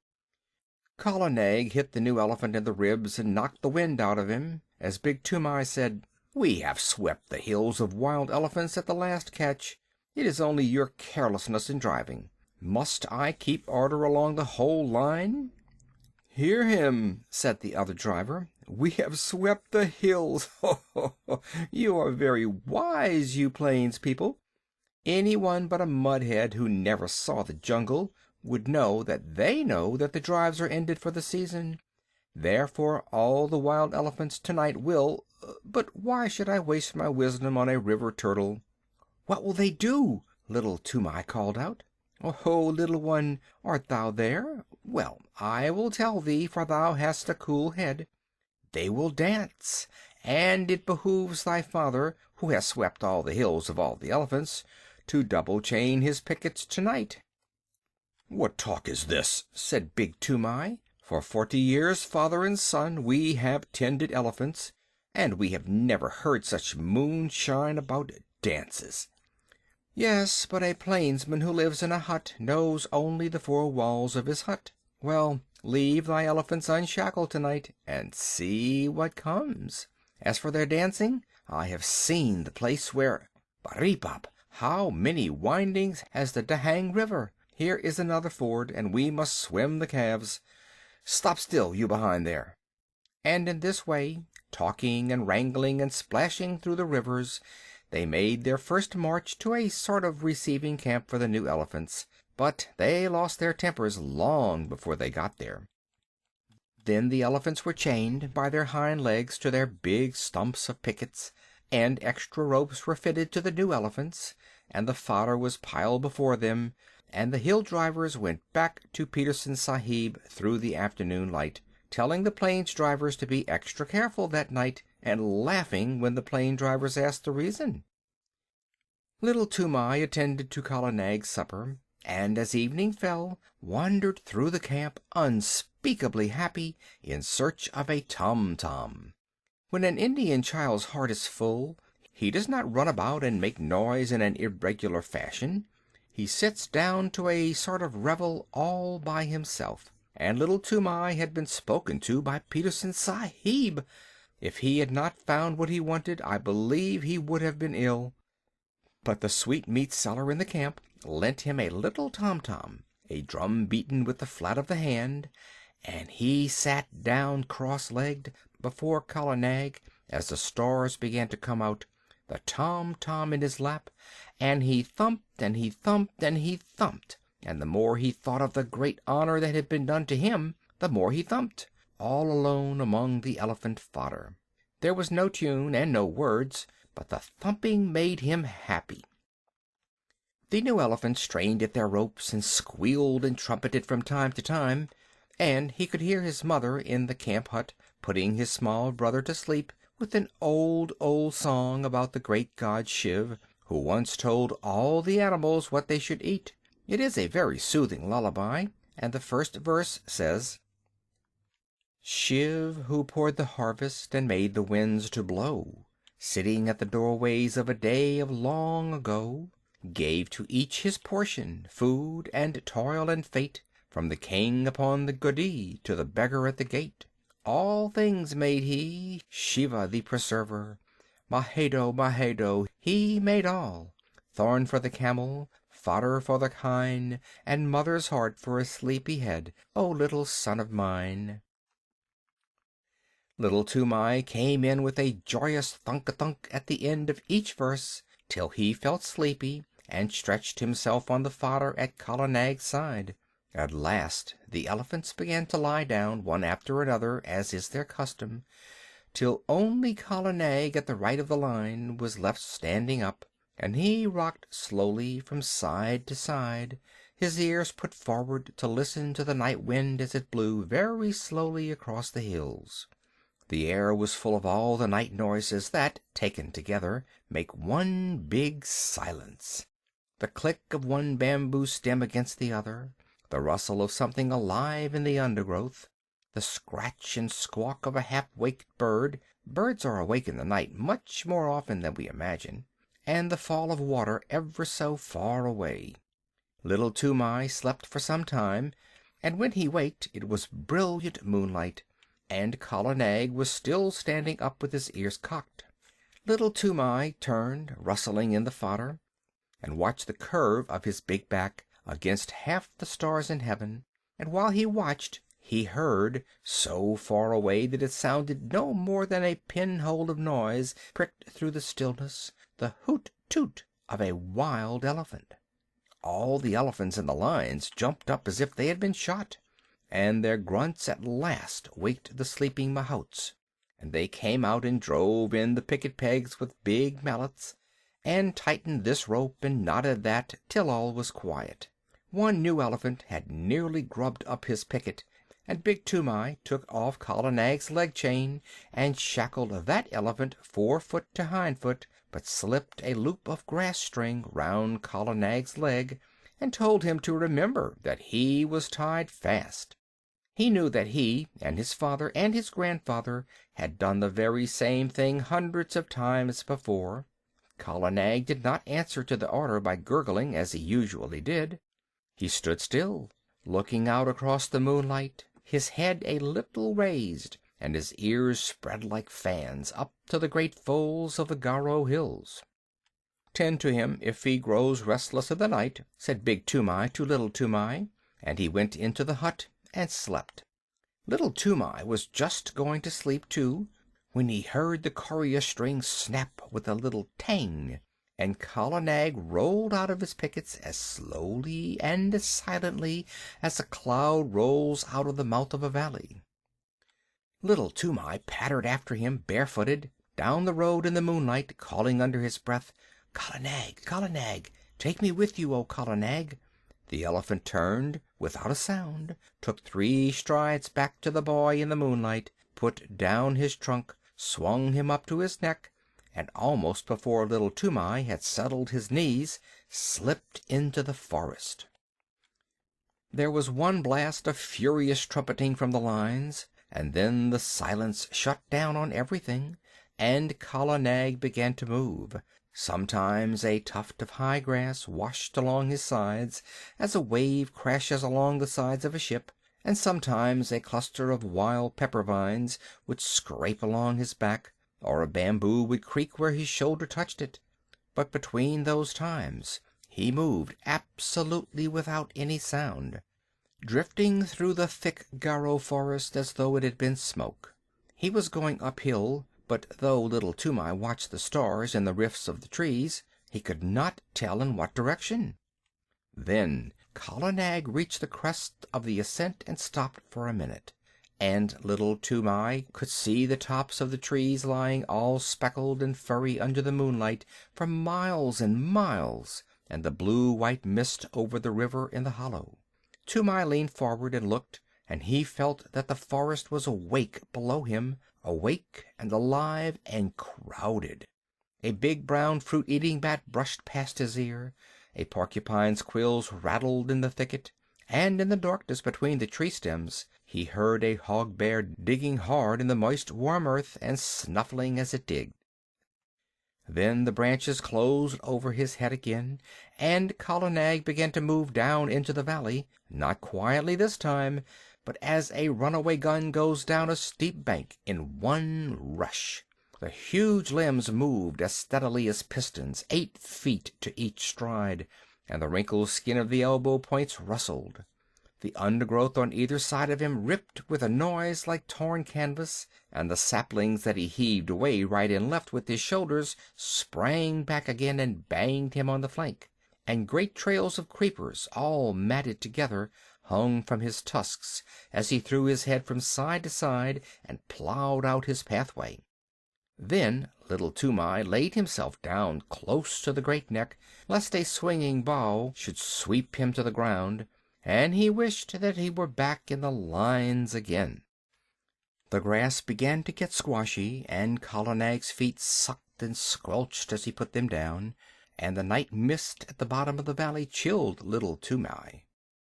There was a splash and a trample and the rush of running water, and Kala Nag strode through the bed of a river, feeling his way at each step. Above the noise of the water as it swirled round the elephant's legs, little Toomai could hear more splashing and some trumpeting both upstream and down, great grunts and angry snortings, and all the mist about him seemed to be full of rolling, wavy shadows. "Aye," he said half aloud, his teeth chattering, "the elephant folk are out tonight. It is the dance, then." Kala Nag swashed out of the water, blew his trunk clear, and began another climb. But this time he was not alone, and he had not to make his path. That was made already, 6 feet wide in front of him, where the bent jungle grass was trying to recover itself and stand up. Many elephants must have gone that way only a few minutes before. Little Toomai looked back, and behind him a great wild tusker, with his little pig's eyes glowing like hot coals, was just lifting himself out of the misty river. Then the trees closed up again, and they went on and up, with trumpetings and crashings, and the sound of breaking branches on every side of them. At last Kala Nag stood between 2 tree trunks at the very top of the hill. They were part of a circle of trees that grew round an irregular space of some 3 or 4 acres, and in all that space, as little Toomai could see, the ground had been trampled down as hard as a brick floor. Some trees grew in the center of the clearing, but their bark was rubbed away, and the white wood beneath showed all shiny and polished in the patches of moonlight. There were creepers hanging down from the upper branches, and the bells of the flowers of the creepers, great waxy white things like convolvuluses, hung down fast asleep. But within the limits of the clearing there was not a single blade of grass, nothing but the trampled earth. The moonlight showed it all iron gray, except where some elephants stood upon it, and their shadows were inky black. Little Toomai looked, holding his breath, with his eyes starting out of his head, and as he looked, more and more and more elephants swung out into the open from between the tree trunks. Little Toomai could only count up to 10, and he counted again and again on his fingers, till he lost count of the tens, and his head began to swim. Outside the clearing he could hear them crashing in the undergrowth as they worked their way up the hillside, but as soon as they were within the circle of the tree trunks they moved like ghosts. There were white-tusked wild males, with fallen leaves and nuts and twigs lying in the wrinkles of their necks and the folds of their ears. Fat, slow-footed she-elephants, with restless little pinky black calves only 3 or 4 feet high, running under their stomachs. Young elephants with their tusks just beginning to show, and very proud of them. Lanky, scraggy old maid elephants, with their hollow, anxious faces and trunks like rough bark. Savage old bull elephants, scarred from shoulder to flank with great wheals and cuts of bygone fights, and the caked dirt of their solitary mud baths dropping from their shoulders. And there was one with a broken tusk and the marks of the full stroke, the terrible drawing scrape of a tiger's claws on his side. They were standing head to head, or walking to and fro across the ground in couples, or rocking and swaying all by themselves, scores and scores of elephants. Toomai knew that so long as he lay still on Kala Nag's neck, nothing would happen to him, for even in the rush and scramble of a Keddah drive, a wild elephant does not reach up with his trunk and drag a man off the neck of a tame elephant. And these elephants were not thinking of men that night. Once they started and put their ears forward when they heard the clinking of a leg iron in the forest, but it was Pudmini, Peterson Sahib's pet elephant. Her chain snapped short off, grunting, snuffling up the hillside. She must have broken her pickets and come straight from Peterson Sahib's camp, and little Toomai saw another elephant, one that he did not know, with deep rope galls on his back and breast. He, too, must have run away from some camp in the hills about. At last there was no sound of any more elephants moving in the forest, and Kala Nag rolled out from his station between the trees and went into the middle of the crowd, clucking and gurgling, and all the elephants began to talk in their own tongue and to move about. Still lying down, little Toomai looked down upon scores and scores of broad backs and wagging ears and tossing trunks and little rolling eyes. He heard the click of tusks as they crossed other tusks by accident, and the dry rustle of trunks twined together, and the chafing of enormous sides and shoulders in the crowd, and the incessant flick and hiss of the great tails.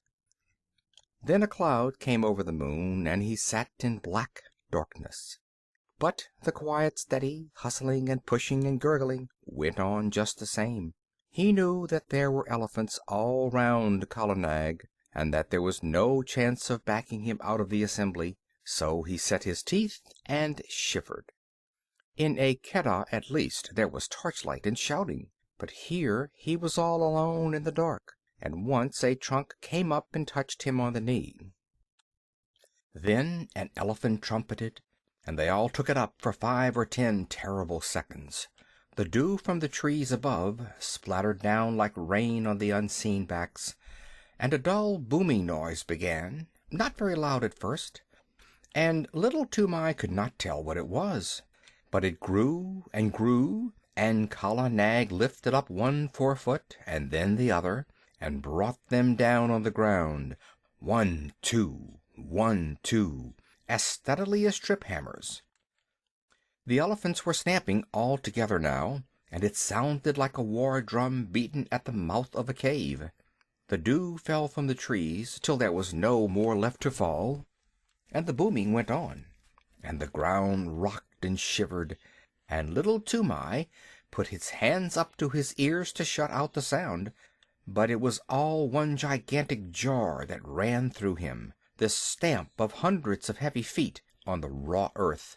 Once or twice he could feel Kala Nag and all the others surge forward a few strides, and the thumping would change to the crushing sound of juicy green things being bruised, but in a minute or two the boom of feet on hard earth began again. A tree was creaking and groaning somewhere near him. He put out his arm and felt the bark, but Kala Nag moved forward, still tramping, and he could not tell where he was in the clearing.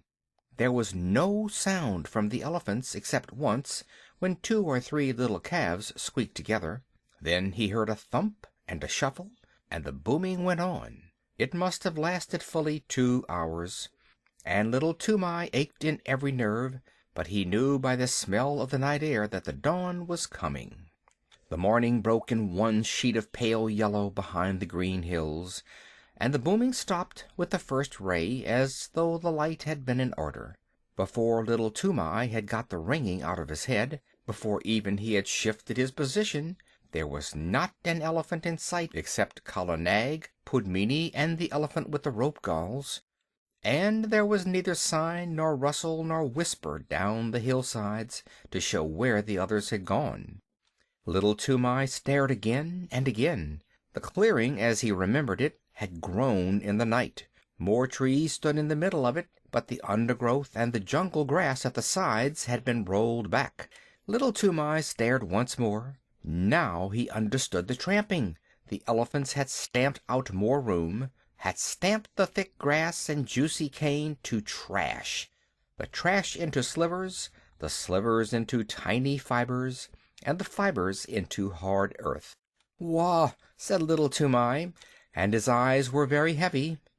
"Kala Nag, my lord, let us keep by Pudmini and go to Petersen Sahib's camp, or I shall drop from thy neck." The third elephant watched the two go away, snorted, wheeled round, and took his own path. He may have belonged to some little native king's establishment 50 or 60 or 100 miles away. 2 hours later, as Petersen Sahib was eating early breakfast, his elephants, who had been double-chained that night, began to trumpet, and Pudmini, mired to the shoulders, with Kala Nag very footsore, shambled into the camp. Little Toomai's face was gray and pinched, and his hair was full of leaves and drenched with dew, but he tried to salute Petersen Sahib and cried faintly, "The dance! The elephant dance!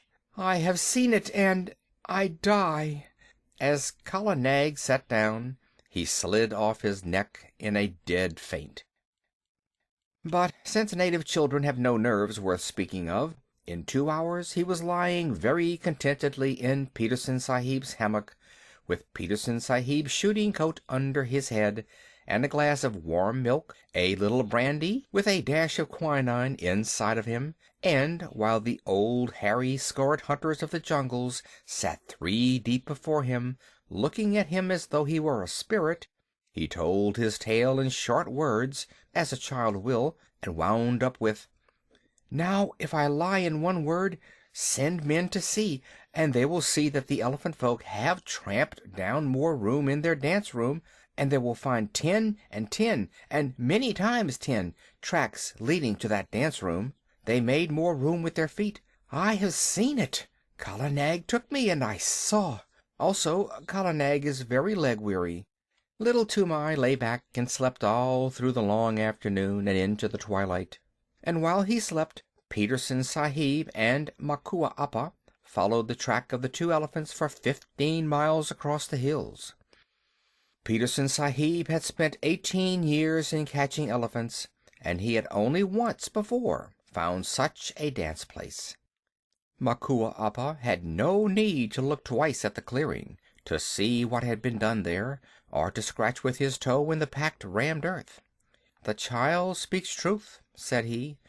"All this was done last night, and I have counted 70 tracks crossing the river. See, Sahib, where Pudmini's leg irons cut the bark of that tree. Yes, she was there too."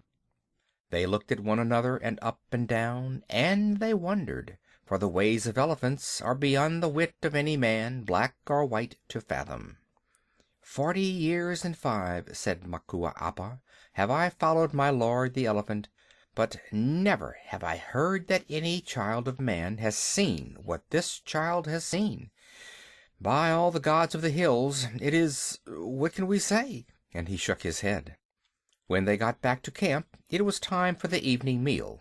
Petersen Sahib ate alone in his tent, but he gave orders that the camp should have 2 sheep and some fowls, as well as a double ration of flour and rice and salt, for he knew that there would be a feast.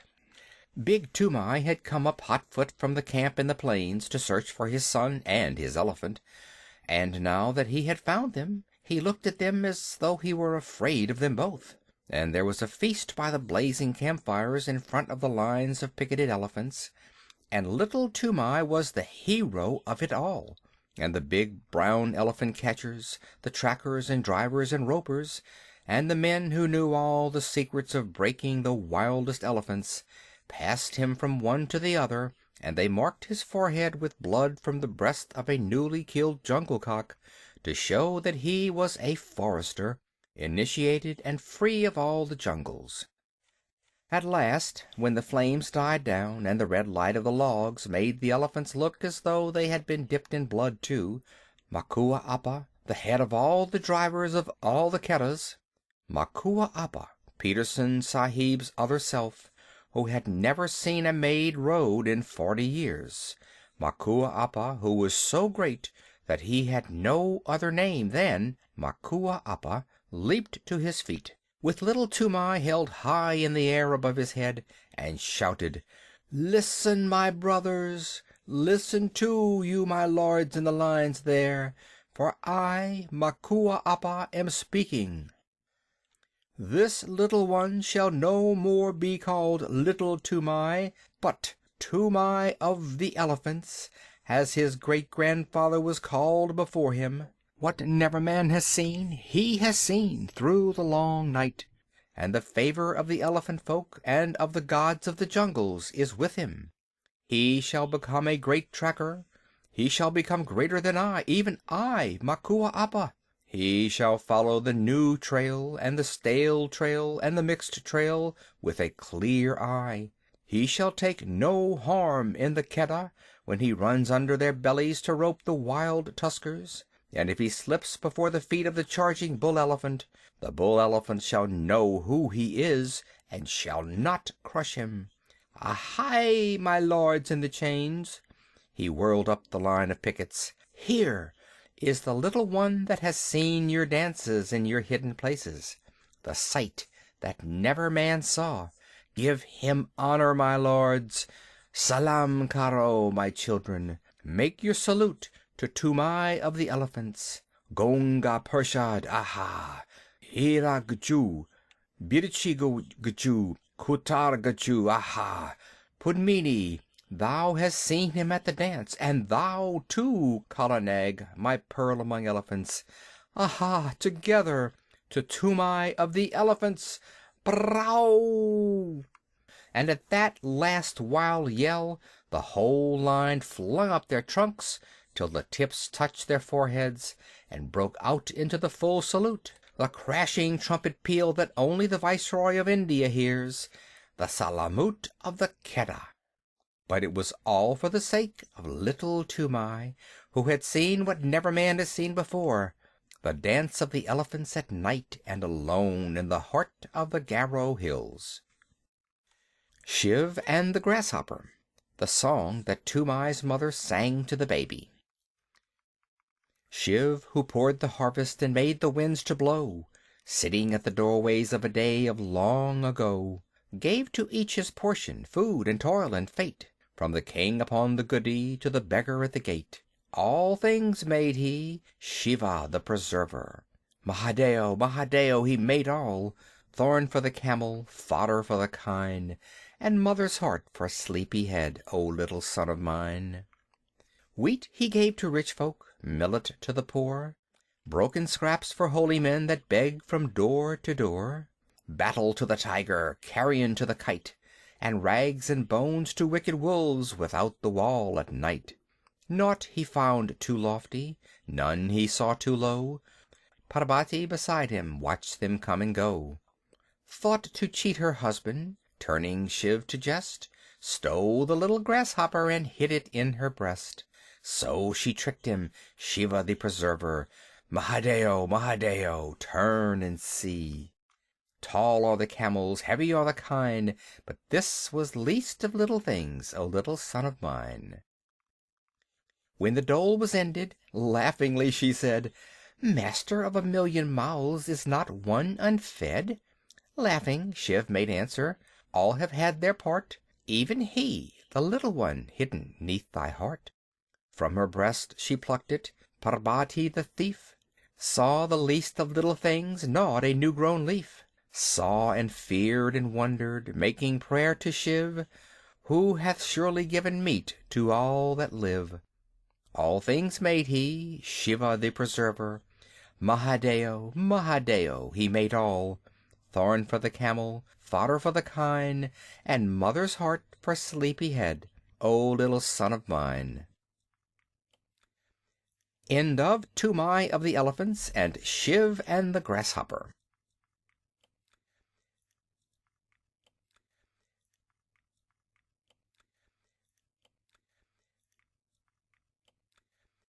Her Majesty's Servants and Parade Song of the Camp Animals. Her Majesty's Servants. You can work it out by fractions or by simple rule of 3, but the way of Tweedledum is not the way of Tweedledee. You can twist it, you can turn it, you can plait it till you drop, but the way of Pilly-Winky's not the way of Winky Pop. It had been raining heavily for 1 whole month. Raining on a camp of 30,000 men and thousands of camels, elephants, horses, bullocks, and mules, all gathered together at a place called Rawalpindi to be reviewed by the Viceroy of India. He was receiving a visit from the Amir of Afghanistan, a wild king of a very wild country. The Amir had brought with him for a bodyguard 800 men and horses who had never seen a camp or a locomotive before in their lives. Savage men and savage horses from somewhere at the back of Central Asia. Every night a mob of these horses would be sure to break their heel ropes and stampede up and down the camp through the mud in the dark, or the camels would break loose and run about and fall over the ropes of the tents, and you can imagine how pleasant that was for men trying to go to sleep. My tent lay far away from the camel lines, and I thought it was safe. But one night a man popped his head in and shouted, "Get out, quick! They're coming! My tent's gone!" I knew who "they" were, so I put on my boots and waterproof and scuttled out into the slush. Little Vixen, my fox terrier, went out through the other side, and then there was a roaring and a grunting and bubbling, and I saw the tent cave in as the pole snapped and began to dance about like a mad ghost. A camel had blundered into it, and, wet and angry as I was, I could not help laughing. Then I ran on, because I did not know how many camels might have got loose, and before long I was out of sight of the camp, plowing my way through the mud. At last I fell over the tail end of a gun, and by that I knew I was somewhere near the artillery lines, where the cannon were stacked at night. As I did not want to plouter about any more in the drizzle and the dark, I put my waterproof over the muzzle of one gun, and made a sort of wigwam with 2 or 3 rammers that I found, and lay along the tail of another gun, wondering where Vixen had got to, and where I might be. Just as I was getting ready to go to sleep, I heard a jingle of harness and a grunt, and a mule passed me shaking his wet ears. He belonged to a screw-gun battery, for I could hear the rattle of the straps and rings and chains and things on his saddle-pad. The screw-guns are tiny little cannon made in 2 pieces that are screwed together when the time comes to use them. They are used up mountains, anywhere that a mule can find a road, and they are very useful for fighting in rocky country. Behind the mule there was a camel, with his big soft feet squelching and slipping in the mud, and his neck bobbing to and fro like a strayed hen's. Luckily I knew enough of beast language, not wild beast language, but camp beast language, of course, from the natives to know what he was saying. He must have been the one that flopped into my tent, for he called to the mule, "What shall I do? Where shall I go? I have fought with a white thing that waved, and it took a stick and hit me on the neck. That was my broken tent pole, and I was very glad to know it. Shall we run on?" "Oh, it was you," said the mule. "You and your friends that have been disturbing the camp. All right, you'll be beaten for this in the morning, but I may as well give you something on account now." I heard the harness jingle as the mule backed and caught the camel 2 kicks in the ribs that rang like a drum. "Another time," he said, "you'll know better than to run through a mule battery at night shouting thieves and fire. Sit down and keep your silly neck quiet." The camel doubled up camel fashion, like a 2-foot rule, and sat down whimpering. There was a regular beat of hoofs in the darkness, and a big troop horse cantered up as steadily as though he were on parade, jumped a gun tail, and landed close to the mule. "It's disgraceful," he said, blowing out his nostrils. "Those camels have racketed through our lines again, the 3rd time this week. How's a horse to keep his condition if he isn't allowed to sleep? Who's here?" "I'm the breech-piece mule of number 2 gun of the 1st screw battery," said the mule, "and the other's one of your friends. He's waked me up, too. Who are you?" "Number 15, E Troop, 9th Lancers, Dick Conliff's horse. Stand over a little there." "Oh, beg your pardon," said the mule. "It's too dark to see much. Aren't these camels too sickening for anything? I walked out of my lines to get a little peace and quiet here." "My lords," said the camel humbly, "we dreamed bad dreams in the night, and we were very much afraid. I am only a baggage camel of the 39th Native Infantry, and I am not as brave as you are, my lords." "Then why didn't you stay and carry baggage for the 39th Native Infantry, instead of running all round the camp?" said the mule. "They were such very bad dreams," said the camel. "I am sorry. Listen, what is that? Shall we run on again?" "Sit down," said the mule, "or you'll snap your long stick legs between the guns." He cocked one ear and listened. "Bullocks," he said. "Gun bullocks. On my word, you and your friends have waked the camp very thoroughly. It takes a good deal of prodding to put up a gun bullock."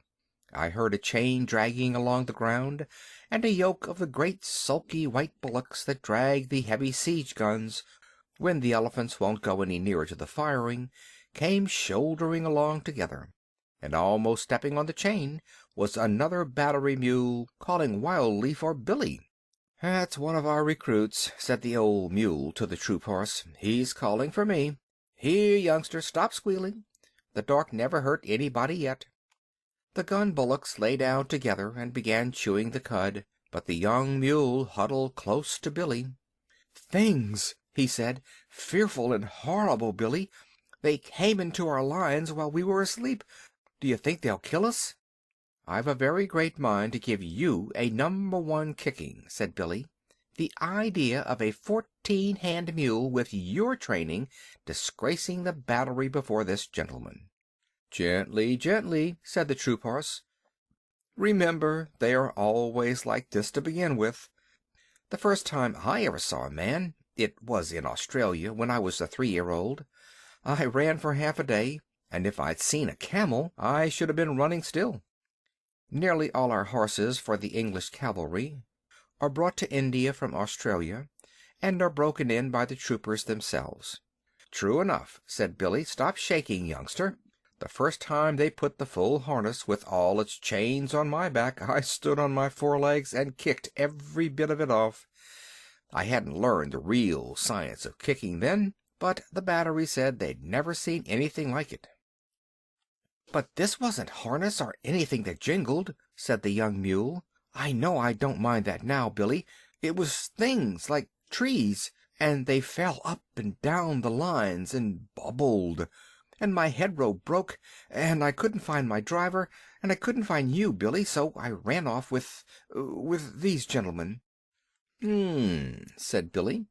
As soon as I heard the camels were loose, I came away on my own account. When a battery, a screw-gun mule, calls gun bullocks gentlemen, he must be very badly shaken up. Who are you fellows on the ground there?" The gun bullocks rolled their cuds and answered both together. "The seventh yoke of the first gun of the big gun battery. We were asleep when the camels came, but when we were trampled on we got up and walked away. It is better to lie quiet in the mud than to be disturbed on good bedding. We told your friend here that there was nothing to be afraid of, but he knew so much that he thought otherwise. Wah!" They went on chewing. "That comes of being afraid," said Billy. "You get laughed at by gun bullocks. I hope you like it, young'un." The young mule's teeth snapped, and I heard him say something about not being afraid of any beefy old bullock in the world, but the bullocks only clicked their horns together and went on chewing. "Now don't be angry after you've been afraid. That's the worst kind of cowardice," said the troop horse. "Anybody can be forgiven for being scared in the night, I think, if they see things they don't understand. We've broken out of our pickets again and again, 450 of us, just because a new recruit got to telling tales of whip snakes at home in Australia, till we were scared to death of the loose ends of our head ropes." "That is all very well in camp," said Billy. "I'm not above stampeding myself, for the fun of the thing, when I haven't been out for a day or two. But what do you do on active service?" "Oh, that's quite another set of new shoes," said the troop horse. "Dick Cunliffe's on my back then, and he drives his knees into me, and all I have to do is watch where I am putting my feet, and to keep my hind legs well under me and be bridle-wise." "What's bridle-wise?" said the young mule. "By the blue gums of the black blocks," snorted the troop horse. "Do you mean to say that you aren't taught to be bridle-wise in your business? How can you do anything unless you can spin round at once when the rein is pressed on your neck? It means life or death to your man, and of course that's life and death to you. Get round with your hind legs under you the instant you feel the rein on your neck. If you haven't room to swing round, rear up a little and come round on your hind legs. That's being bridle-wise." "We aren't taught that way," said Billy the mule stiffly. "We're taught to obey the man at our head, step off when he says so, and step in when he says so. I suppose it comes to the same thing. Now, with all this fine fancy business and rearing, which must be very bad for your hocks, what do you do?" "That depends," said the troop horse. "Generally I have to go in among a lot of yelling, hairy men with knives, long, shiny knives, worse than farriers' knives, and I have to take care that Dick's boot is just touching the next man's boot without crushing it. I can see Dick's lance to the right of my right eye, and I know I'm safe. I shouldn't care to be the man or horse that stood up to Dick and me when we're in a hurry." "Don't the knives hurt?" said the young mule. "Well, I got one cut across the chest once, but that wasn't Dick's fault." "A lot I should have cared whose fault it was if it hurt," said the young mule. "You must," said the troop horse. "If you don't trust your man, you may as well run away at once. That's what some of our horses do, and I don't blame them. As I was saying, it wasn't Dick's fault. The man was lying on the ground, and I stretched myself not to tread on him, and he slashed up at me. Next time I have to go over a man lying down, I shall step on him hard." "Hm," said Billy. "It sounds very foolish. Knives are dirty things at any time. The proper thing to do is to climb up a mountain with a well-balanced saddle, hang on by all 4 feet and your ears too, and creep and crawl and wriggle along till you come out hundreds of feet above anyone else on a ledge where there's just room enough for your hoofs. Then you stand still and keep quiet.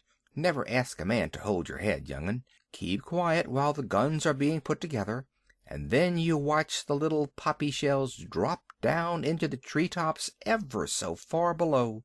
"Don't you ever trip?" said the troop horse. "They say that when a mule trips you can split a hen's ear," said Billy. "Now and again, perhaps, a badly packed saddle will upset a mule, but it's very seldom. I wish I could show you our business. It's beautiful. Why, it took me 3 years to find out what the men were driving at. The science of the thing is never to show up against the skyline, because if you do, you may get fired at. Remember that, young'un. Always keep hidden as much as possible, even if you have to go a mile out of your way. I lead the battery when it comes to that sort of climbing." "Fired at without the chance of running into the people who are firing," said the troop horse, thinking hard. "I couldn't stand that. I should want to charge with Dick." "Oh, no, you wouldn't. You know that as soon as the guns are in position, they'll do all the charging. That's scientific and neat.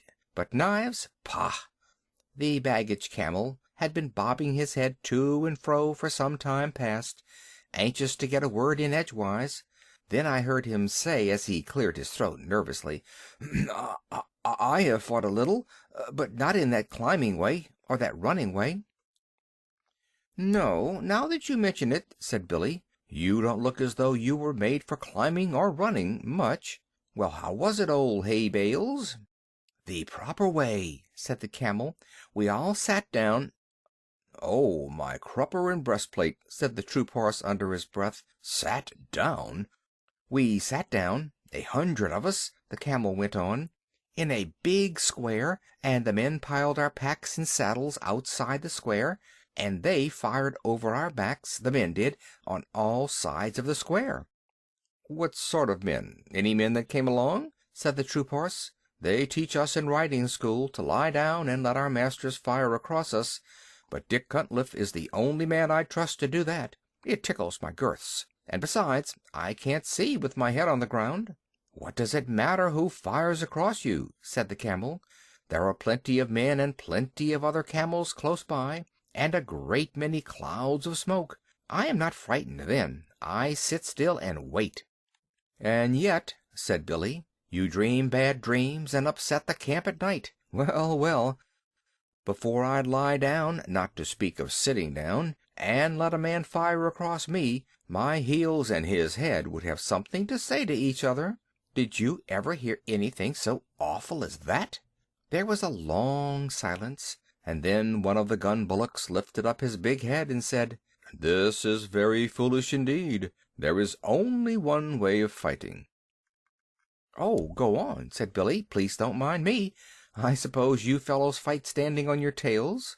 "Only one way," said the two together. They must have been twins. "This is that way: to put all 20 yoke of us to the big gun as soon as Two Tails trumpets." Two Tails is the camp slang for the elephant. "What does Two Tails trumpet for?" said the young mule. "To show that he is not going any nearer to the smoke on the other side. Two Tails is a great coward.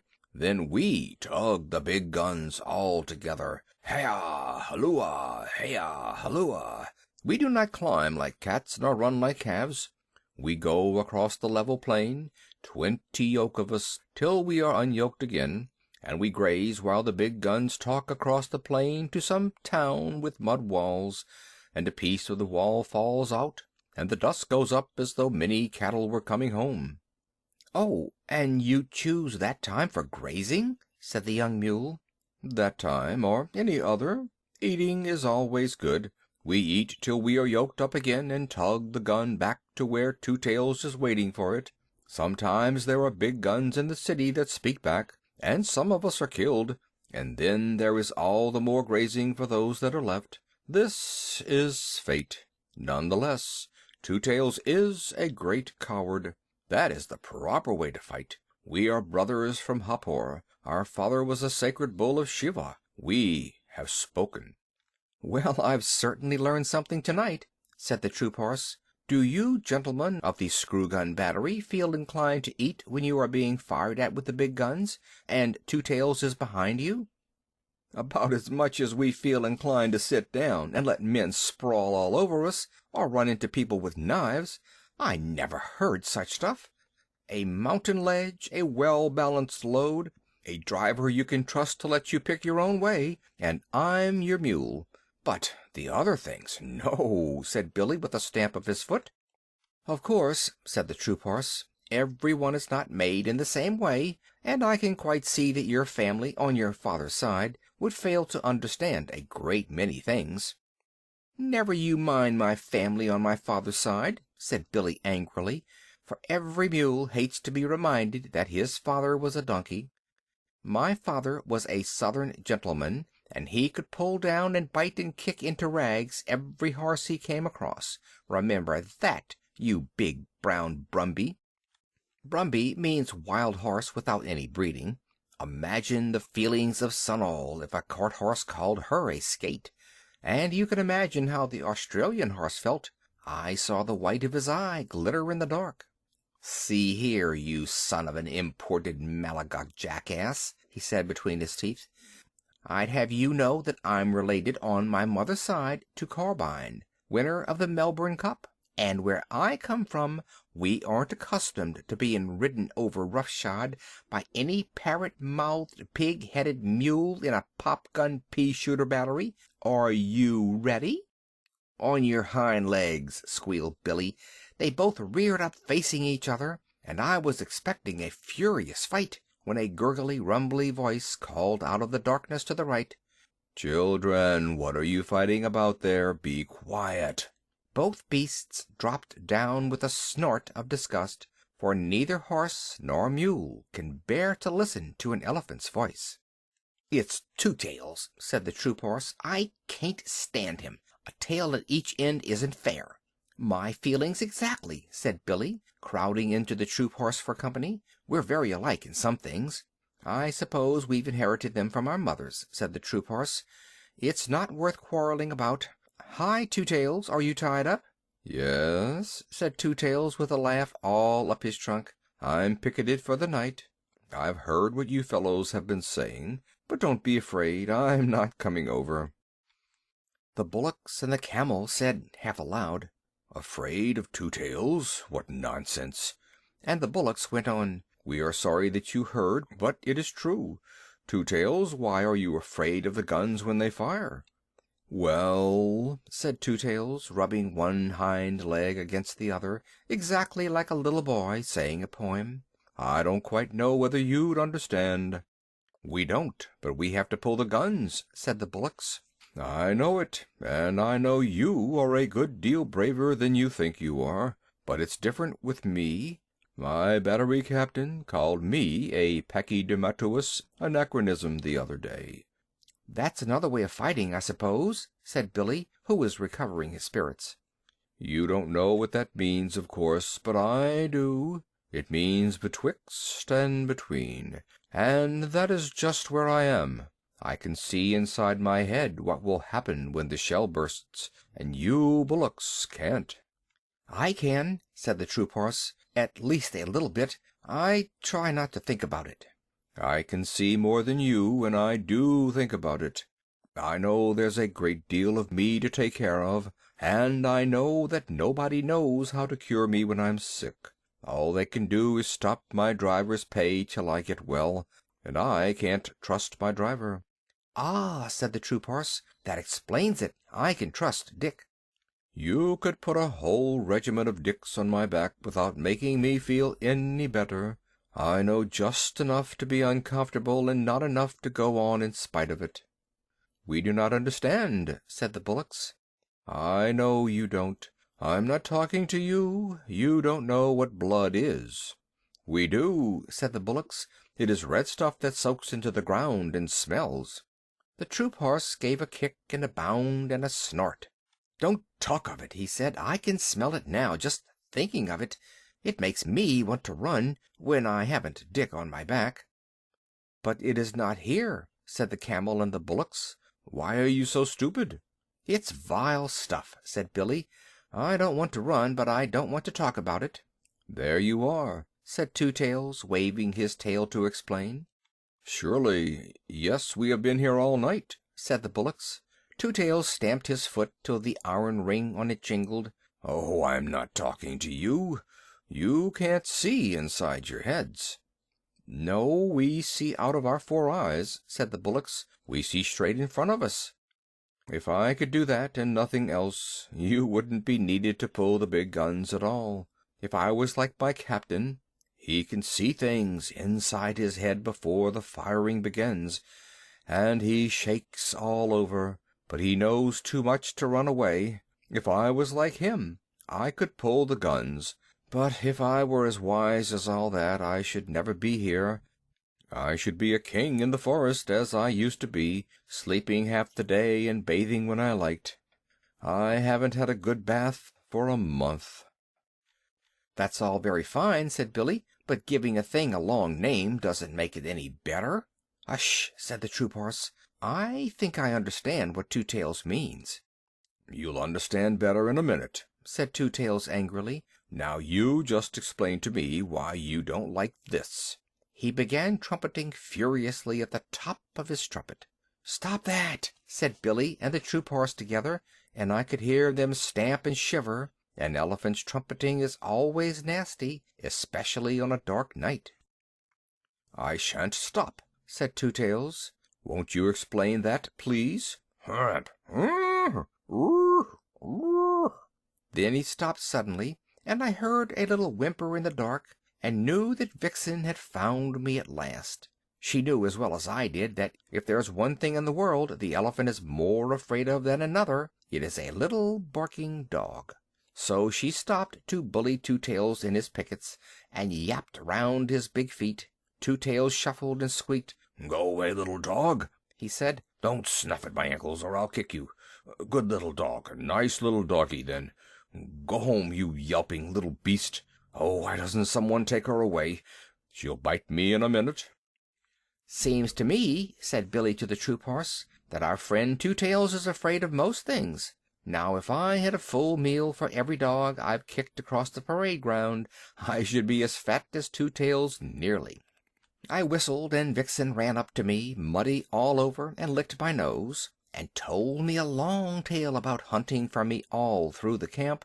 I never let her know that I understood beast talk, or she would have taken all sorts of liberties, so I buttoned her into the breast of my overcoat, and Two Tails shuffled and stamped and growled to himself. "Extraordinary, most extraordinary," he said. "It runs in our family. Now, where has that nasty little beast gone to?" I heard him feeling about with his trunk. "We all seem to be affected in various ways," he went on, blowing his nose. "Now, you gentlemen were alarmed, I believe, when I trumpeted." "Not alarmed exactly," said the troop horse, "but it made me feel as though I had hornets where my saddle ought to be. Don't begin again." "I'm frightened of a little dog, and the camel here is frightened by bad dreams in the night." "It is very lucky for us that we haven't all got to fight in the same way," said the troop horse. "What I want to know," said the young mule, who had been quiet for a long time, "what I want to know is why we have to fight at all." "Because we're told to," said the troop horse with a snort of contempt. "Orders," said Billy the mule, and his teeth snapped. "Hookum hi! It is an order," said the camel with a gurgle, and Two Tails and the bullocks repeated, "Hookum hi!" "Yes, but who gives the orders?" said the recruit mule. "The man who walks at your head, or sits on your back, or holds your nose rope, or twists your tail," said Billy and the troop horse and the camel and the bullocks, one after the other. "But who gives them the orders?" "Now you want to know too much, young'un," said Billy, "and that is one way of getting kicked. All you have to do is to obey the man at your head and ask no questions." "He's quite right," said Two Tails. "I can't always obey because I'm betwixt and between. But Billy's right. Obey the man next to you who gives the order, or you'll stop all the battery, besides getting a thrashing." The gun bullocks got up to go. "Morning is coming," they said. "We will go back to our lines. It is true that we only see out of our eyes, and we are not very clever, but still we are the only people tonight who have not been afraid. Good night, you brave people." Nobody answered, and the troop horse said, to change the conversation, "Where's that little dog? A dog means a man somewhere about." "Here I am," yapped Vixen, "under the tail gun with my man. You big blundering beast of a camel, you upset our tent. My man's very angry." "Phew!" said the bullocks. "He must be white." "Of course he is," said Vixen. "Do you suppose I'm looked after by a black bullock driver?" "Haw! Haw! Ugh!" said the bullocks. "Let us get away quickly." they plunged forward in the mud and managed, somehow, to run their yoke on the pole of an ammunition wagon, where it jammed. "Now you have done it," said Billy calmly. "Don't struggle. You're hung up till daylight. What on earth's the matter?" The bullocks went off into the long hissing snorts that Indian cattle give, and pushed and crowded and slewed and stamped and slipped, and nearly fell down in the mud, grunting savagely. "You'll break your necks in a minute," said the troop horse. "What's the matter with white men? I live with them." "They eat us. Pull," said the near bullock. The yoke snapped with a twang, and they lumbered off together. I never knew before what made Indian cattle so scared of Englishmen. We eat beef, a thing that no cattle driver touches, and of course the cattle do not like it. May I be flogged with my own pad chains. Who'd have thought of two big lumps like those losing their heads, said Billy. Never mind, I'm going to look at this man. Most of the white men I know have things in their pockets, said the troop horse. I'll leave you then. I can't say I'm over fond of 'em myself. Besides, white men who haven't a place to sleep in are more than likely to be thieves, and I've a good deal of government property on my back. Come along, young'un, and we'll go back to our lines. Good night, Australia. See you on parade tomorrow, I suppose. Good night, old hay bale. Try to control your feelings, won't you? Good night, Two Tails. If you pass us on the ground tomorrow, don't trumpet. It spoils our formation. Billy the Mule stumped off with the swaggering limp of an old campaigner, as the troop horse's head came nuzzling into my breast, and I gave him biscuits, while Vixen, who is a most conceited little dog, told him fibs about the scores of horses that she and I kept. "I'm coming to the parade tomorrow in my dog-cart," she said. "Where will you be?" "On the left hand of the second squadron. I set the time for all my troop, little lady," he said politely. "Now I must go back to Dick. My tail's all muddy, and he'll have 2 hours' hard work dressing me for parade." The big parade of all the 30,000 men was held that afternoon, and Vixen and I had a good place close to the Viceroy and the Emir of Afghanistan, with high big black hat of Astrakhan wool and the great diamond star in the center. The first part of the review was all sunshine, and the regiments went by in wave upon wave of legs all moving together, and guns all in line, till our eyes grew dizzy. Then the cavalry came up, to the beautiful cavalry canter of Bonnie Dundee, and Vixen cocked her ear where she sat on the dog-cart. The second squadron of the Lancers shot by, and there was the troop horse, with his tail like spun silk, his head pulled into his breast, one ear forward and one back, setting the time for all his squadron, his legs going as smoothly as waltz music. Then the big guns came by, and I saw Two Tails and 2 other elephants harnessed in line to a 40-pounder siege gun, while 20 yoke of oxen walked behind. The 7th pair had a new yoke, and they looked rather stiff and tired. Last came the screw guns, and Billy the Mule carried himself as though he commanded all the troops, and his harness was oiled and polished till it winked. I gave a cheer all by myself for Billy the Mule, but he never looked right or left. The rain began to fall again, and for a while it was too misty to see what the troops were doing. They had made a big half-circle across the plain, and were spreading out into a line. That line grew and grew and grew, till it was 3/4 of a mile long from wing to wing, one solid wall of men, horses, and guns. Then it came on, straight toward the Viceroy and the Emir, and as it got nearer the ground began to shake, like the deck of a steamer when the engines are going fast. Unless you have been there, you cannot imagine what a frightening effect this steady come-down of troops has on the spectators, even when they know it is only a review. I looked at the Emir. Up till then he had not shown the shadow of a sign of astonishment or anything else, but now his eyes began to get bigger and bigger, and he picked up the reins on his horse's neck and looked behind him. For a minute it seemed as though he were going to draw his sword and slash his way out through the English men and women in the carriages at the back. Then the advance stopped dead. The ground stood still, the whole line saluted, and 30 bands began to play all together. That was the end of the review, and the regiments went off to their camps in the rain, and an infantry band struck up with "The animals went in 2 by 2, hurrah! The animals went in 2 by 2, the elephant and the battery mule, and they all got into the ark for to get out of the rain." Then I heard an old grizzled, long-haired Central Asian chief, who had come down with the Emir, asking questions of a native officer.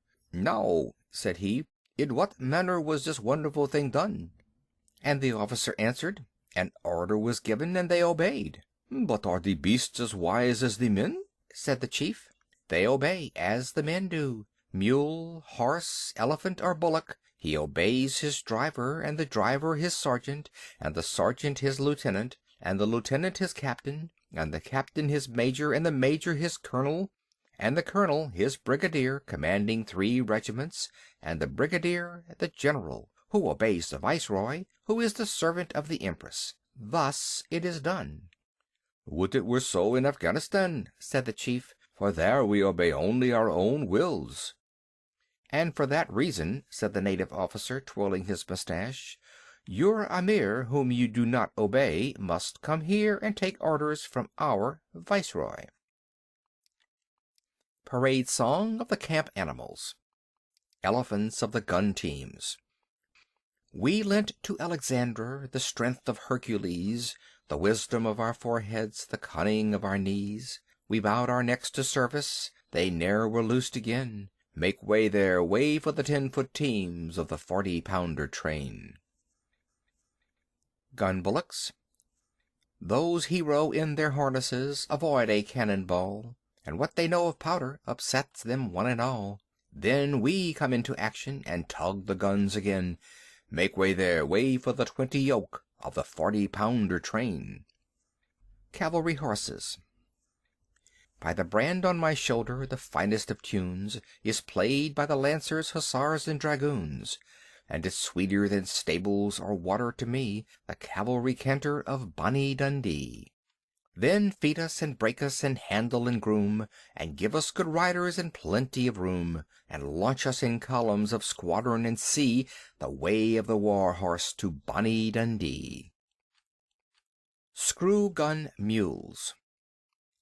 As me and my companions were scrambling up a hill, the path was lost in rolling stones, but we went forward still. For we can wriggle and climb, my lads, and turn up everywhere. Oh, it's our delight on a mountain height, with a leg or 2 to spare. Good luck to every sergeant, then, that lets us pick our road.